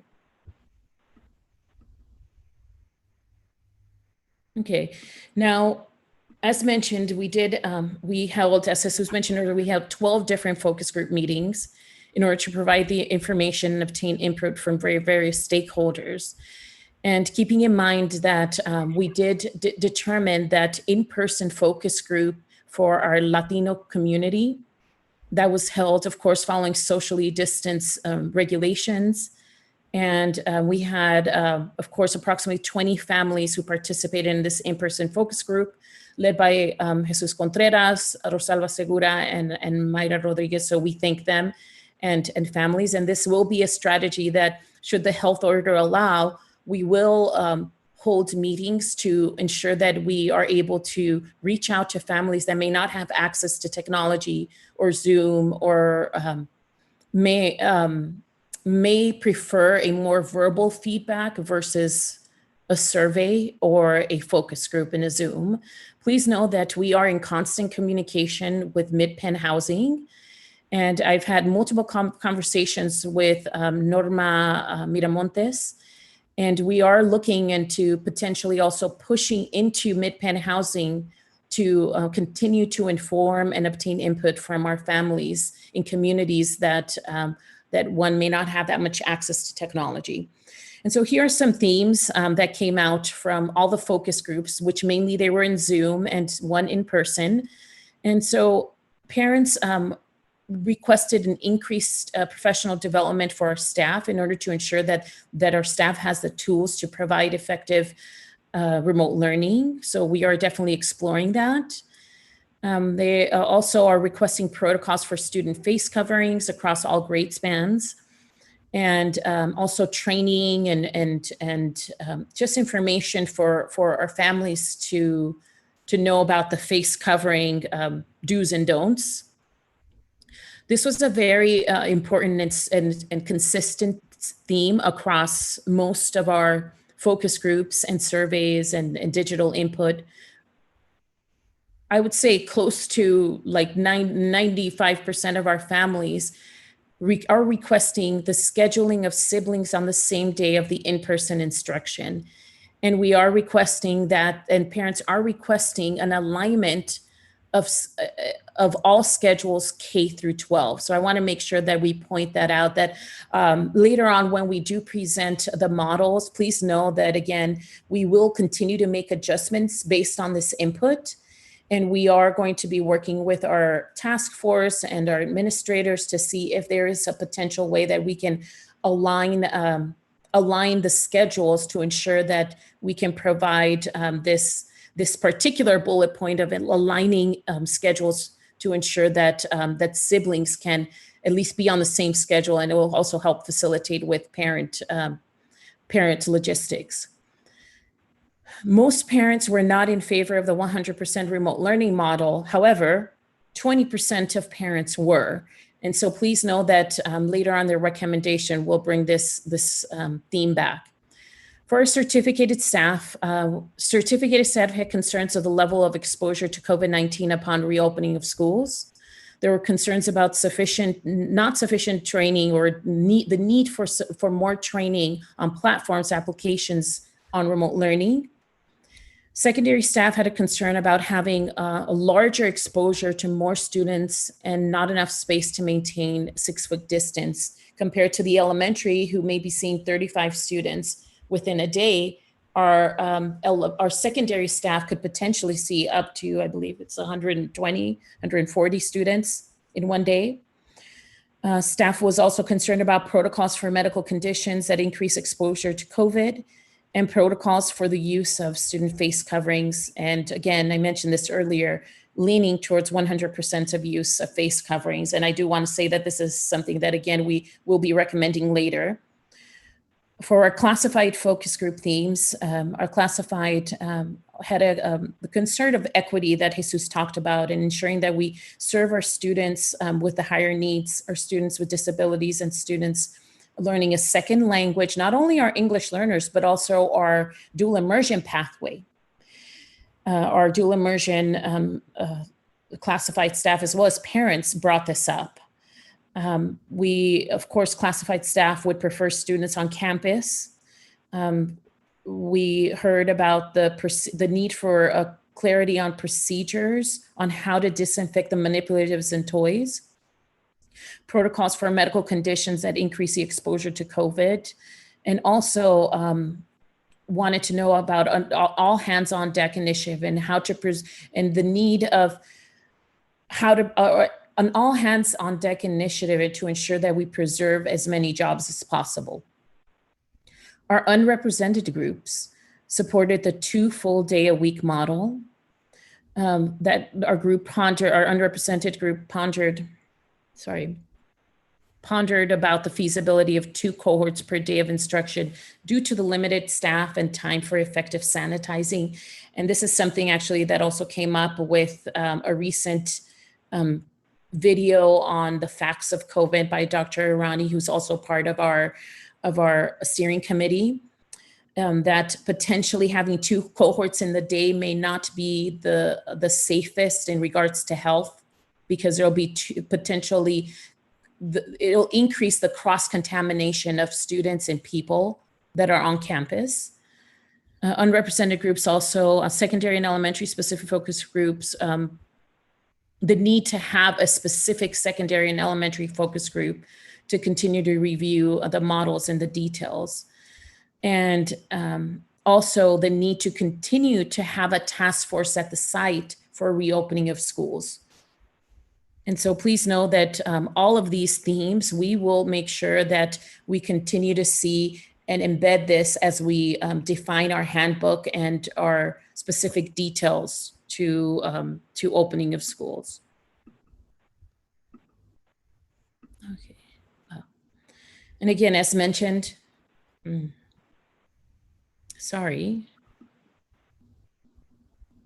as mentioned, the learning model A is the preferred in-person asynchronous AB full day hybrid model. And what is this model? On this slide, we wanted to give you the overview of the model. Our students would be divided on campus to about 50% of the typical enrollment. We would divide classes into 2 equal groups, keeping in mind that in secondary, we may be looking into potentially 3 different groups because of the size of students, of the number of students on campus. Each group would be scheduled to attend, as mentioned earlier, 2 days a week. And the other 3 days, they would be a combination of asynchronous and synchronous learning. Of course, in any of these models, we are to follow and make sure that nutritional requirements will be met. And before we move on to the detailed slides on the recommendation, I believe Susan will be presenting, right, Jesus, on the 4 pillars. Yes, we really had the joy to work with Susan, who is our local health expert, and she is leading us into the development of all the protocols that will help us comply with the 4 pillars so that our children are safe, our staff is safe as we reopen our schools. Susan, are you online now? Hello, Susan. Okay, I am online. Can you hear me? All right, Susan, come on. Okay, it just went away on me. For some reason you just disappeared.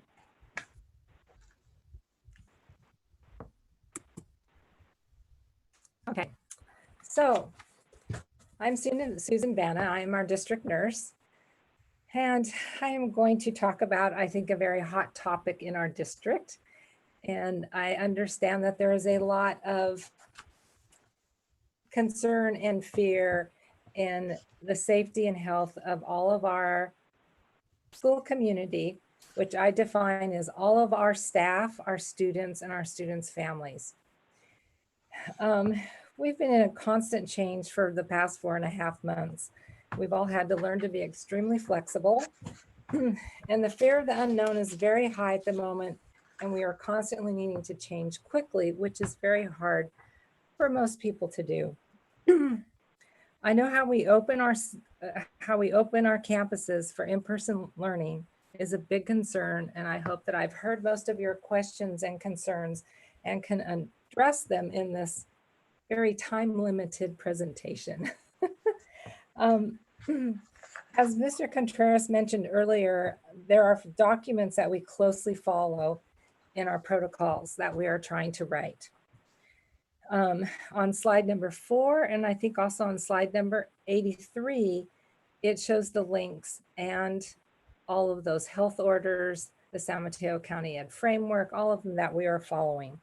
I'm also following closely the American Academy of Pediatrics and the California School Nurse Organization, which is closely working with Tony Thurman. As we have all seen, our orders change regularly, sometimes monthly, weekly, daily, and now probably tomorrow or Monday. So as these all change, we work hard to try to update things as soon as we can. It is important as we go through the safe and healthy for our school community that we all collaborate and work as a team to open our campuses safely. The San Mateo County Office of Education has produced these 4 pillars that I'm going to talk about in the pandemic recovery framework.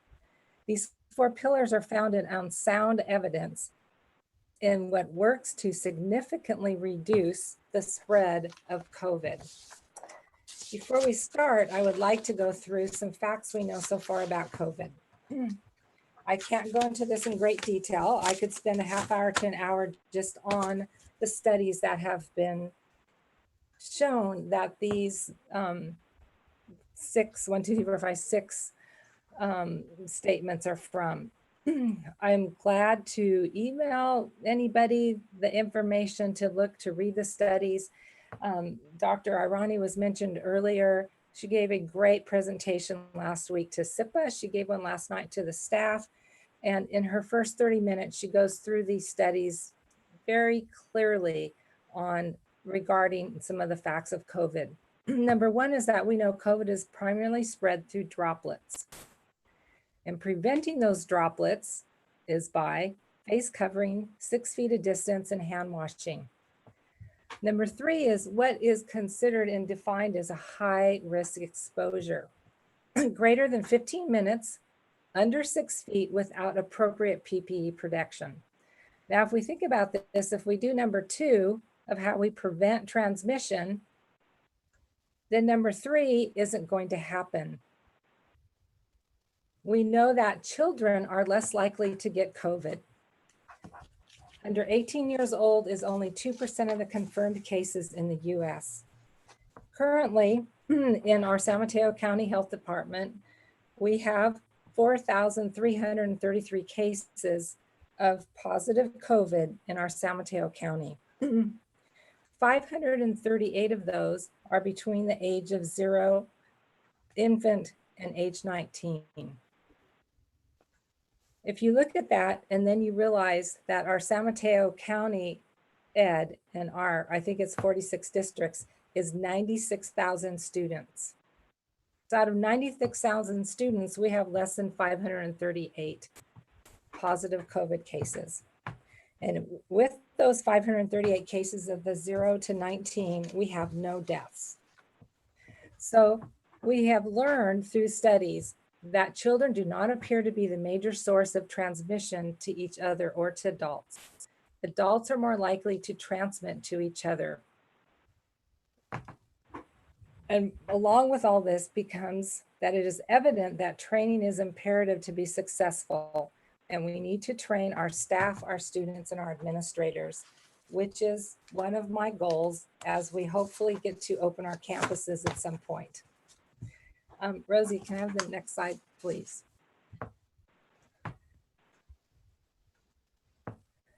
There are 4 pillars. The first one is health and hygiene. Our goal is to prevent the COVID-19 from entering our schools. This means that we are going to, the goal is to decrease the transmission, the exposure, which equals the dose to a person. If you remember the prior slide, if we stay away from greater than 15 minutes under 6 feet with not appropriate PPE on, we should be able to reach this goal. There is what we call passive and active screenings.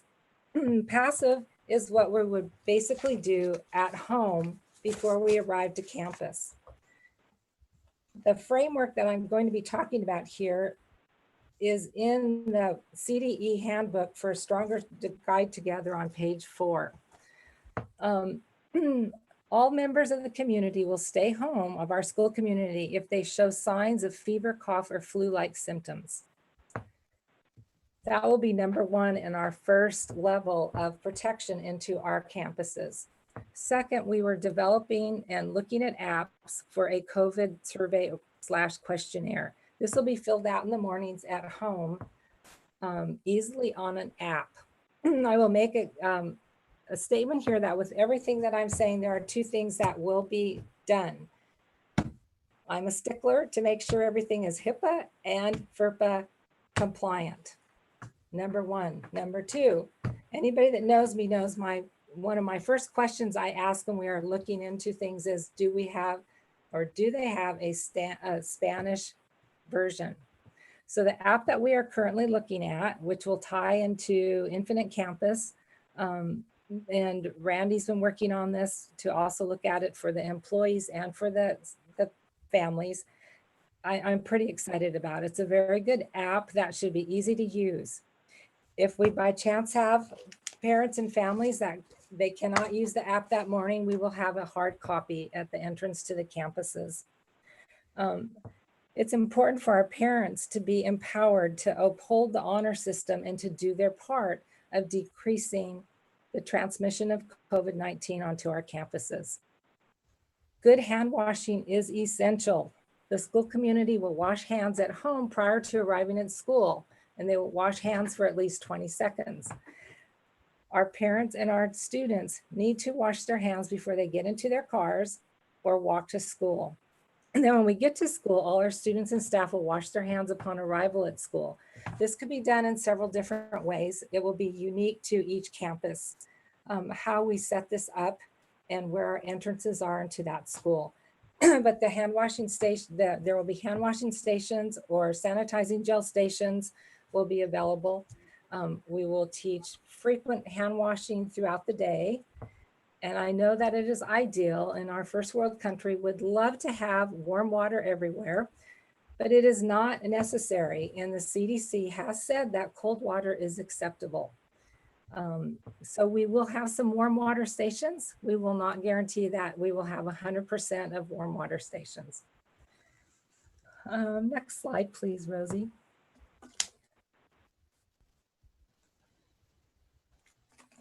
Continuing with pillar 1, our health and hygiene. Temperatures, of course, is an important part of this. We'll take temperatures each day at home before leaving school. And this will be part of the app. When they fill out the survey, the COVID survey, they will also be taking a temperature. I do realize that some families might not by this point, I think the majority have thermometers at home, some might not. A program that I am in the works with is a program with Kinza thermometers to give a free thermometer to every elementary school family. The teachers would also be receiving one, and also some hand sanitizer. It's a program that's been underwritten by Lysol and CVS. The unfortunate part is that these thermometers might not be arriving till about the middle of October, because this program was first written to coincide with cold and flu season. And that is why they don't arrive till about October. The company is trying to move that up, but we don't know. Temperatures will be taken every day when staff and students first arrive at their Cunha campus. This is again going to look different for which campus we're at. Some, it might be taken at the cars, some it might be taken at the washing stations where students are walking to school. And depending on the weather and the amount of students we're trying to do and staff in a day, in the morning, it could be that we're also doing them at the classroom entrances. We have ordered the thermometers, and the brand is written there, the Burcom non-contact infrared thermometer. It is a very good thermometer, and we have been testing it this week up at the high school. It's very easy to use. They've got conditioning training programs going on at the high school, and we are using it up there in that program. And it is arm's length plus about 3 inches from the forehead, and it registers the temperature. It takes a second. The conditioning, the staff that is running the conditioning programs have done 13 students in about 4.5 minutes, along with verbally asking a COVID survey. So I am excited that we have some good thermometers to use for this.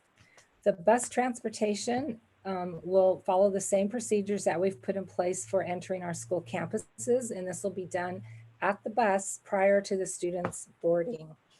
And we will be using probably aides or staff with each of the buses to help with this routine. The buses will also have, as the classroom should, assigned seating to help with our health and hygiene and to keep a stable cohort. Next slide, please, Rosie. Face coverings. This is number 2 of the pillars and a very important one. And I have heard a lot of questions regarding face coverings. Face coverings are very important, and all of our CUSD community will wear face coverings. And we will be prepared to address special situations regarding face coverings. Face coverings must cover the mouth, the nose, and must go under the chin, and they must fit fairly snug. 2-ply or greater is preferred. Children love to use the gaiters, which are fine as long as they are 2-ply and not real just thin one cotton layer. The shields we will use under certain conditions that are listed below. The staff that are working with our CDC moderate and severe students, our nursing, janitorial, and our medically compromised staff and students. Shields are used when you are coming in contact between 2 and 4 feet consistently with a student. With students that maybe are not able to wear a mask, with students that are not good about their saliva or their coughing. For nursing procedures, when you're suctioning, doing respiratory procedures, catheterization, diapering, any of these, the janitorial staff, and then, as I said, our medically compromised students or staff. Most of the time, these shields are they do not need to be used 100% through the day. They're used when you're doing these procedures where you're in consistent close contact with that student. We do know that our younger students, it's hard to possibly wear a mask all day. We know that they get mask fatigue, and we know that they sometimes have impulse control when they're little. The San Mateo County guidelines have put in pretty specific guidelines for us to follow with mask and in young children. TK and K is at least 25% of the day, first grade is 50% of the day, and so on up to 90% to 100% in our upper grades and in middle school. The goal and the ideal is that we have them on 100%. That's not realistic. So we need to break up the day and have students be able to go outside as much as possible. We have good weather here most of the time. So let's do activities outside where they can be 6 feet apart and have a break from their mask. We could possibly have tents on the fields to hold some of our classes in so that we can continue to do that when it starts getting drizzly. There are a lot of options and ways to help younger students build up their tolerance of a mask on. I think many of them have through these 4.5 months. I see many on the trail with their mask on, riding their bikes, running around. And I think that everything in life we have to practice. We learn to practice to walk, to eat, everything. And it's building up that and making it a regular routine in your life. And I think that as our students get used to a new routine, they will do quite well. Next slide, Rosie, please. Pillar 3 is physical distancing, and pillar 4 is limited gatherings, which just in the sense of time, I combine into one slide. I think with children, there's so many different ways that we can help remind them and have fun. You know, they all think alligators are huge. Let's teach them to keep an alligator's length apart. They all love to play airplane arms when they're younger. So we teach them to put their arms out and be airplanes and be that far apart from each other. The CDD has said that physical distancing is one of the most effective tools to avoid exposure to COVID. Keep our desks 6 feet apart. We need to lay tape around each teacher's desk for a 6-foot parameter so students and staff may not cross over without the teacher's permission. If a person is under 6 feet of distance, definitely a mask needs to be on. Break rooms, teacher lounges, whatever, should be sectioned off in 6-foot social distancing marks. We need to do our practice and have our consistent, stable cohorts. Use outdoor space as much as we can when available. Most our meetings should be held virtually as much as possible. And it's just important for us to physical distance as much as possible. Number 8 is follow established framework of for suspected and confirmed cases on campus. I know that this is an area that is quite concerning and scary for everyone, and I can understand why. We will follow very closely what the health department has set up for us and what is established. There'll be flow charts. We'll practice simulations with training. There'll be a decision tree. There'll be a point person at each school for this framework. And in the pandemic framework, the protocol right now is written on pages 33 to 35, so you can read it more in detail. The first thing that I will say is that if we have a possible suspected case, if it is a teacher, they will be sent home immediately. If it is a student and we cannot get them home immediately, each school will have an area that we have deemed as an isolation area, and that student will be in that area. The number one thing instantly is that a mask needs to be put on if a mask is not on. The principal is the contact person at each school, or who the principal has made as that contact person. The principal is to notify the district nurse and FYI to the superintendent and to HR. The district nurse will call the San Mateo County Ed superintendent, who will then call the health department. And this has been established a little different than how we typically do exposures, because the county ed and the county health department wanted to make sure that the schools have a streamline, that they're not missing a call that was because of a possible COVID case. Our framework and what we do with our isolation, or how we treat cleaning a room, or do we need to just clean a room and wait 24 hours? Do we need to close down the school? Well, our direction will all come from the health department, and it will depend on if it is a positive case, a contact to a case, or a contact to a contact. And I'm excited about the app I previously had talked about, because that is going to help us a lot in our contact tracing. Next slide, please.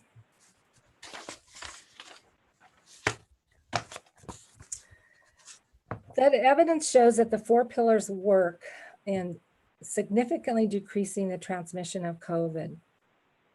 We know that the transmission of COVID is likely adult to adult.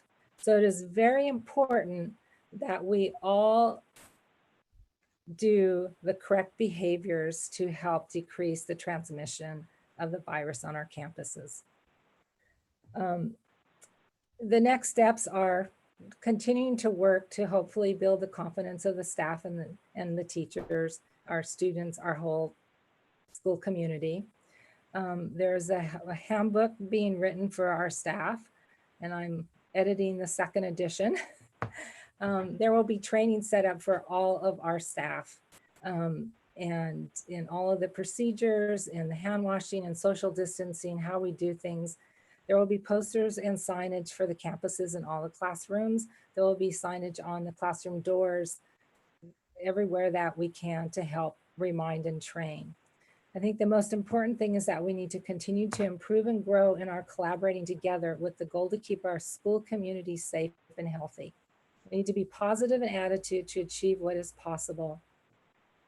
Unfortunately, there's a former student that was that passed away. This August will be 2 years. And his motto was, show up and be kind. And many of you have probably seen the posters and the stickers all over the coast side.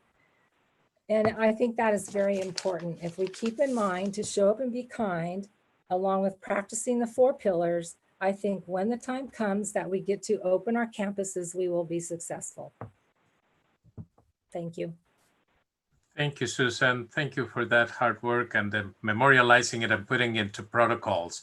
We're really looking forward to that finished product and getting it in the hands of all our stakeholders. Thank you. Thank you for your involvement. Thank you, Susan. That was wonderful. Thank you. And so now we want to bring to Dr. McFetridge and our board the recommendations and considerations for opening of schools at this juncture. Okay, sorry about that. Okay, here we go. I'll just let Rosie drive it. Rosie, do you mind moving to the next slide?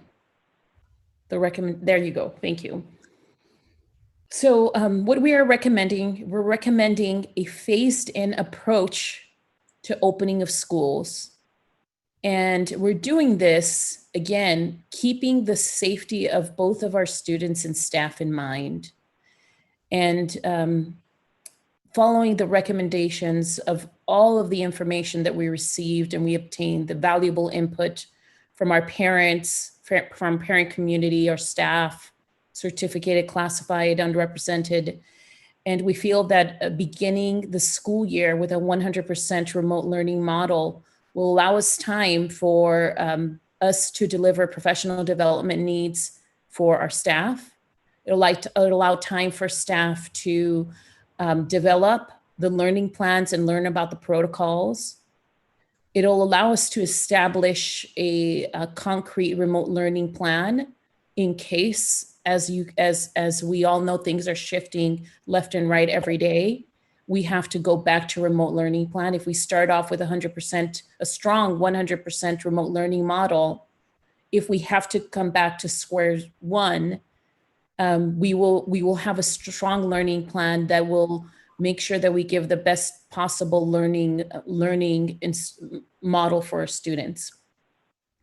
Keep in mind that although we are recommending a phase-in learning model, we have approximately 4 phases, and they have slight variations between elementary, middle, and high school. But we estimate that the phases are approximately 2 to 3 weeks. And at 2 weeks, we would start to analyze the climate, look at health orders, state and local recommendations, and we would determine either to stay in that phase, to slowly proceed to the next phase, or if we're already in phase 2 or 3, we can also reverse to phase 1.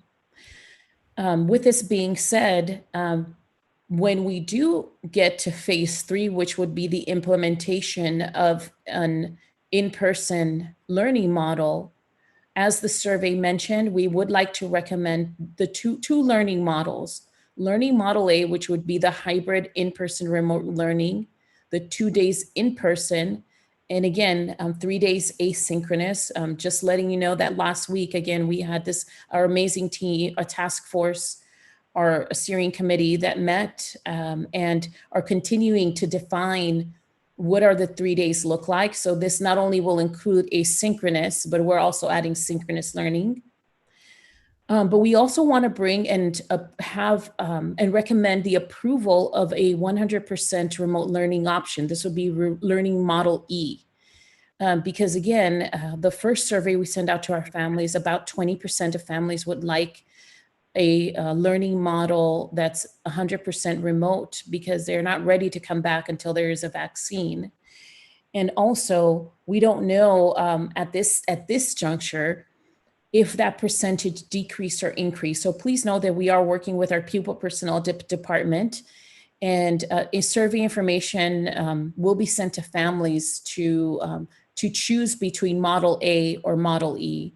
Keeping in mind that parents are going to, that we will highly suggest that once a parent chooses one of the learning models, model A or model E, that they at least stay there in either a trimester or semester before we move across models. And another suggestion, a recommendation is the need for professional development and planning time, and the increased communication between staff and families and students, as well as the need for professional development. We'd like to reserve 1 day a week for our certificated staff to allow for all of these items to happen. We also, as mentioned by Susan, have multiple tracks running at the same time, but one of them is the development of 2 different framework handbooks for staff and parents that will define the protocols and procedures in particular to the 4 pillars, but as well as the attendance and the now new regulations that SB 98 has just published. We also are recommending the continuation of all of our input meetings, our steering committee meetings, our task force, possibly additional surveys and focus groups. At this time, we are developing, because of course there are additional costs. This whole opening of schools has, and later on Jesus will share these additional costs, but these would be, of course, hourly paid for our staff that continue to participate in serving on the task force as well as the steering committee.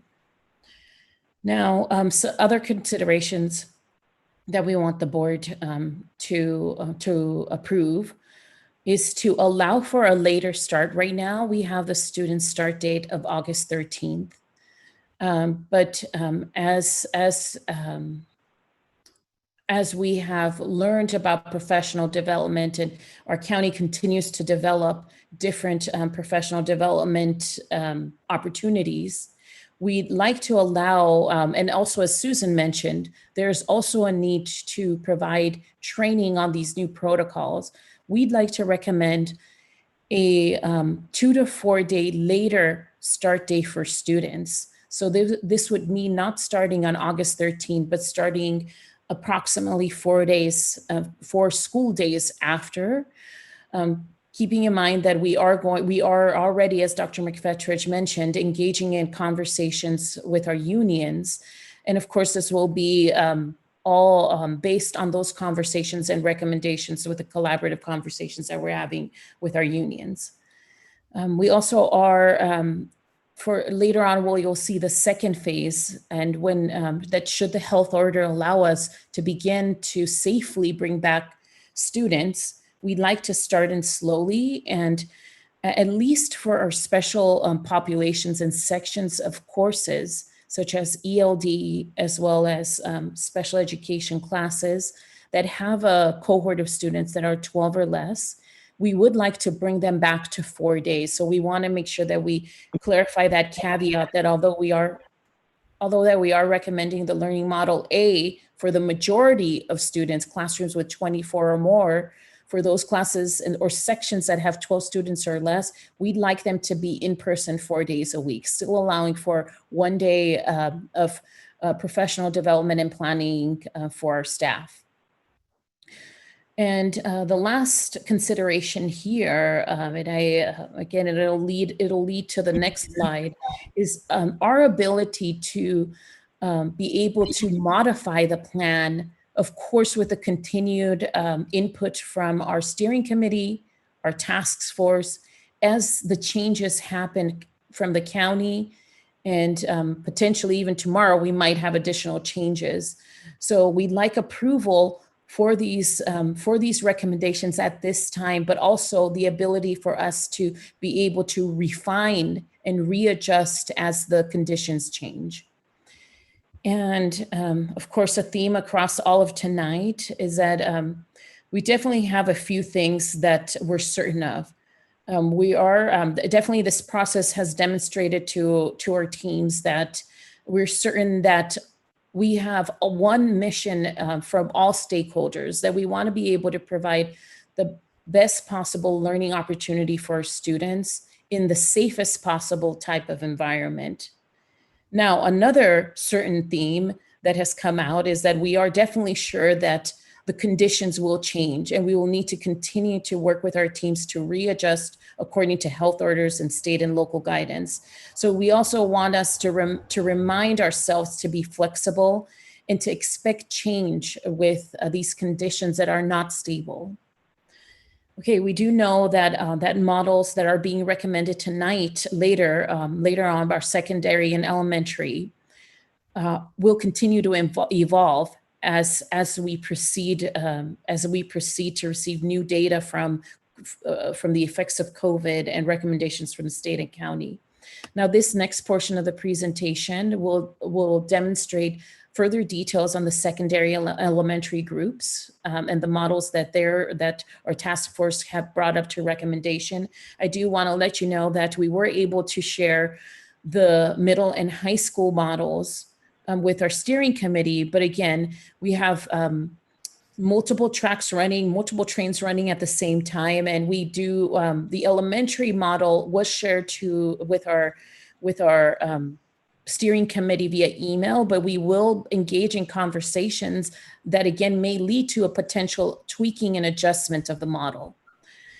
Also wanted to let you know that we are working with our preschool and our adult school. And the reason why preschool and adult school is slightly different than these models is that the funding source for both preschool, which is Title V, and our adult school are different. And so the regulations for instruction and for models are different than the recommendations that we're receiving for TK through 12. And of course, with Pilarcitos, the model is a hybrid in-person and synchronous, asynchronous model. So we're actually having conversations with Jason and with his team, and we'll lean on Pilarcitos because they have already implemented some of the models that we're recommending tonight. I want to, before I hand over the next slide for our secondary and elementary leaders, I just want to thank our staff and our administrators and task force because they have been instrumental in this process. And please know that the dedication from all of the representatives has just demonstrates the dedication for students and families and staff. And you'll see the amount of work that has been put in within the next few slides in regards to the details on the phases. They've spent countless hours developing these phases, and just know that we will continue to meet to further define. And so at this time, Rosie, I would like to ask James and John to transition to the next slide, our secondary learning phase in model. I want to do a first of all, I'm very appreciative and very grateful to Dr. Patia and to Mr. Contreras. But I've also, looking at that slide, remember to be flexible and adjust. I am getting and expect changes. And as much as I appreciate our other colleagues being here to present, I just got to do a time check. What is the pleasure of the board? I mean, I'm getting a parent leader saying that it's midnight. We do want this taped so that we can share it with people. There are questions. I just think you need to take a minute to think about that, because I know we can always schedule another meeting to complete the conversation. I would be comfortable with having kind of like a very quick run through of the remainder of the presentation. It is getting late, and I think we all tend to be a little bit less effective out after midnight is the reality. I would be comfortable having kind of a quick run through and knowing this is not the last time that we're going to go through it. If you need approval from us tonight, I would be comfortable doing that, knowing that we're going to be looking at things over and over again for the next several months. Or if we want to say an alternative would be to say, please proceed contingent on approval at a later time. But to me, it's like everything's constantly changing all the time anyway. So maybe we have just a very brief overview, like 10 minutes each of the levels, knowing that they're going to evolve, and we can have some conversation. Like our role anyway in all this, I see it, is the general direction of what you're doing and more the principles. And, I would entrust the task forces to really work out in conjunction with Leticia and Jesus, how it all actually happens. So I'm fine with the short version. This is what I'm saying. I would be okay with short version tonight, but I would like to reconvene at another time for a thoughtful conversation. In reality, we have a lot of inputs, at least 20 minutes more of public comment. And I appreciate the richness of everything that's been presented and how thoughtful it is. And the interviews that were done were a couple of weeks ago, and cases are still going up. We have Governor Newsom giving us new direction tomorrow. I don't know quite how to handle that. I know Lizette goes to work at 4:30 in the morning, so she's up in just over 4 hours. If we weren't getting what sounds like maybe very different direction tomorrow from the county and the state, I would say let's go through it. But I'm worried that direction is going to be so different that it's going to be a waste of time, and it might also affect the comments, because if we go through it, I really feel like I want to ask all my questions, and everyone else should be able to too. So I kind of feel like maybe it's a moot point, since there is more information coming out, and then we would know, and then we wouldn't be asking questions maybe about stuff that might not even happen, depending on what happens. So maybe that's the question to district staff. Do you, like, my sense from having been on the county calls is I'm not expecting major changes, at least from the county on Monday. Maybe, I don't know if your sense, if you know enough to say like what the governor's expecting tomorrow, is that going to really cause a major change? Well, I mean, what I hear is, Can I make a comment? I honestly, as a parent and as a board member, I'm going to be honest, we don't do things quickly. As much as we want to say, even to make a decision, we take our time. And I don't sound to be rude but I've been up since 4:30 in the morning, and I physically have to get up at 4:30 in the morning again.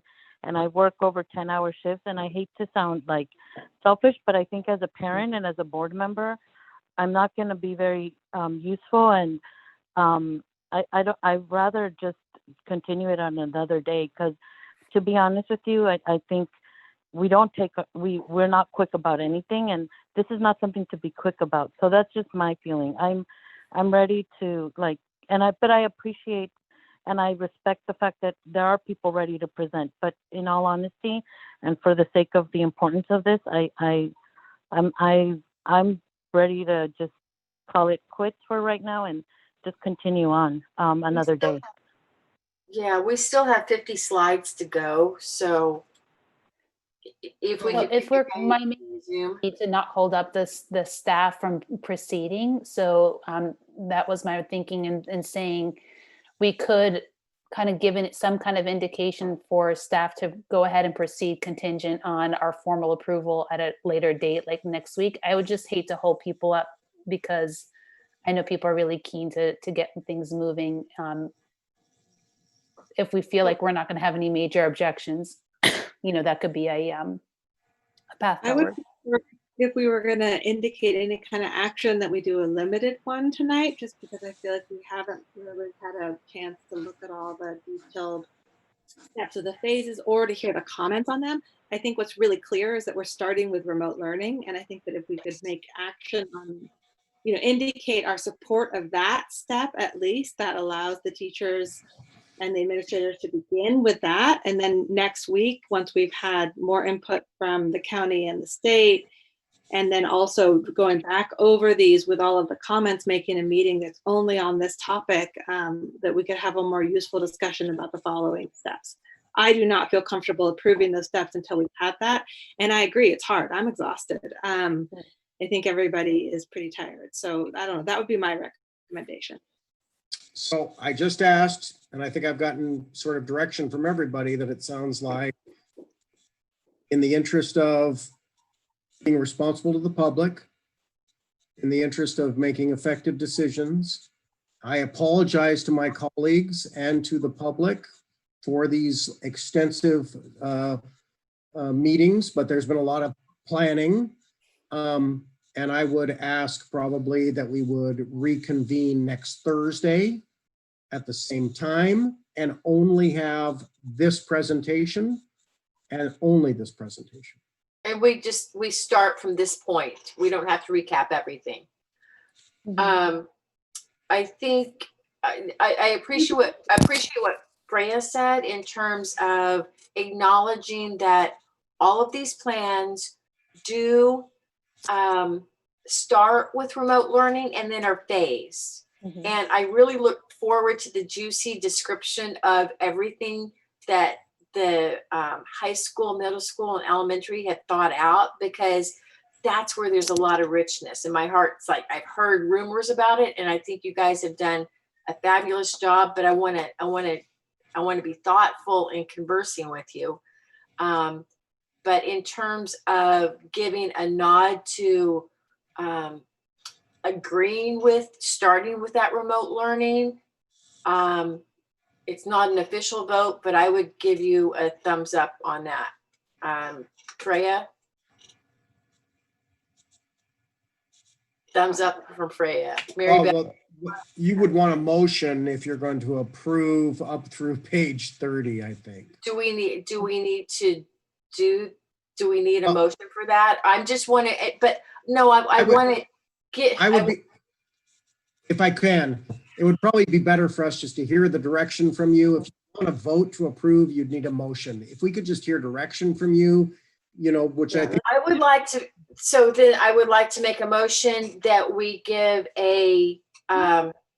Give direction. Let's just say each individual just says, yeah, I think we start with remote. We know that. And then that's clear for direction. We don't have to actually officially vote on anything. So we're basically tabling for action item. Thank you. We need to have the constructive discussion, but I concur with starting with remote learning. So because it's because it's agendized as an action item, what we need a motion is to change information, and we will bring it back for action next Thursday. Okay, I'd like to make a motion to change the agenda item from action to information. And we bring it back next Thursday. And we bring it back. Need a second. Do we have a second? Second. Thank you. Sorry. I, Sophia, Freya, Mary Beth, Aye. Lizette, Aye. Thank you. So motion carries. Just for the, I mean, we still have Oh, sorry. Go ahead, Real quick, we still have 80 participants on, and I know that you said there were about 20 minutes of comment. Is there any way to do a quick chat with those folks that want to comment? I mean, I'm willing to stay for another 15 or 20 minutes to hear them if they want to say them now, or if they prefer to say them during the discussion the following Thursday, just give them that option, because I do feel like they've stayed until midnight. Given that we're making a more limited decision, is there any way to ask them if they want to make their comments now or not? I think that's fine. I mean, it's it's up to the purview of the board if that's what you want to do. And I'm not trying to get us out of here. I'll stay till 6 a.m. But again, I want to respect that a PTO president has emailed me and just said, really, it's midnight. People are exhausted. You need to spend more dedicated time on this. And we've heard this before. When we get this late, you guys have said maybe the quality of thinking or the quality of input. But I do agree with you, Freya, that it would be fine to spend some time here to hear that input and then to revisit this. And I can ask staff to, and I apologize to my staff, God willing, they can all make it next Thursday. And you would accept that as my notion, but I think that's a regular time and that's a time that we could look at it. But real quick, is there any way, Kim, you've got the list of people who wanted to comment. Is there any way of just checking with them? Is there a way of chatting with them? Rosie, could you do that? Because if they would prefer to do it Thursday, because it is already 12:17, then that's great, because we're going to rediscuss it. But is there any way to check? I see some hands going. I don't know what that means. I have no idea how to respond to them. But is it possible for you to do that or for Rosie to do that? It's harder for me to see who's here still. We have a few that we're going to speak out loud. Otherwise, I was going to read another set of comments. We have 25 comments, and out of the 25, 4 are requesting to speak live to you. So 25 will be about 30 to 40 minutes, I would say. Can we ask those 4 live if they're here, if they can raise their hand, and we'll hear them if they want to be heard now. Otherwise, we'll hear them next Thursday.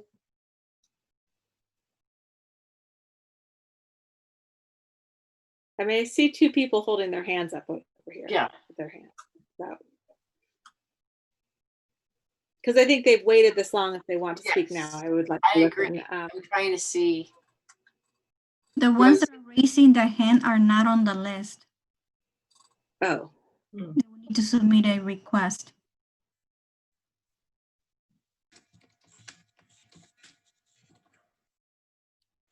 Let's go on and let them speak then.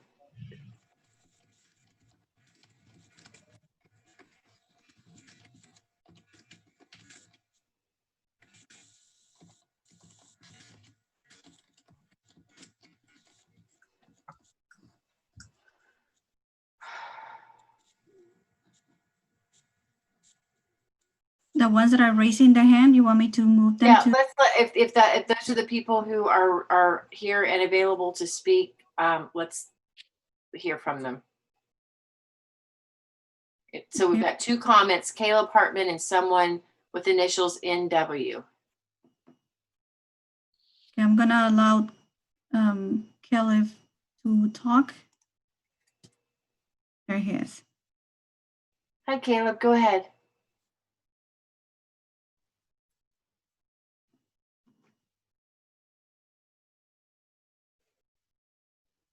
We can't hear you. Maybe muted? No, it's mute's off.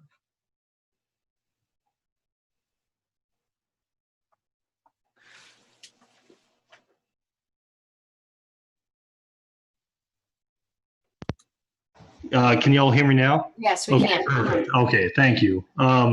So I think to me, the answer is obvious. Suspend, reschedule, go through the entire presentation again. We had many community members not able to log on tonight. We had many community members not able to make their voices heard. The presentation is going to be lost on the, 4.5, 5 hours of YouTube right now, right? I mean, the answer is obvious to me. Suspend, reschedule, let people make their voices heard. Thank you. I appreciate all your time tonight. Really, this is late. I've gone through some stuff myself tonight. I appreciate it. Thank you.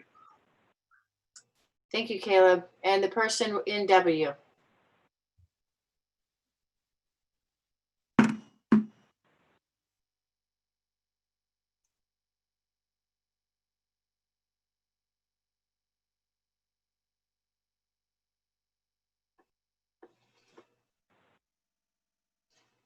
Can't hear you yet.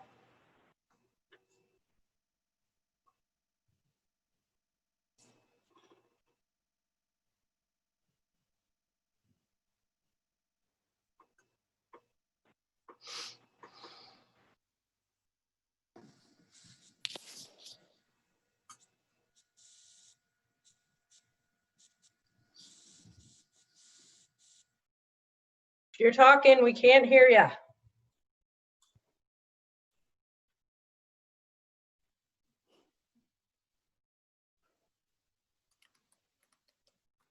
Can't hear anything. Sorry about that. For next week, if everyone would please, we'll post the comments in the spreadsheet so we can follow along. And yeah, my brain's a noodle too. I would suggest we come back next Thursday at 6 for closed session, 7 for just this presentation. And so maybe a quick recap, not necessarily the whole first 30 pages in depth again, but what's critical is to hear what these proposals were. And then we can have the full conversation. So I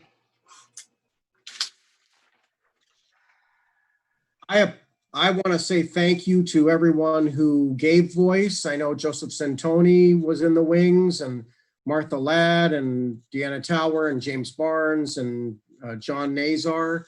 But I do think that in the interest of transparency and in the interest of spending the dedicated time, and Caleb, I think his comment was spot on. And I think we had a rocky start with our original technology issue with Zoom tonight. But I think we can make good next week. Assuming all the board members can do it, we would post on Monday, and we will just post the same presentation and run it through. And I hope my colleagues will understand our need to do so.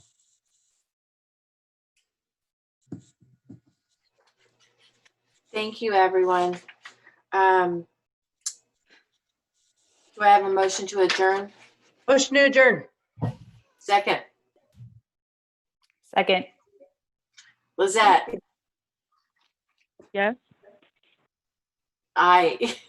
Aye or nay? Oh, sorry. Yeah. Yeah, Aye. we're done. Yeah. We're cooked. Thank you, everyone, for hanging in for so very long, and we'll have a more thoughtful, thorough conversation. Yeah. Do we want to go for the record for the rest of the 4 of us? What? Aye. I thought we did. No, we just did Lizette. So, okay, it's late. Yeah. Thank you. All right.